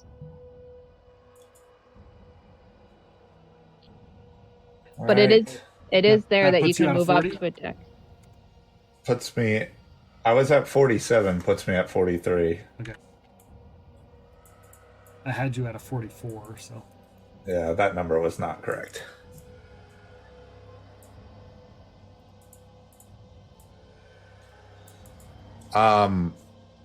Stanley has a machete, which he would not use against Willis and didn't want to use against humans, but that is not a human. Yeah. And that scares the shit out of him with him losing 4 sanity. He's just going to swing at that thing wildly with his machete. Okay. It's going to try to fight back against you. And just Stanley just screams. Okay. So... Wait, now we need to get Stanley off the drugs. Ooh. Ooh, okay. So let me just make sure. Hard success, but it doesn't give the hard damage. There is no hard damage. It's normal damage unless you get extreme. Oh, right. Yeah. But I don't think your damage is right because you're using the machete. Which is a die 8 plus a die 6. And I rolled a 3 and a 1 on the dice. Yeah. Is this counting your build? It is not. Doesn't my build just add a d6? No, it adds Oh. a flat bonus. It's your damage bonus. Yeah, well, because you're using a bladed weapon, so that should be at least 3 dice. Or just a straight bonus. So I think that's another 2. Right, because you're a build of 2. I am a build of 2. I have a build of 2. Yeah, I thought my your damage build gave you a damage bonus, which was a dice type, which Yeah, was that's- a dice 6.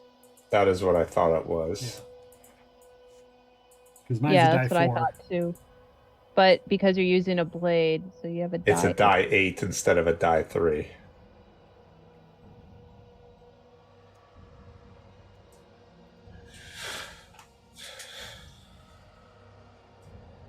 Damage dice.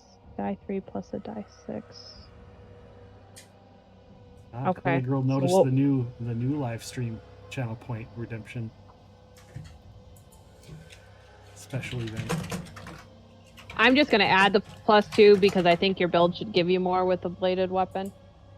Okay. So I'm going to say that it's 6 damage instead. So it screams out this horrifying, monstrous scream in pain as it did not block your attack.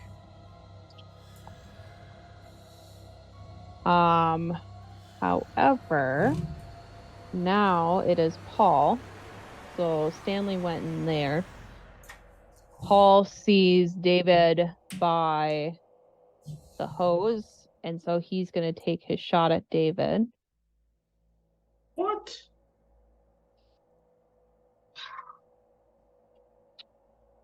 So I'm going to roll for him. So I could dodge. Yeah, you can take the option to dodge out of the way.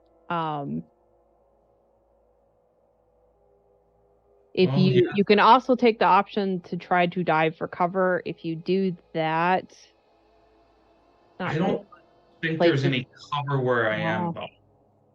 Yeah, so you can take the dodge action. So I'm just going to dodge. Well, Failed. he also failed his shot, so Yes. his shot goes wide. After all of them, Father Stephen with Melissa on deck. Skreek, skreek, skreek. The hose is on. All right. And do you pick up the hose or do you just, I'm assuming, Did David Or drop do the you hose? wanna- I just connected the end of it to the nozzle. yeah. And then I dodged out of the way when I got shot at. Oh, then yeah, I'll pick it up. Okay. Can I spray it at someone? I would. The place is really old, so there's not enough water pressure built up in this amount of time. Okay, well I'll just stick my Like- thumb over the top of it then to help Yeah, build up the to water start pressure. building it up. Sounds good. Melissa. I want to take a shot at the guy who's chanting. All right. Someone said if he dies, all this shit will go away. Right. Okay, so do I roll? So you're gonna roll. Do I roll handgun under firearms, or I go to combat and click my? You roll handgun. Works. Yeah. It should be the same.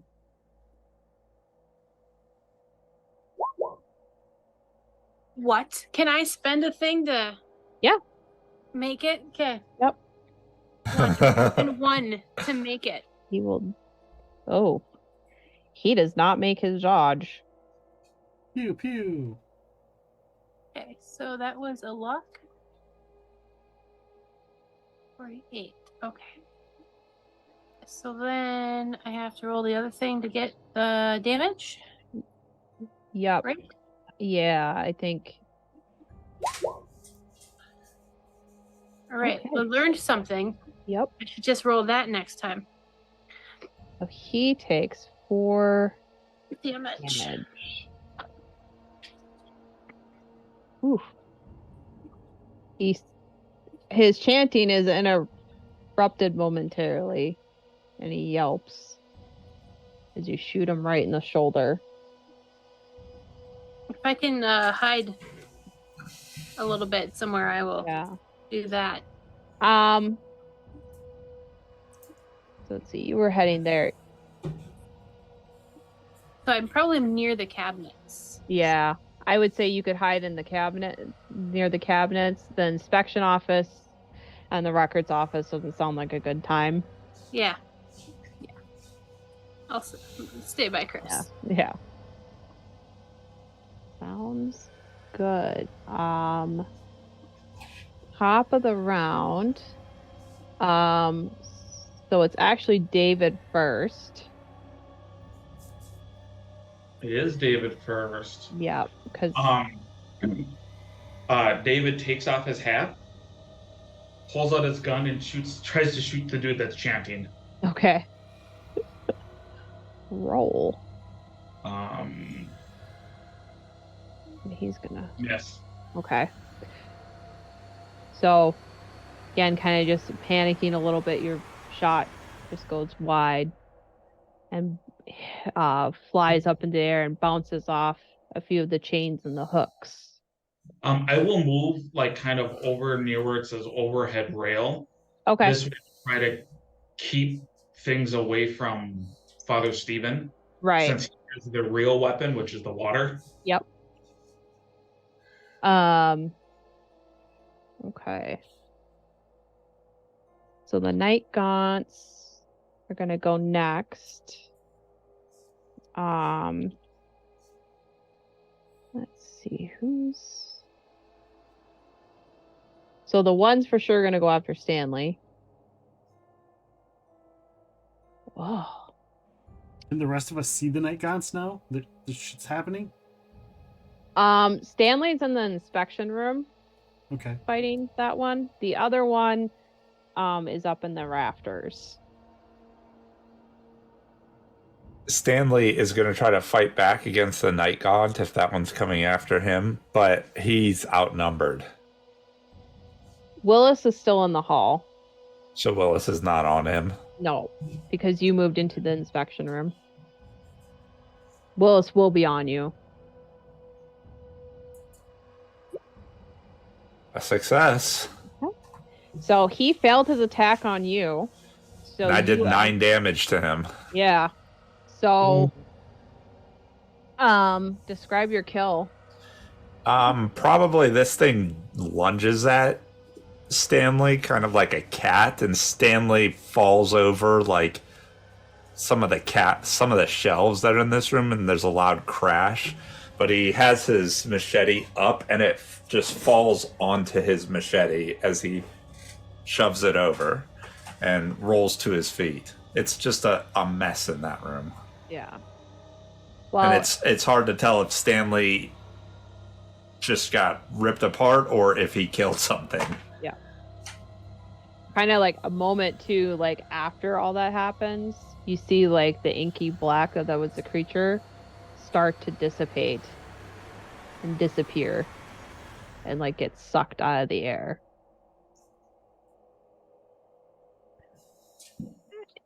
After that, oh, the other one sees Father Stephen with the dangerous hose and is now going to try to make a dive bomb attack at Father Stephen. And misses horribly. Like, as soon as he's starting to attack Father Stephen, some of the water from where you're putting like your finger at the end of the hose Yeah. like bursts out, and the creature hesitates and then shifts the other way. However, Father Stephen, Melissa, and Chris all need to make sanity checks, as now this shadowy creature is out in the open, invisible to everybody. Nice. Wow, that was almost odd. Nice. Extreme. None of you take any sanity loss. Oh, thank goodness. Yeah. Drugs now, Father Stephen. So now it's Willis. Yeah, Willis is just What do gonna you go mean? after. I'm not the one that's afraid of the darkness.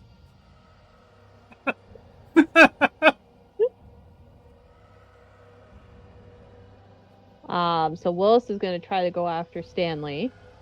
This would be my second time fighting back this round. Does that matter?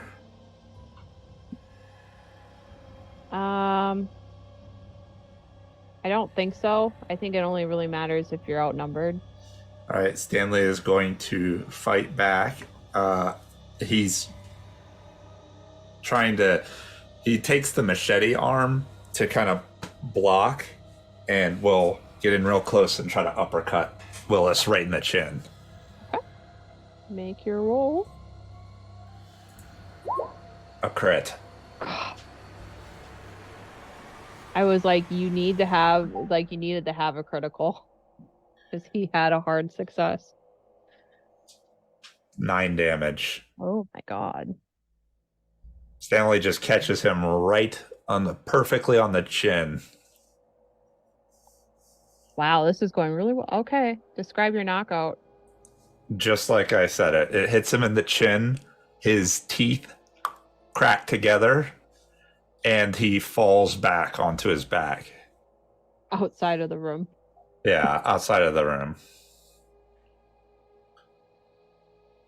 Winner and still champion, Stanley Ace. Right?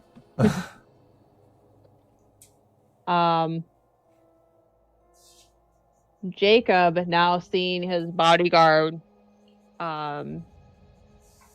get knocked out, Get wrecked. Yeah.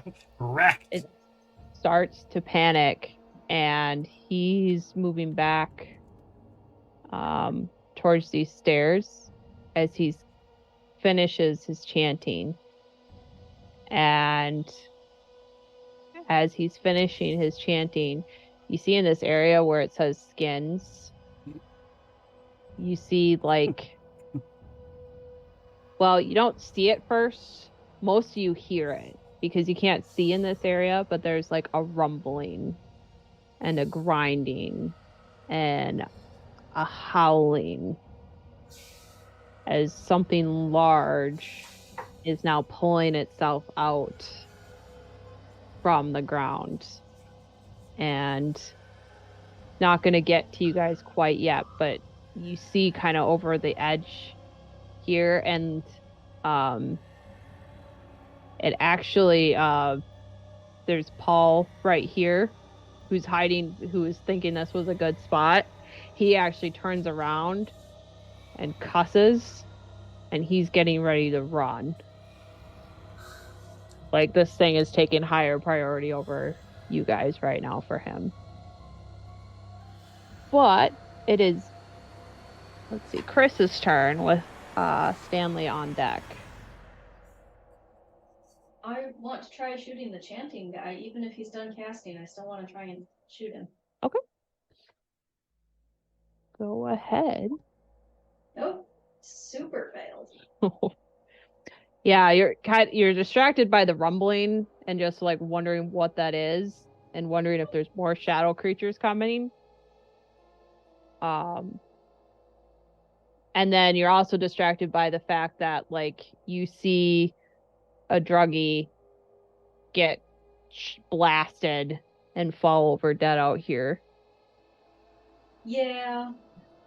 Just seems like this is a bad scenario overall. Yeah. Stanley. I'm assuming you hide again for cover. Chris. Yes, I do. Stanley is gonna step out of the inspection room and get a lay of the land around him. David is here. On the upper area? Nope, on the lower. Everybody's lower right now. There is a night gaunt over so Father Stephen is over here, and next to Father Stephen is a night gaunt. But it's kind of far from him, right? From Stanley? Yeah. Is there something that Stanley could grab and throw at the night gaunt in the inspection room? Yeah, you could do that. I would also say, what's your movement? 8. 8. Man, we need super soakers.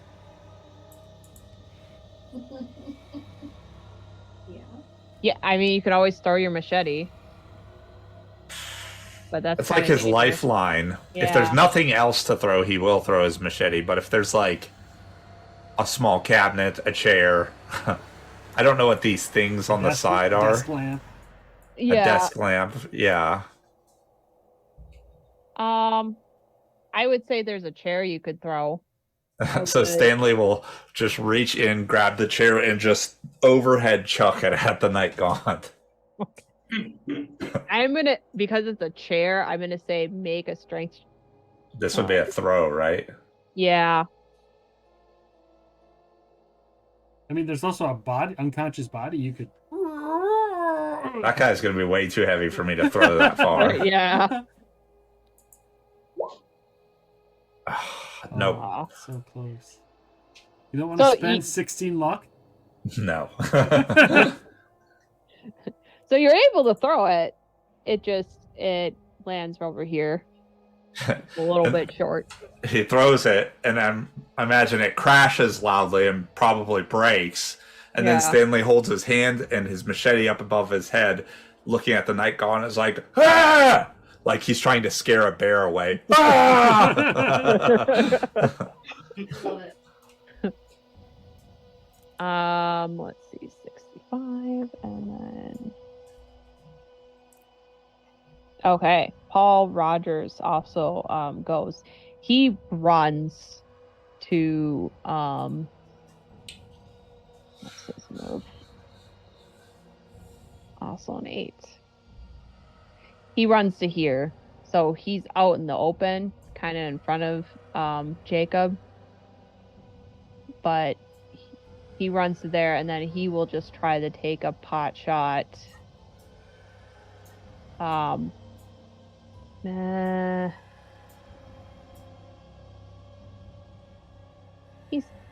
He'll try to take a pot shot at Father Stephen.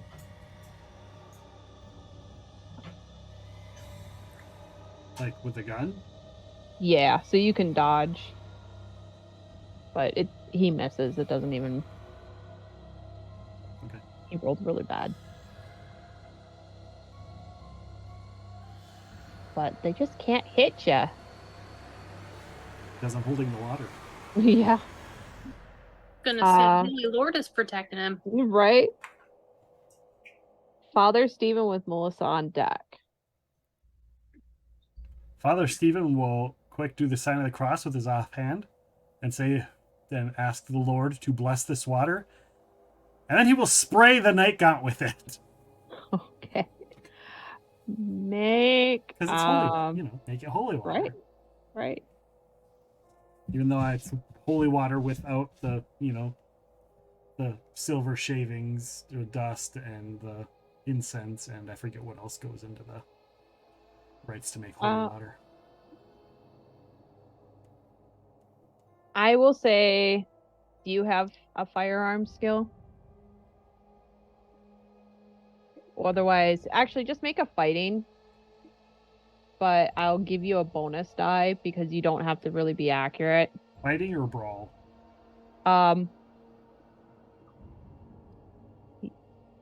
Is the fighting with a weapon for the fighting? It's kind of the It just says fighting skill 1, 2, and 3, which is the minimum. Oh.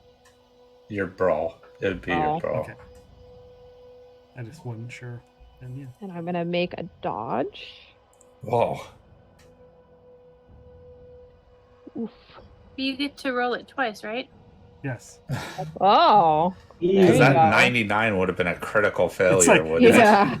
it? The failure, it's like, it started the failure because the thumb wasn't on the end quite right to get the right spray, and then I got it. Yeah. Or I was gonna be like, oh, the pipe or the hose just burst. Oh God.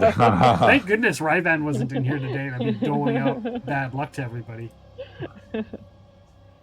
Okay, so this thing fails. I'm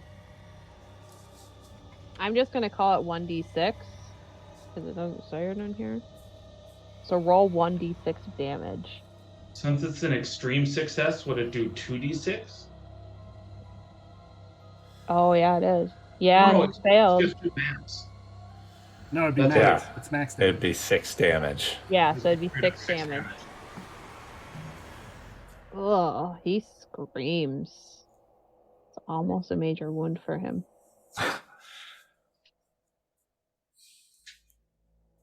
He is not like that holy water.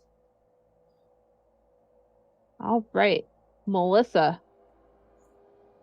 Can I still see the Chander? You can. Let me just see. Well, I haven't been making you guys roll with disadvantage, so yeah, you can. You can still shoot at him. It's He within does 10 yards, which is Yeah. He does have someone in front of him. Yeah, you can still shoot because he's up on the stairs too, so he has a higher elevation. yeah. We'll try to get him. Nope. No. Oh, you almost hit the other guy, and the other guy just kind of like jerks and misses the shot. And looks off in your direction. Paul's looking like he's ready to run. Can I yell? Because if he looks scared, I want to yell. If you take down Jacob, the whatever you're scared of will go away.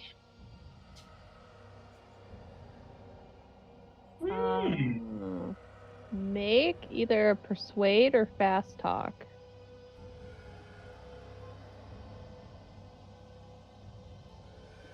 Oh, we gotta find where they're at. Hold on. Fast. Oh no. Persuade. Not so much. Yeah. You're not 100% sure if your voice carries. There's a lot of noise going on here and people dying over in the records office and whatever that rumbling is. But it was worth a shot. Top of the round, David. Okay. Willis is not here.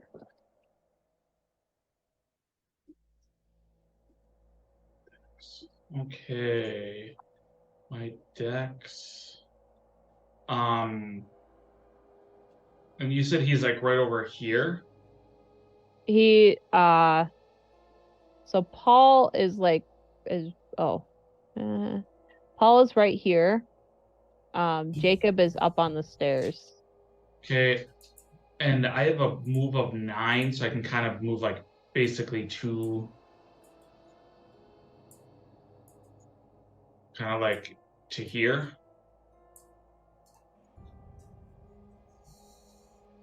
To here? Yeah. Yeah. So then that puts me within point blank range because it's a 5th of my dex, which Okay. then gives me an extra die to shoot him. Are you shooting Paul or Jacob? Jacob. Okay. So that is a failure or a That is a success. Okay. He's gonna try to dodge.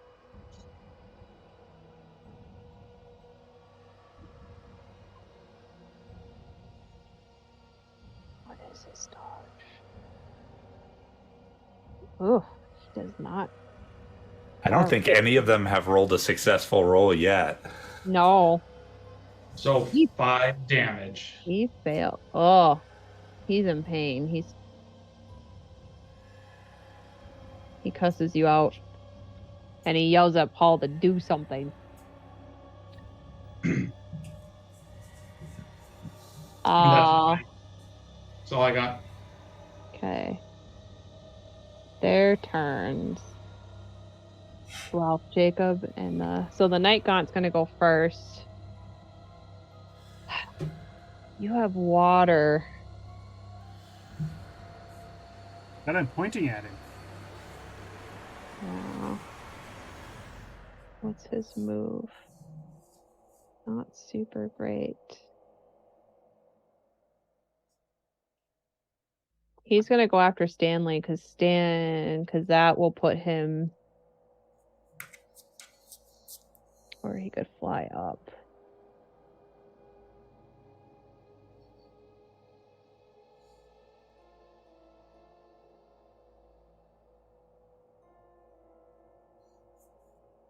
Yeah, he's gonna go after Stanley.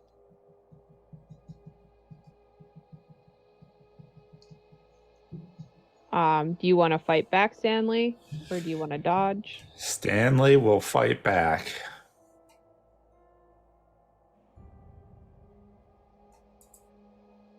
And since it's not a person, he's using his machete. Normal success. Okay. It also got a normal success, so you don't really know how, but you're able to like push it off of you. And it kind of just it doesn't follow the ground, but it tumbles up into the air like behind you. And I go crashing back into the inspection room again. Yeah. Well, you're still standing there, but you just shove it up. But I didn't beat it, so I didn't do damage to it. Correct. Jacob's turn. He's gonna shoot back at you, David, and then he's yelling at something and saying, "Get him."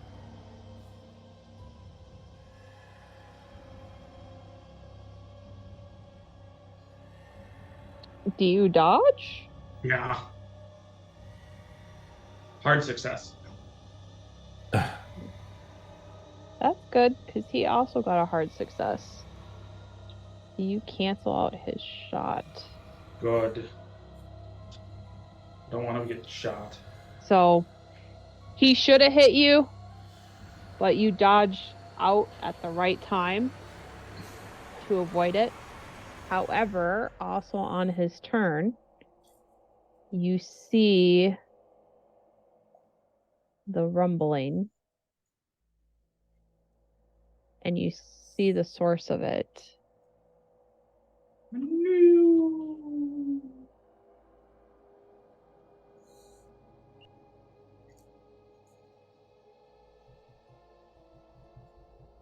Sorry, yeah, that's better.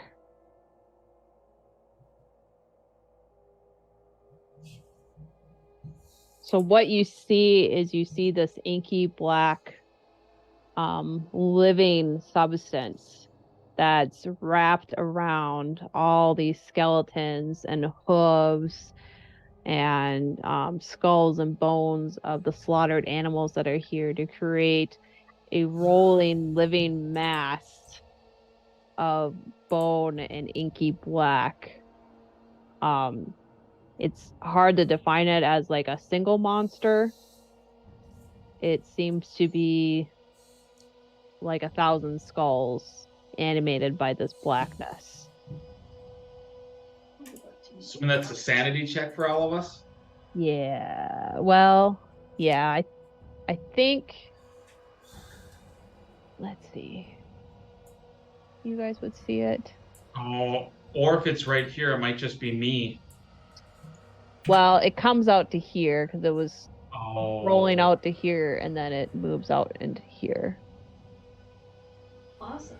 The only person I would say maybe would not see it, and I'll have Stanley roll a luck roll, would be Stanley because he's focused on the night gaunt. Hard success. Wow, I succeeded. Whoa! Gotta bring up. Nice. My luck is a hard success. Whoa! So yeah, Stanley, you don't see it. Everybody else sees it, and you all lose 1 sanity. Congratulations, you didn't lose more. Has Go and change everybody's sanity in the game. If it's wrong on the stream, you guys want to message me and let me know. I'm at 46 because I think mine was wrong. Mine is currently wrong because I've lost a lot of sanity this game, so I'm now at 52. Wow. I lost a lot. You lost 13 sanity this game. It's been rough. Stanley, what are you at? Yours is correct. It's 43. Including, oh, you didn't see it just now. Yeah. Melissa? I'm at 48. Oh wow, yours went up since last time. Yeah, because I put Oh, because you had it flip flop. my luck in my sanity, and my sanity and my luck. And it was David bang. is 48 or 47. David has 46 now. He was at 47. All right, everybody should be accurate. And Dr. John isn't here because Dr. John doesn't want to lose sanity. Yep. So David, it's going after you. Oh, no. I probably told it to do. But it's like here, right? It can't reach me?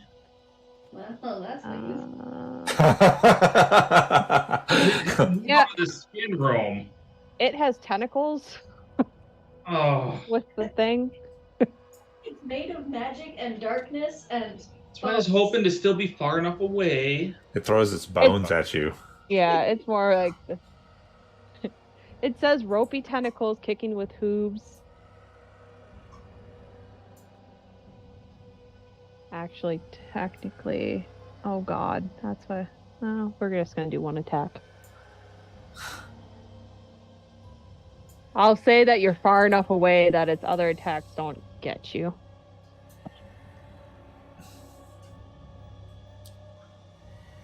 You can, well, you're kind of far. You could, I would probably say the best thing you can do is dodge. Okay.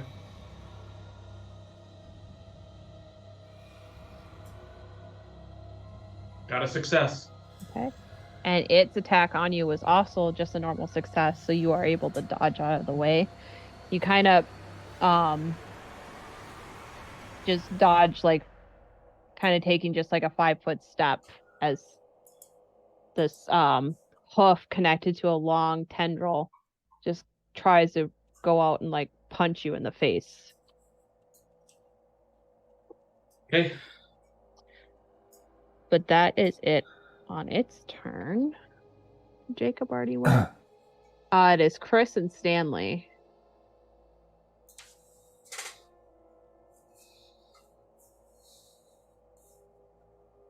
I don't know how to shoot that thing, so I want to shoot the caster again, because that will make it go away, right?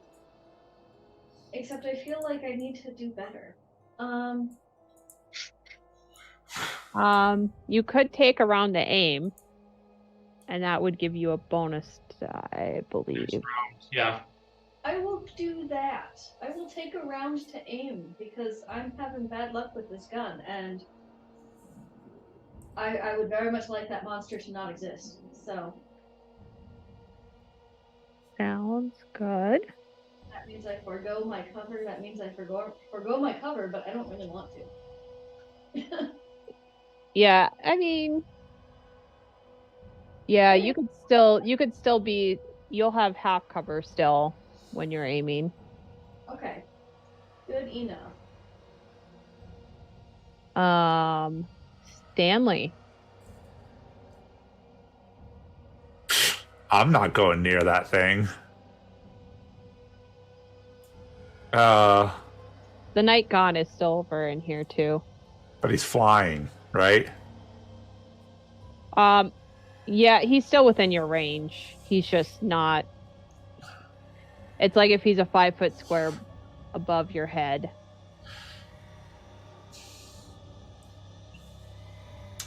He's hovering. Fighting with these things, are they kind of light? Are they heavy? Are they... They're are probably, they would be more light, I guess. They kind of like, you don't hold on to them for long. Like it seems like when they grasp you, they have a strong hold, but if like when you cut them, like it was definite, there was some resistance, but it was more like you're cutting through shadow. I think Stanley's just going to move up to an old habits kind of die hard. He's just going to punch it. Okay. Just right in the side of the face. Okay, it's gonna try to fight Bayek. Success. Oh goodness. Awful roll. Minimum. Well, it does not beat your success, so it takes damage and it Takes 2 points of damage. yeah, it's kind of lets out a pitiful squeak.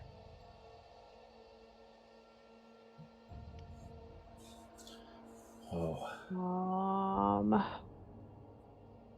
Let's see. Paul Rogers is next. He is going to shoot at David. Actually, he thinks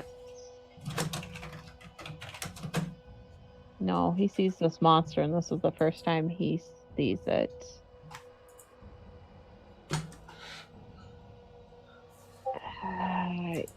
He's a coward. He's just gonna GTFO up the stairs and try to get to the second landing.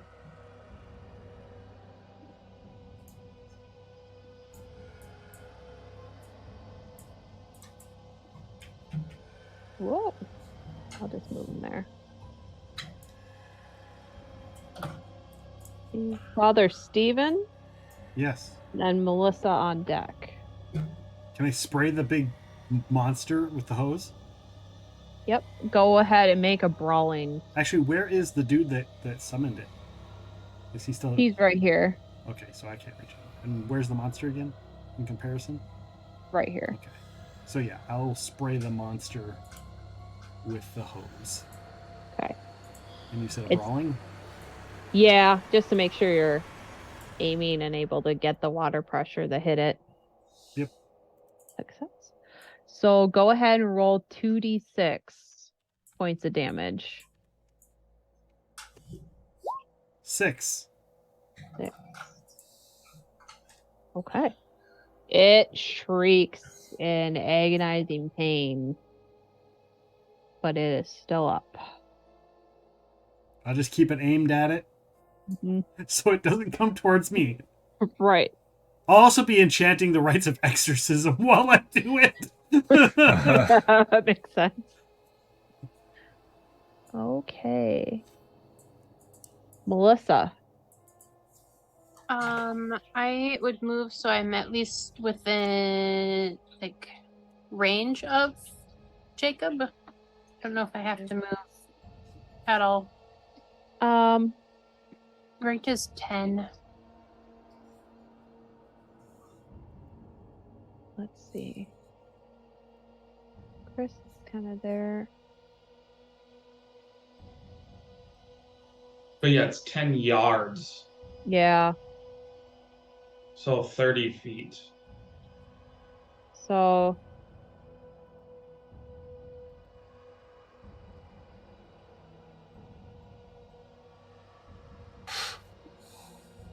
you're gonna be kind of out in the open.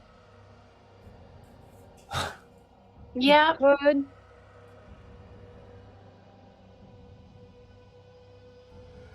Because that's a cradle. I would say that you could, if you could get to like this area, you wouldn't be able to get covered this round. You're gonna be right next to that thing. Yeah, but you're gonna be right in the space of that thing. I'd probably move more like up over here. Right where Father Stephen is. Yeah. Closer to the hose. Yeah. You could be Yeah. there. Okay, well, it's better than closer to the monster. Yeah. I mean, you're a little like kind of as you get there, you kind of see that the monster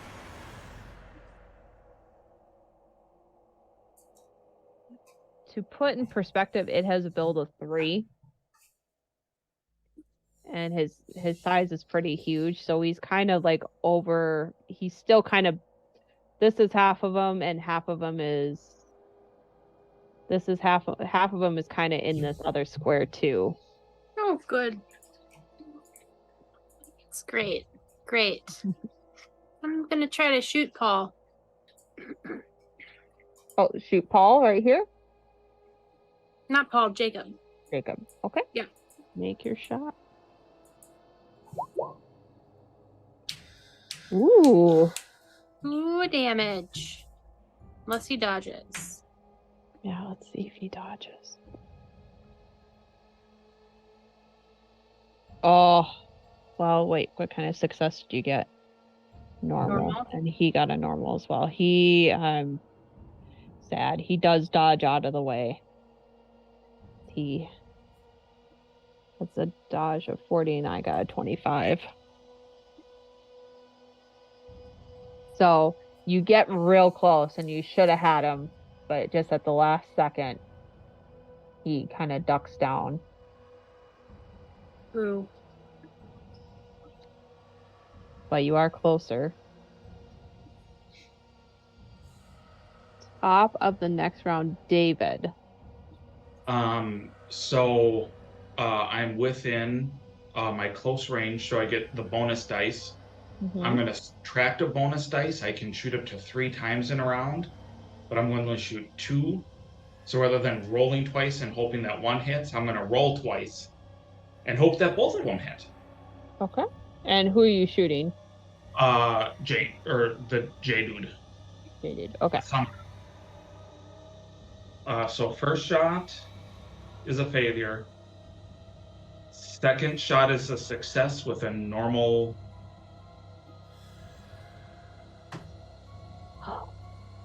So David just kill stealed on Melissa. He didn't dodge. He got an 83 on his dodge. And that's 8 points of damage. Yep. Yeah, you land. Well, describe your kill. Just taking 2 shots. The first one he misses, and as the guy looks at like the metal from the stairway kind of spark, that's when David kind of clips him right in the throat. Oh. Yeah, and he kind of just bleeds out.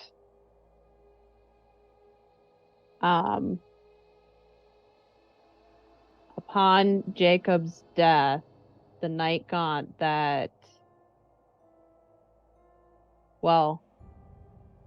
night gaunt that's facing off of Stanley just kind of puffs and evaporates.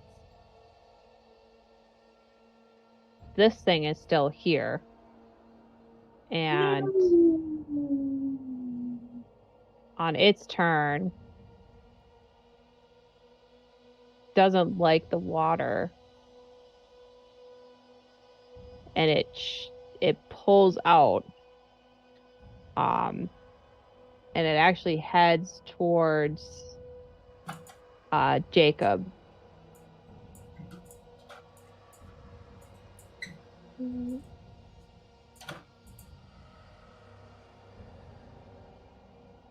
And its tentacles reach in and like pull in Jacob's body to absorb it in its form.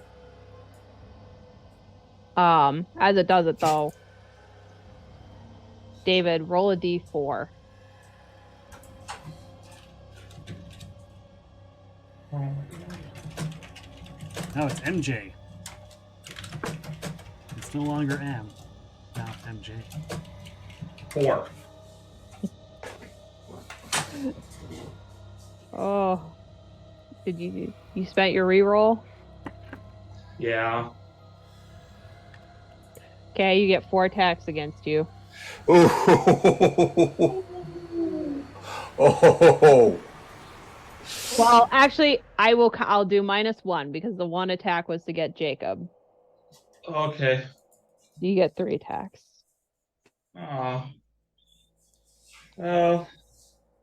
I can dodge 1 still, right? Yep. So You first can one dodge missed. all of them. You just get penalty dies for each time you dodge, right? Oh, true. Yeah. So you could dodge all 3, and you'd roll all 3 with 3 penalty dice each. Is that right? Yeah. Yeah, I'm just doing 1. My dodge isn't great. Because, like, the penalty dice, you just take the worst. That's just gonna... Does it mean that the other 2 just hit you if he succeeds? Yeah. Yeah. But it's just... Yeah, and I still failed. Well, good news is 2 of them missed. Good. Good. Bad news is he got 1 extreme success. Oof. And... Well, this is just a little... David's Extreme mom, here we come. What did we say is extreme success? Max damage.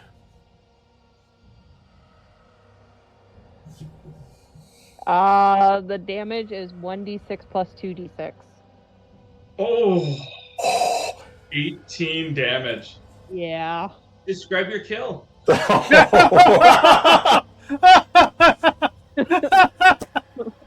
Whoops. Right? Yeah, it's a 5. So, you see David there, and Oh, hold on. Hold on. I mean, because this is like, I'm going to die, so I have 25 luck. So I spend 7 of it. I get a success on my dodge. He has to roll damage. Yep, because it's normal damage then. Yep. You spent 25 luck? No, I spend 7. Oh. Okay. Well. So I still have 17 luck. But there's a chance I don't die. True. So 3 dice. Ooh. Still die. Oh, God. But there was a chance. I tried. I spent what I could. Yep. If I spend the rest of my luck, I can't get a hard success. No. So yeah, as David's standing there bravely, having just celebrated taking down the other sorcerer, 2 tentacles reach out, and the other 2 miss. They go over David's shoulder. 1 pound, 1 pound, and the last hoof just hits David right in the chest, like in your dream. The same spot that you saw where you saw your intestines floating up in the air. It hits you there, and your body flings back and hits against the wall. But oddly, when that happens, you expected to feel pain, but you didn't feel any as the light goes out from your eyes. Aw. Well, shit. Lost David. Do we have to roll sanity checks seeing that shit? That's a good question. Yeah, I would say. Unless you're on the other side of the monster and don't see it, or are blocked by a wall, which is why I probably don't see it. Cool. All right. I don't know what sort of. Can I see it? Oh, so technically, I hit 0 hit points. You're unconscious. I have a major wound, so I'm dying. So at the end of this round, I have to make a con roll. If I don't do, then I die. Otherwise, I'm just dying and unconscious. Okay. What are your What is your normal hit points? 10. It did 11. Yeah, I did but over hit your points normal. stop at 0. There is Yeah. no. But it did more than your full hit points. Oh, so there is the full. Okay, then I am. Yeah. Yeah. Oh, yep. Damage greater than max in one attack. Yep, that's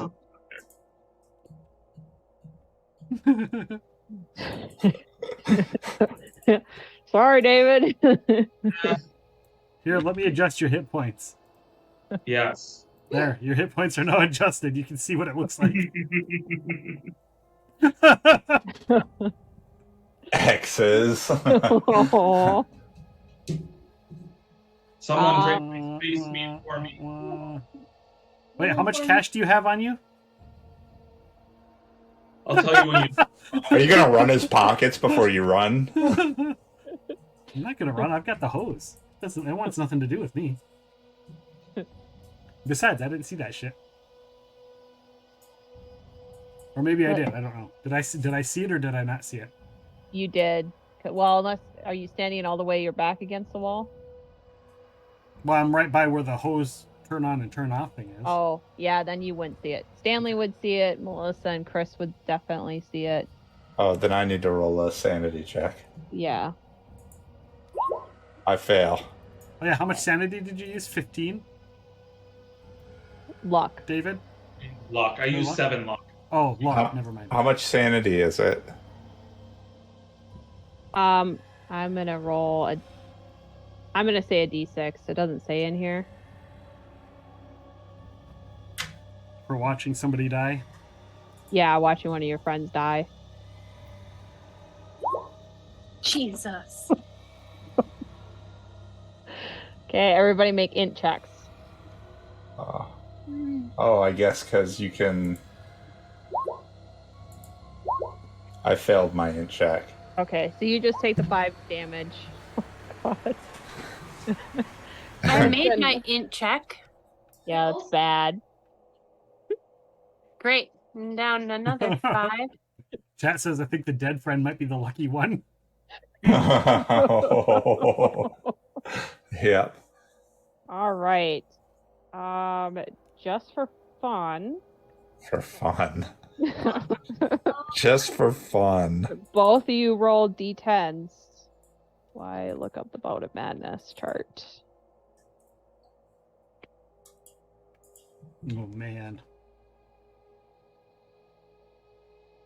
Poor David, I wanted you to go to space. I did succeed on my sanity check. Do I still need to roll this? Oh, you succeeded? I did, yeah. Sorry, no, you don't. You just take 1 point. Okay. So it's just Melissa. Oops. I got a 3.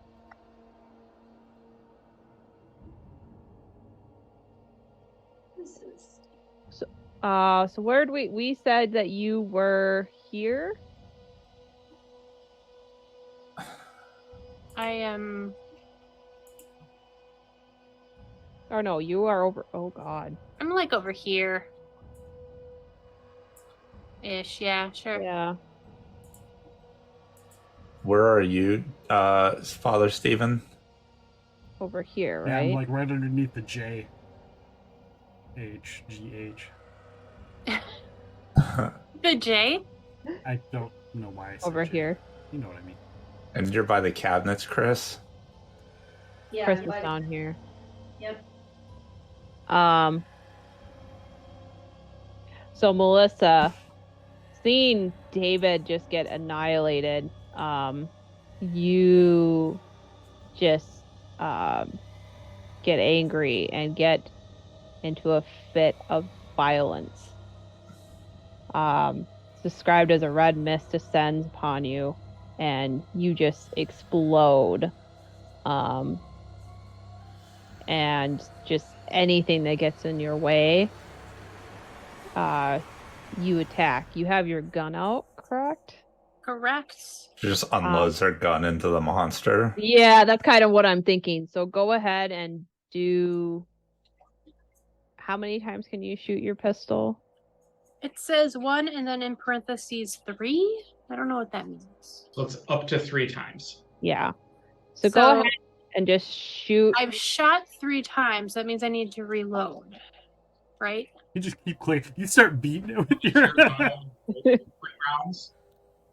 I think the parentheses in 3 means that you can just rapid fire in 3 rounds. How many rounds are in your barrel? Your capacity. 6. So I think you would still have 3 left. Okay. We'll just say because it's a cool moment.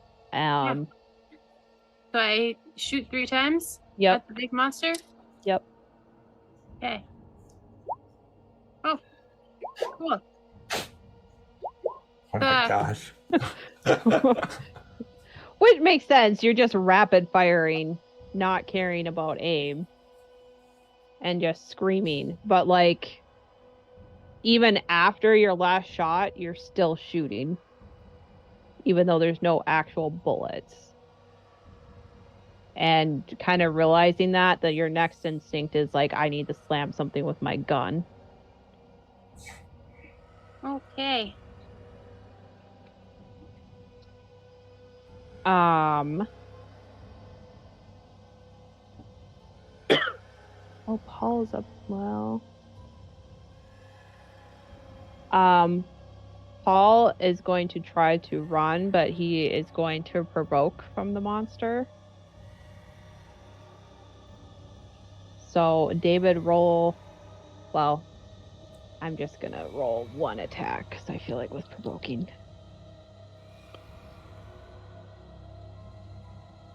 Yeah, that hits.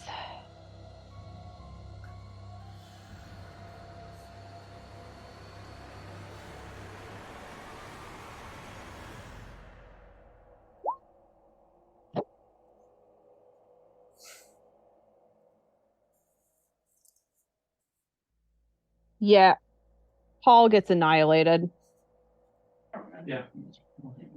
from up above. He's on the upper deck, and it's kind of a grate. And so what this liquidy tentacle does is it just shoots up through the grate and just grabs him and yanks him down. And just a strong impact and pulling him down, just it breaks his spinal cord, Ooh. and he's dead. Dead. Chat, are you not entertained?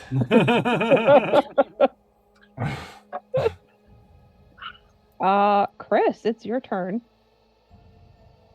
I've been aiming at something. I was aiming at the caster. Did he die though? He did. There is still the monster. I guess I shoot the monster. Okay. Go ahead and shoot with a bonus. Still no. Oh, Oh my god. Need to work on getting a different weapon because this one is terrible. I don't think I've ever used this weapon. It's the only one I have, and I've never hit with it.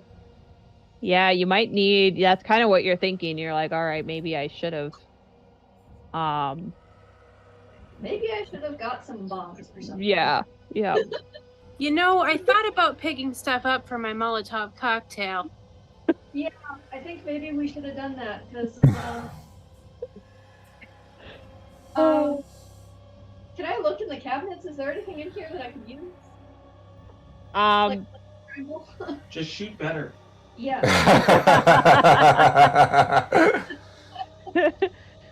there's not sure. I'll say for your move action that you start looking, and then we'll have you roll next round. Okay. Stanley. Jacob's. Well, he comes out here, and he saw the monster kill David, and he lost sanity for that. Yep. And he made his int check. Does he now sees the monster? Does he lose sanity for seeing the monster, or is it because he made his int check he's not losing any more sanity? No, you'll still lose sanity for the monster. So roll an int check for that, because that was kind of a separate, or not roll an int check, roll a sanity check for getting the full visual of the monster. He sees it.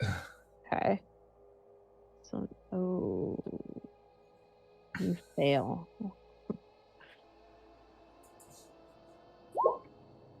Oh my god. So make an intelligence check. Come on, stupid Stanley. No.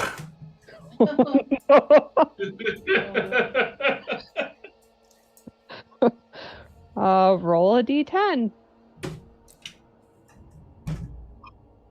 Yep. 1.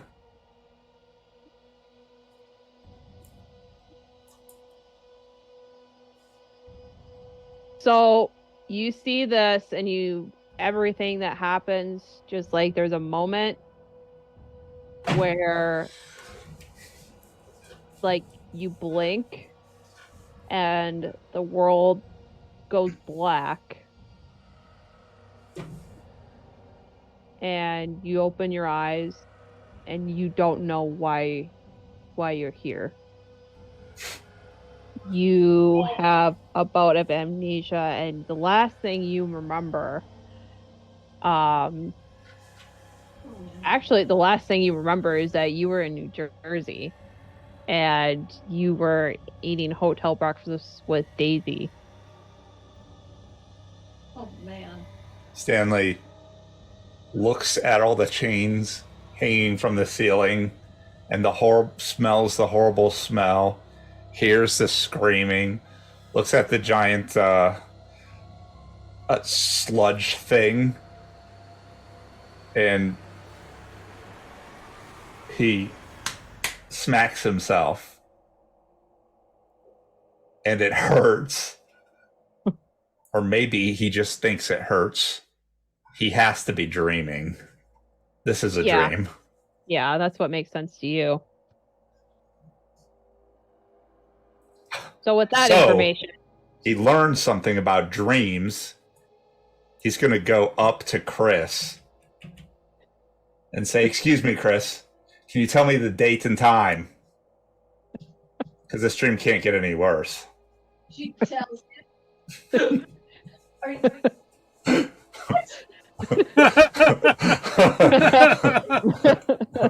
Is anybody else in the know about that? No. Okay. No.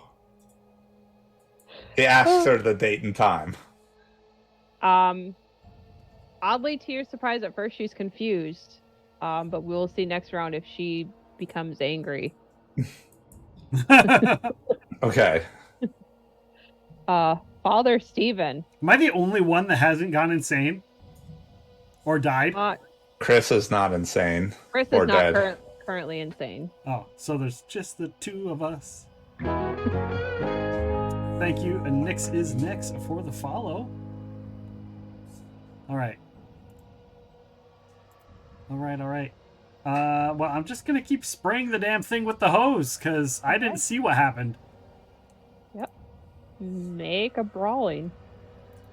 I'm going to give you a bonus. Well, roll with a bonus stat in case. Oh, hard success.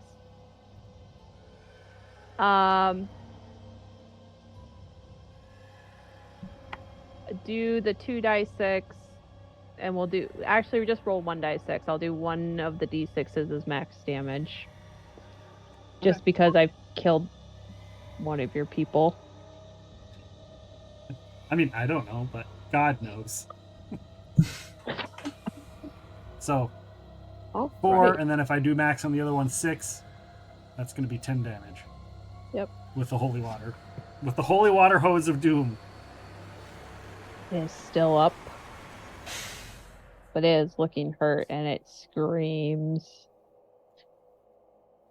It would normally be David's turn. Do they have like a sprinkler no. system in here? I go after. A fire Yeah, it's suppression? Melissa.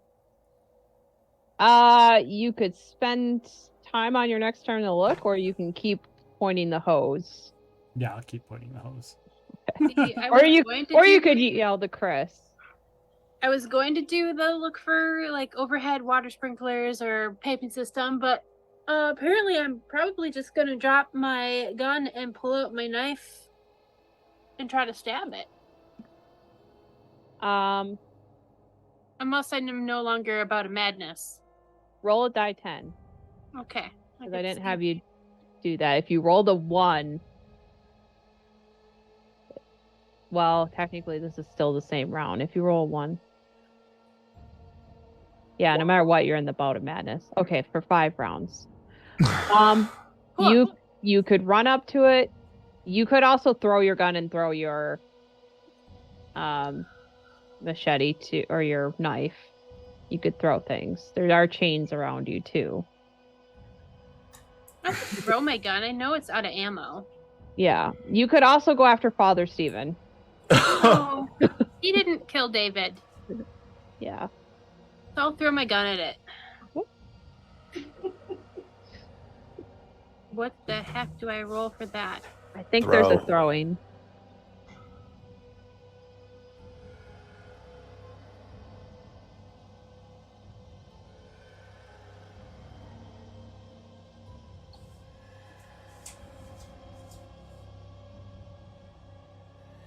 Oh.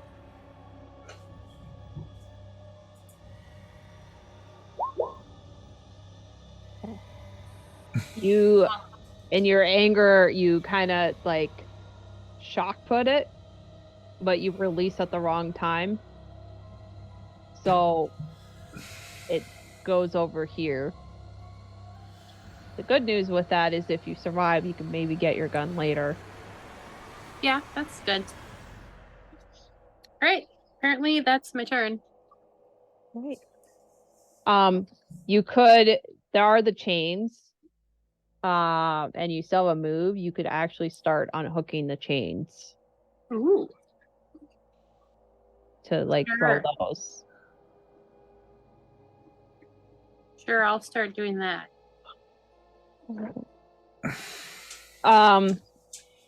At this time, the conflict in here is over.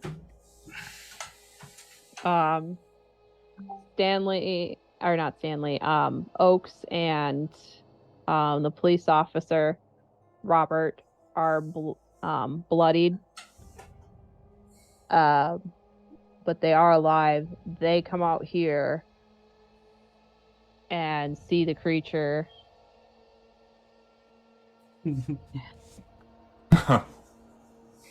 That's a failure. Yeah, they both fail their sanity checks.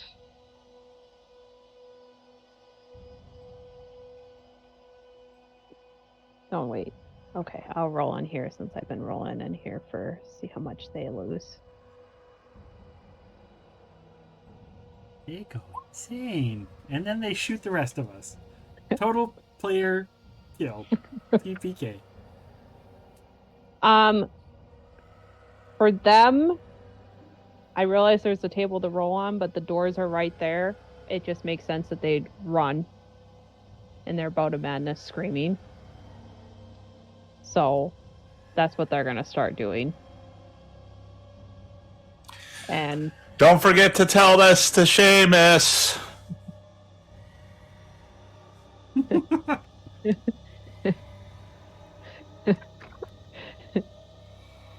but yeah, they're GTFOing.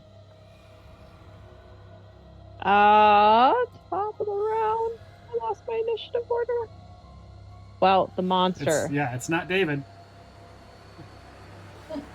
No. David goes and David, roll another luck roll. And I will let you roll twice. Oh no. Okay, we'll see if he hits. Well, he didn't succeed. I was gonna say, does One it of consume your body and soul? that's what I was gonna say, is that that's David, were you here or here? I'm the one here. Okay. This was Paul. Yeah, it tries to pull your body with it. But with all the water, the ink just kind of slips off of you. Because I rolled its attack and it failed on that one. Paul's body it takes.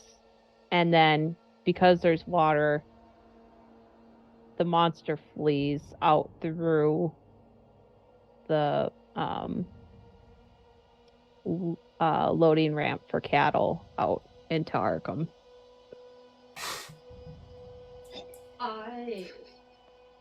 Oh boy. Is there a chance of like cutting it off so it can't go that way?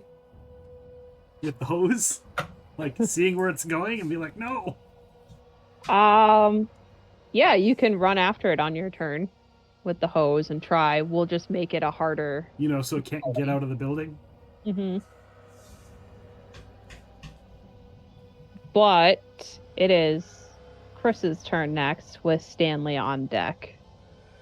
So, Chris, make a spot hidden, or actually make just like a luck roll. We'll just see if there's something in the cabinet so you can use.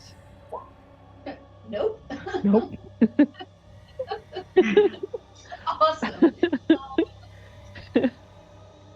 Great. And Stanley just asked you what the date and time is. She tells him, but sort of distractedly, like, I don't know why you're asking that. That's not relevant. There's a fucking monster. I feel like maybe it's time to leave, though. Well, you see that happening. You see Melissa screaming and cussing. I feel like I'm gonna move over to Melissa to try and encourage her to leave the building. Okay. Like, it's time to go. David's dead. We need to not die. I would like to leave. Okay. Roll a psychology check as you get closer to Melissa. Oh boy. To realize that she's in a bout of madness. Where is my psychology? Underneath psychoanalysis. Yeah, there it is. Nope. Okay. Great. What's your movement? 9. Okay. So I'm gonna say you get to this square. Okay. Melissa, you have a new enemy target in range. Because you attack all you just attack whatever is closest to you. Awesome. This is gonna be great. Stanley, it's your turn.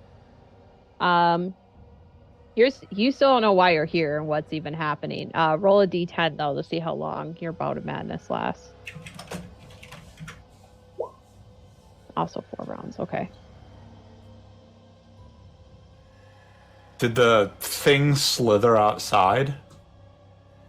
It is heading outside. Which you don't really understand what that is. You're just assuming it's a nightmare monster from your dreams. Maybe it's just a leaky roof. Yeah. No, monster. Nah, it's the roof is leaking. I'm going to go over to my friend Father Stephen. What is going on? What's happening? Flailing his machete. Flailing it. We should leave. None of this makes sense. Did I win the fight? Oh dear. That's it. That's all he All right. does. All right, Father Stephen, it's your turn, and Melissa, you are on deck. Do I remember if there was a fire hydrant nearby? Outside? Roll luck. If you are successful, there is. If not, you don't recall.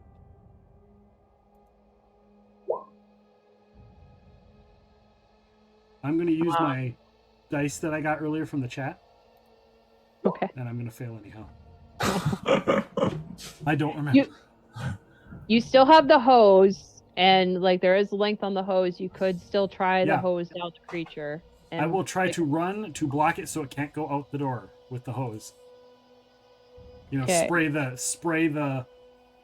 basically spray the wall above the door so it like pours down the doorway and which will be on the monster as well. So I'll get, 2 with 1. David, as part of your ghostly vengeance, roll a d10 and we'll say how many beyond 10 feet of the hose it is. 3. Great. So 13 feet's kind of weird, so we'll just go to 15.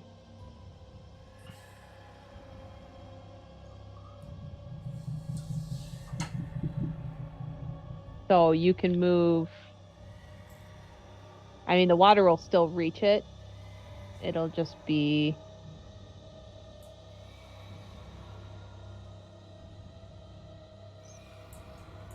Yeah, so you're there.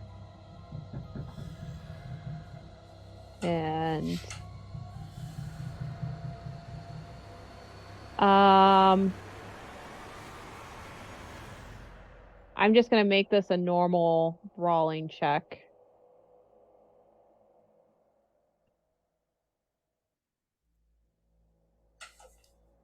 I was giving you advantage before.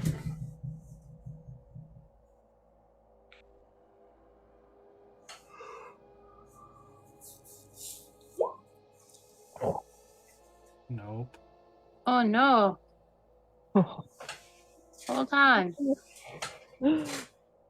So you pull, and the time of pulling, you don't quite. The stream kind of hits over here. Just I get slightly extra out skill of dice range. from the chat. Oh, go ahead. Nope. God. This So it monster is starts- meant to escape. But I will tell Stanley also, like, what are you doing? We have to fight this thing. Water, remember? Yeah, and so you miss. It starts over here, and then you like quickly go to readjust, and instead of going straight, it just kind of goes up. Yeah. And my thumb probably isn't adjusted Yeah. properly, or maybe it's getting tired. Right. Stanley's distracting me with Yeah. nonsense. Melissa. Can I just try to like punch Chris? Yeah. Chris, you have the option to dodge or try to fight back. I would love to attempt to dodge. Not that I'm expecting it, so we'll see. Oh! Success! I can do one thing in combat. You can put it down in there now. Yeah. So you can look down. Look at that. Cool. So Melissa like swings wildly, just in a rage, and you see it coming. And part of it is because Melissa's not a fighter, neither are you, but you have your wits about you in this instance.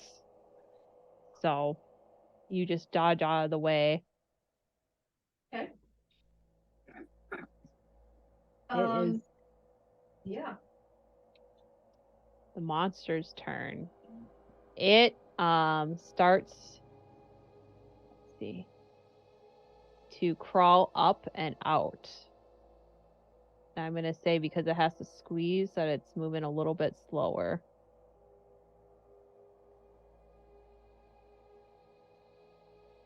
So I'm basically giving you one more chance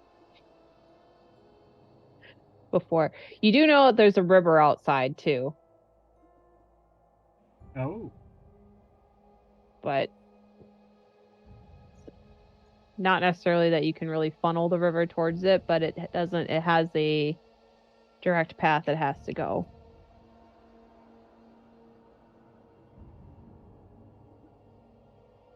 And nobody's close enough. Nope. Chris, it is your turn with Stanley on deck. So Melissa just wildly swung at you. I would still like to persuade her to get out. I don't know. I'd like. Clearly, she's not thinking correctly. Yeah. You don't think that at this point, you don't, because she would never hit you before or ever. You don't think she's in her right mind. You could try to subdue her. Sure. And A that brawl? would be a brawl. And then Melissa. Nope. Oh. Okay. So you try to like put your arms on Melissa's shoulders, and she just shrugs you off. Yep. Awesome. Stanley. Stanley looks at Father Stephen spraying this fire hose at the wall, at a ceiling. Like, he goes, "What? Water? Kill this thing? What? Hey, what are you two doing over there?" He moves over to Chris and Melissa and puts his hands in between them and pushes them apart. "Break it up, you two. What's the matter with you?" How to get out of here? Leave. You guys are co-workers. This isn't going to sit well with your departments. Melissa, you can take an attack of opportunity on Stanley Ooh, okay. because he's trying to separate you two. Melissa swings wildly at you. Hey, just stop that. No. Just growl. Grr.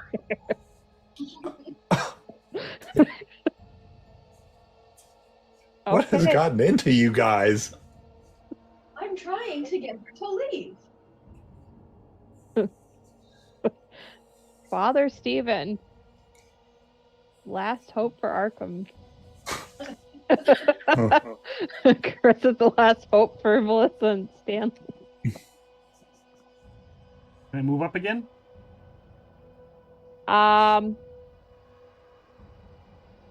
You can move up into this square. You can still shoot at it because it's spending time to crawl up and out. Okay. Yeah, I won't be able to block it, so I'm just going to do a direct straight line hit.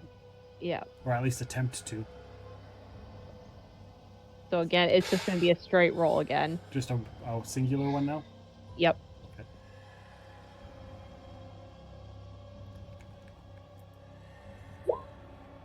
Success. Success. Go ahead and roll 2d6.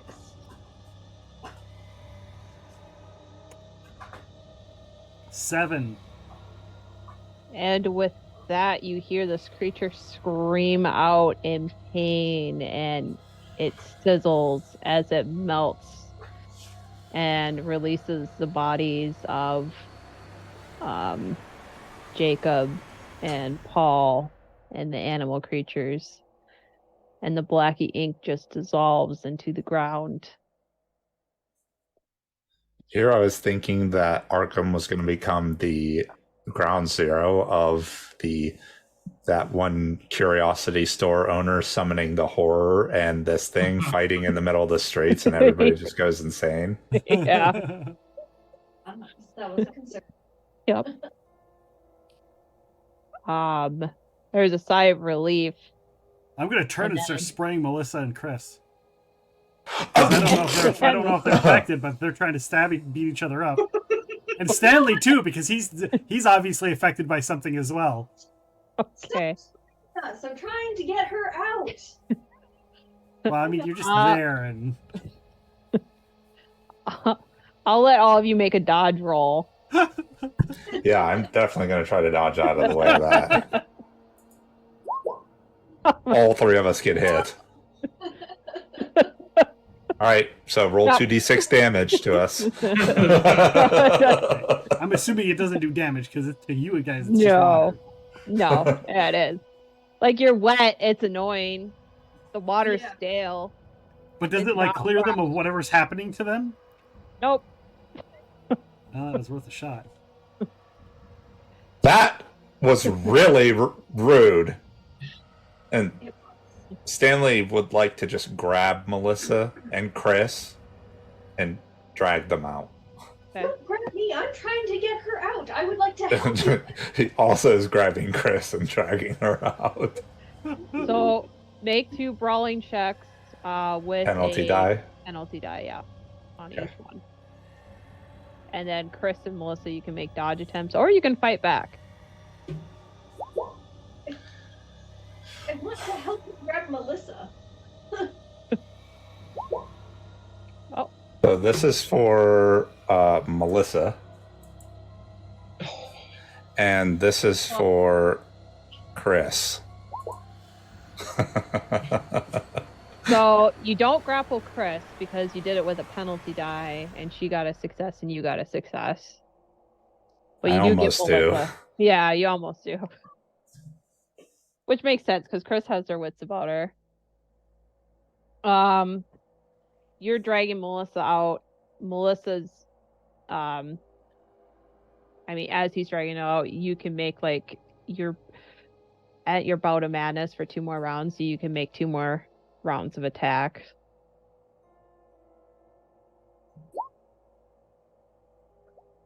Oh, Ooh. Oh, wow. I hit So- once. I guess I need to roll something for that brawl. Yeah, I would say roll you probably fight back or just to grab her hand. or you I can don't. dodge. Well, does like grabbing her hand and stopping her count as fighting back or dodging? I don't want to Yeah. damage her. Yeah, so it'd be a dodge then. She hits me. Whoa, Roll your brawling damage. whoa. What is my brawling damage? Oh, it's going to be real exciting here. Hey, 3. Uncalled for. Let me Will go. mature, Professor.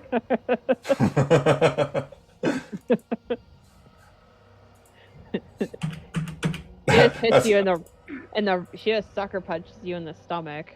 She just punches me and kind of and go, real mature, Professor. All right. Well, Stanley drags the 2 of them out. Father Stephen, it's just you in the slaughterhouse, and then David's body. Yeah, so this is the first time I see David's body. Father Stephen, Yeah. will you tell David to come get in the car? Yeah. So Father Stephen, you should probably roll a sanity check. At least I didn't see him die. I just see a body laying there. Or do I? Yeah. It's still a mangled up corpse of a friend. Uh, I did take 10% more hard damage. success on my sanity. Okay. But I will Yeah. probably still, like, not in a sanity sort of way, but just drop the hose and be like, Yeah. oh my. And I'll run This over is where there. drugs. This is what drugs does to you kids. I'm like, no, Yeah. no. Yeah, you even though you made your sanity check, you run over and you like Yeah, because you Tried still it. freak out, sanity or Yeah. not. yeah. Basically you're trying to like fix him and put him back together, but he's gone.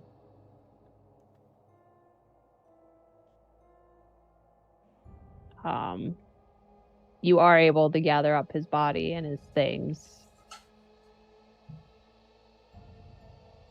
And by the time Stanley drags Melissa out and Chris follows them out, Stanley, you start to you come out of your bout of madness and you start to remember like that this isn't a dream, that this is reality. And Like his memories start coming back. yeah.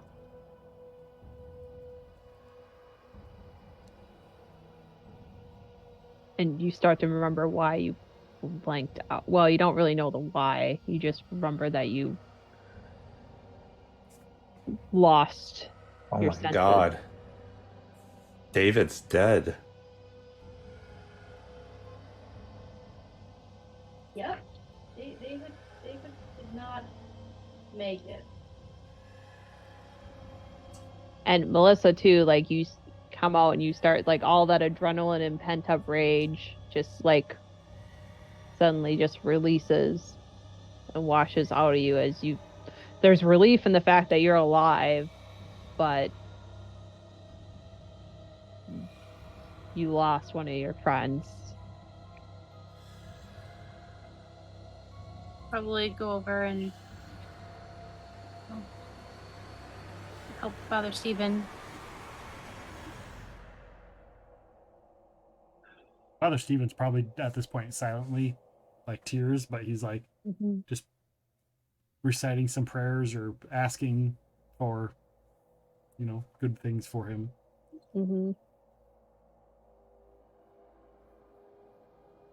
Yeah, there's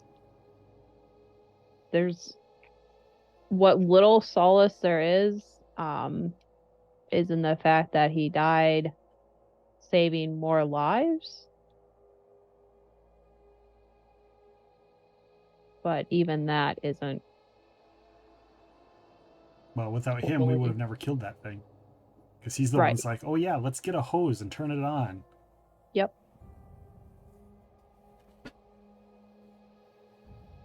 Stanley's gonna go back in too.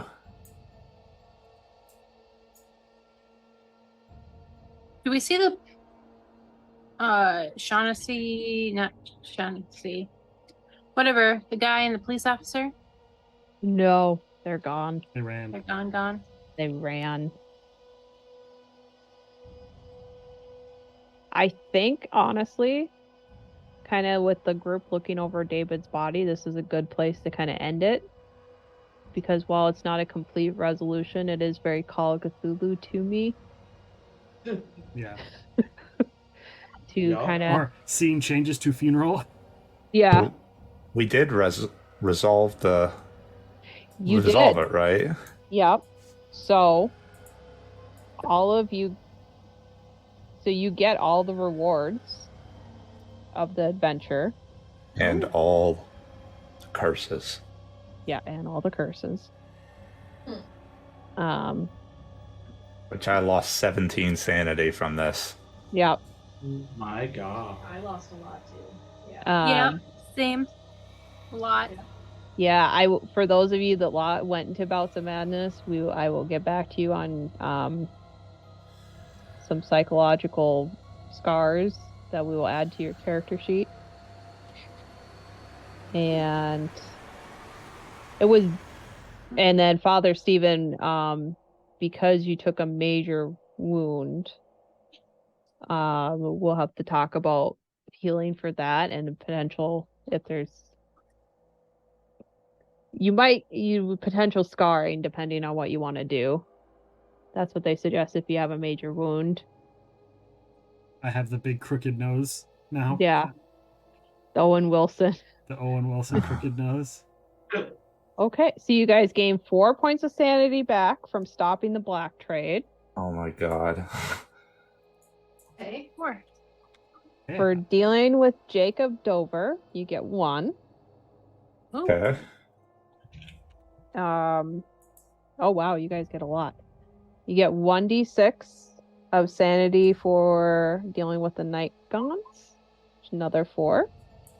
And because you destroyed Rawhide and Black Bones, you get a d10.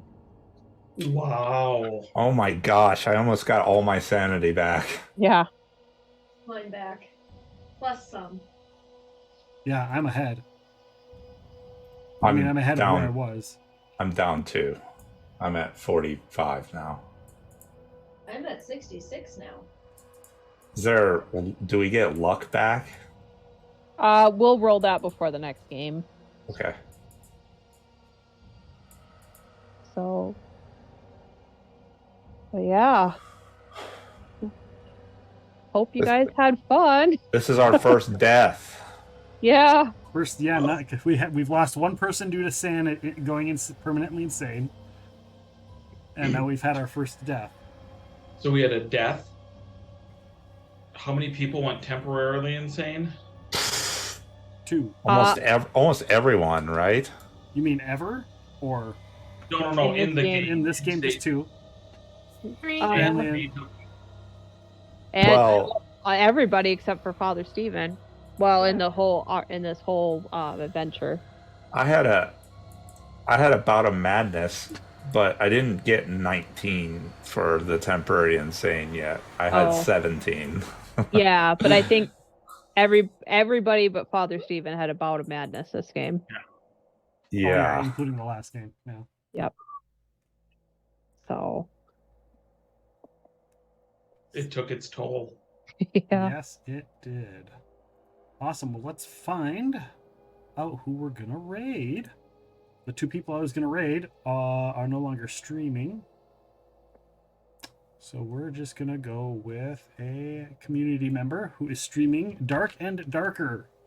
Those of you who have ever played Dark and Darker, it's kind of like a Turkov game. It's on a limited run, where it's a medieval fantasy game like Tarkov, where you go into a dungeon and you fight stuff, and then if you die, you lose everything, and if not, then you can throw it in your stash for whenever you want to use down the road. So we are going to give a raid to 9 of 8. She's playing Dark and Darker and hanging out and chatting with their chat. So say hello. Go ahead and use your raid emotes. There you go. You can just copy and paste those if you like, or use any other raid emotes that you would like. Thank you to the Society live stream for raiding us today with a party of 12. Thank you for all of the follows and the bits. Thank you to Rachel for GMing Call of Cthulhu. And thank you to the rest of the players for playing Call of Cthulhu and doing this all on this stream. We'll be back tomorrow. I have to remember the buttons. It's like this one. Thank you for the 500 bits, Aiden. That's that one. And then we're dancing. We're dancing on the controller. I love that alert. We're dancing. We'll be back tomorrow. On the controller. Don't know what these buttons wait for this alert to end. Hopefully it ends before we raid. So thank you so much for that. And so tomorrow we will be live with our Off the Pod talk show with D&D author Eric Scott DeBee. He's got a new Kickstarter for his superhero author series, superhero book series that he's coming out with. So go ahead and join us for Off the Pod. We've got some fun topics that will change and reset every 20 minutes. We'll have a new topic, and we'll talk about his Kickstarter as well. So join us tomorrow at about 6 p.m. Central for Off the Pod. Other than that, for all of these amazing people that are here with us tonight, have a great night, everyone, and take care.